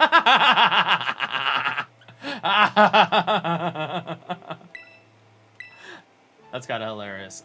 Recover. Recover's a good move. Shadow Ball. It is a special attacker. Let's get Shadow Ball immediately. What else has it got? What else has it got? Metal Sound. Metal Sound. Lower special attack, special defense. Substitute just naturally without anything else. Confuse Ray, Nightshade. Okay. It doesn't have many moves. It doesn't have many, but it has some at least. It does at least have some. This is the thing I should have given the Flash Cannon to. Now that it's steel typing. Now that it is steel typing. Put on Recover over Tackle.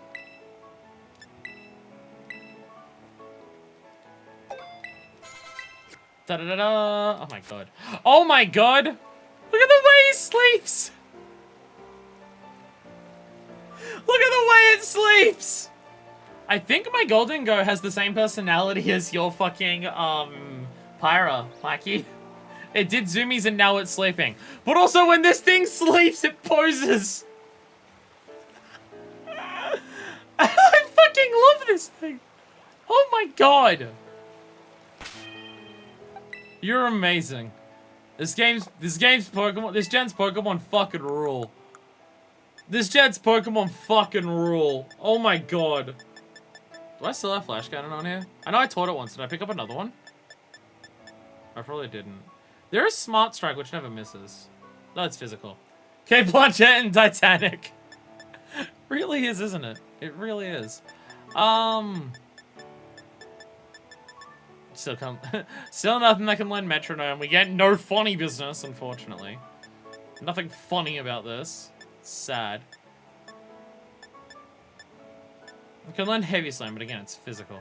It's made out of solid gold. Heavy Slam should be powerful anyways.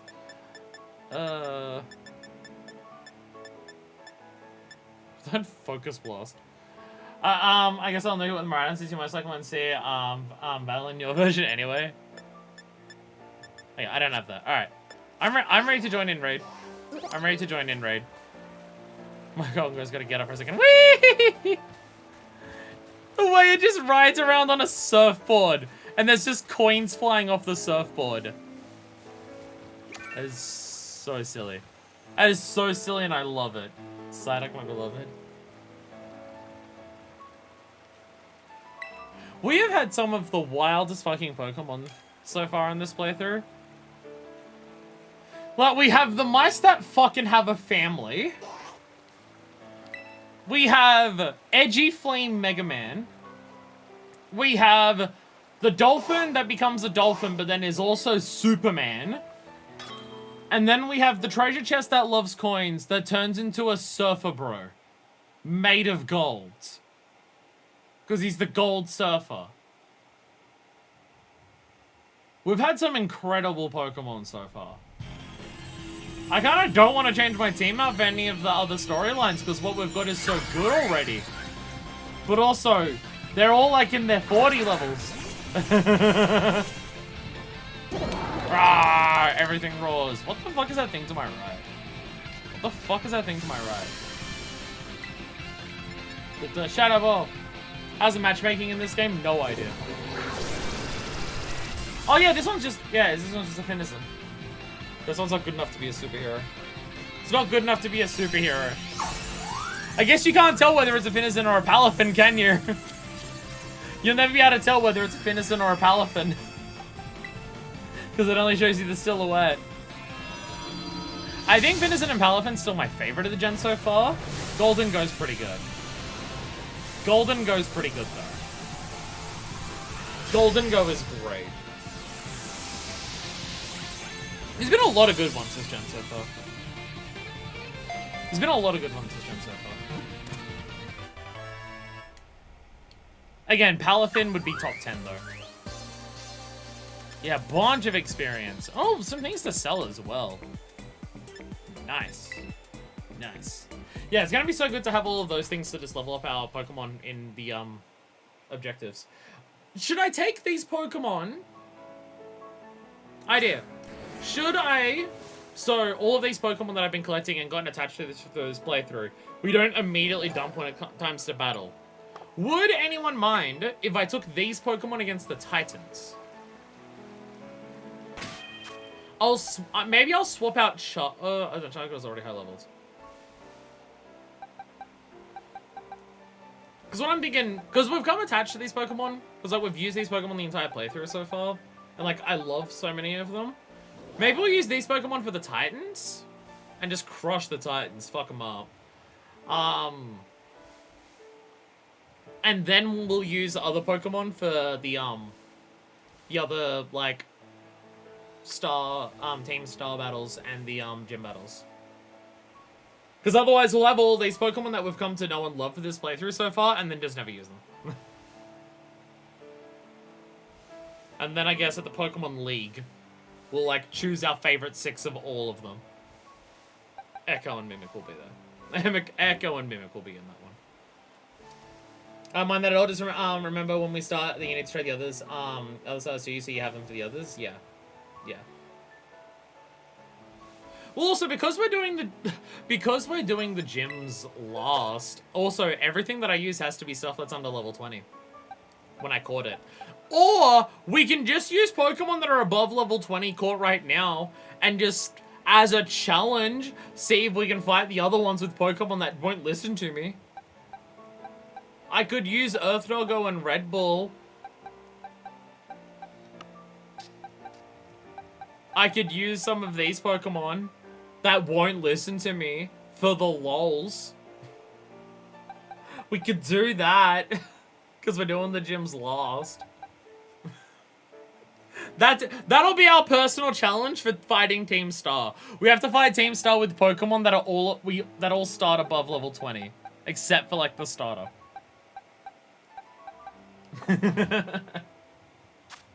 So it'll be an extra challenge. They won't listen to us for that. We'll get to take it a little easy with the Titans because we're starting with a lot of high level shit. Though I imagine Titans is probably going to be one of the higher level ones to do because they're giant Pokemon. But then to make up for the fact that we're making that a little easier on ourselves, we've then got to like go ham on the other one. By just not having Pokemon that will listen to us in any capacity. Because lol. And also, potentially, possibly, Lamau. We're gonna butcher this playthrough as much as possible. Fuck yeah. Fuck. You know, now that we've done most of the exploring, I don't actually know how much longer the playthrough is gonna take to do all of the other things that the playthrough has. I'm genuinely not sure. Because I don't want to... I'll teleport to all the Titans. I'm basically considering this the Titan playthrough. But we're doing all the Titans after we did the exploring because I wanted to see how much of the exploring I could do without Titan upgrades. But for the other ones, I don't want to teleport around. I want to run around the map again because we'll have all of the upgrades to move and find the gyms and the star stuff. But like, it'll only be new areas to go to that will actually be properly exploring. We will just be going to one to the other, and on the way, if we see something interesting, that's when we'll do it and stuff like that. That is the idea. That is the idea. Mikey, while you're here and next to me, can you guide me to where a clothing store is to buy a different thing? I want a suit. I want to actually show. I want a skirt. I want to actually show off my tights. I bought tights and you can't even see them. So this place is fucking huge, and I don't know this place in any capacity. And the map doesn't really. Oh, actually, the map. Never mind. The map does show me. Delibird presents. Delicoso. Rough and tough. There's rough and tough there. Okay. And well, that's Baggins. Fashion Street. Okay. Never mind. Never mind. I looked at the map and it actually does show you things. So most of these are going to be the same things just everywhere, right? Yeah, that is like they're literally the same buildings in most places. But the fashion things. So yeah, we've got Rough and Tough and then Fashion Street. Oh, fair enough. You're probably gonna show me. And then I just completely ignored you. Whoops. Whoopsies. My bad. My bad. Like, what were you talking about? Your phone can reveal your past lives? What the fuck are you on about? I sense great depths to your past. You must have gone experience lives you've ever. Call a rotometry care to try. What are you talking about? Gala? Facing out enormous challenges, Gala region with equally enormous Dynamax Pokemon. Oh. Oh. The Ball Guy case? They're aware of the one good thing that came from the story of Sword and Shield. Ball Guy. And literally nothing else. Nice. Nice. They're aware of the one good part of that game story. Okay, here's this one. Here's this one. Welcome to Rough and Tough. A bunch of gloves, some hats, and glasses. Ball Guy, the one, only with one guy with one ball. Yeah, but it was very big, so it made up for it. That's how it works. Supposing you special case if you played Let's Go, Sword, Shield, BSP, and Legends Arceus. And I've played literally one of them. I've played literally one of them. That can't be healthy. It's fine. Don't worry about it. Oh, Fashion Street, just like a bunch of them. A stylish hat. Big VKs, Bulgo, Focus, Pokemon, and Arc Focus. Yeah. Yeah. This is just hats. Where do I buy coats and stuff? Where do I buy different uniforms? Is there any way to do that? I was bored of fashion, apparently. I mean, Pyro doesn't like clothing at all, so I'm kind of not surprised. Where do I buy clothes? There's got to be someone. I was about to say, didn't I buy a different coat? But no, I think I just changed it because you can have like summer and winter and stuff like that. Pokemon materials. If I gather the materials and trade them for LP, I can buy what I want, even if I don't have any money. Yeah, but Mikey, do you know where to buy, like, the uniforms and stuff? That's the thing I'm looking for. They treat you to uniforms. It seems lame, but I know there are options. I just don't know where they are. I just can't find them. Unless it isn't one of these things and it just doesn't seem like it. No, it is lame. Like, I remember dressing up my character in, Sword and Shield, really pretty. Press left D-pad. There's more than just those ones though, right? There's more than just those ones though, right? Because you're wearing, like, fancy shit.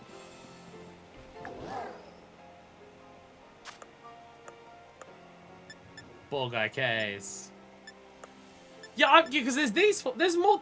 Then what are you wearing? Are you wearing something totally different? So in chat, it's a nice customization. It's the one redeeming quality. I liked how I dressed up my character in that. Oh, it's a different color because of violet. Oh, okay. Yeah, this is lame that it's only these four. This sucks that it's only these four.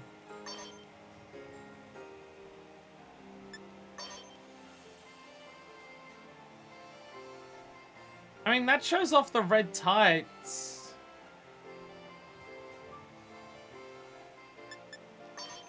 Do I prefer summer or winter?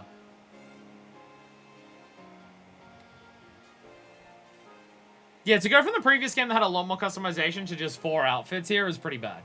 That's pretty bad. I just use everything in this game but this. I don't know why they would only have 4 of them. 4 outfits compared to what you had in the previous ones. It seems a little ridiculous. I think I prefer this. I think I prefer this. I think. Is this better? Shorts with tights seems weird, but then I actually have the tights.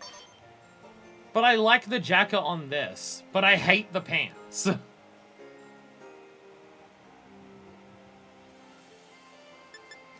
I'm not sure which one. Because this one's god-awful. Fuck the bomber fuck the puffy jacket here. And then this one's just like the worst of the summer and winter ones combined.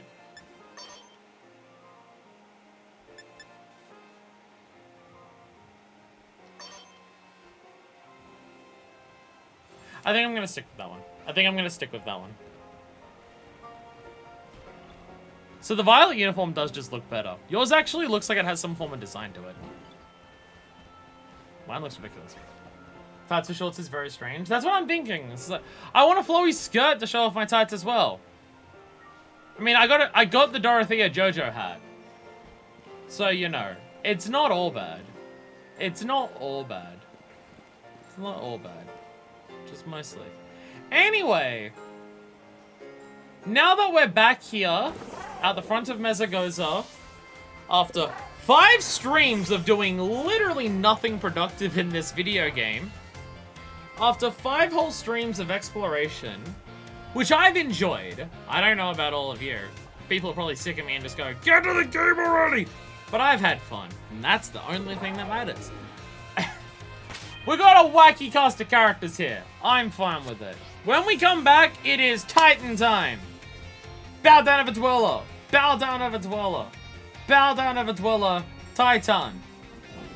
Next time we do Titans. When we beat the Titans, we will do Team Star. When we do Team Star, we will do the gym badges. And then we have the Pokemon League. Fuck yeah. Most wacky beam pyro the Houndoom. Houndoom's great. Though I have something to rival a Houndoom. That being one very, very, very gold man. Who's doing surfboard zoomies. Surfboard zoomies. The fact that it's just a gold surfer bro is so fucking funny. I love it. I love it.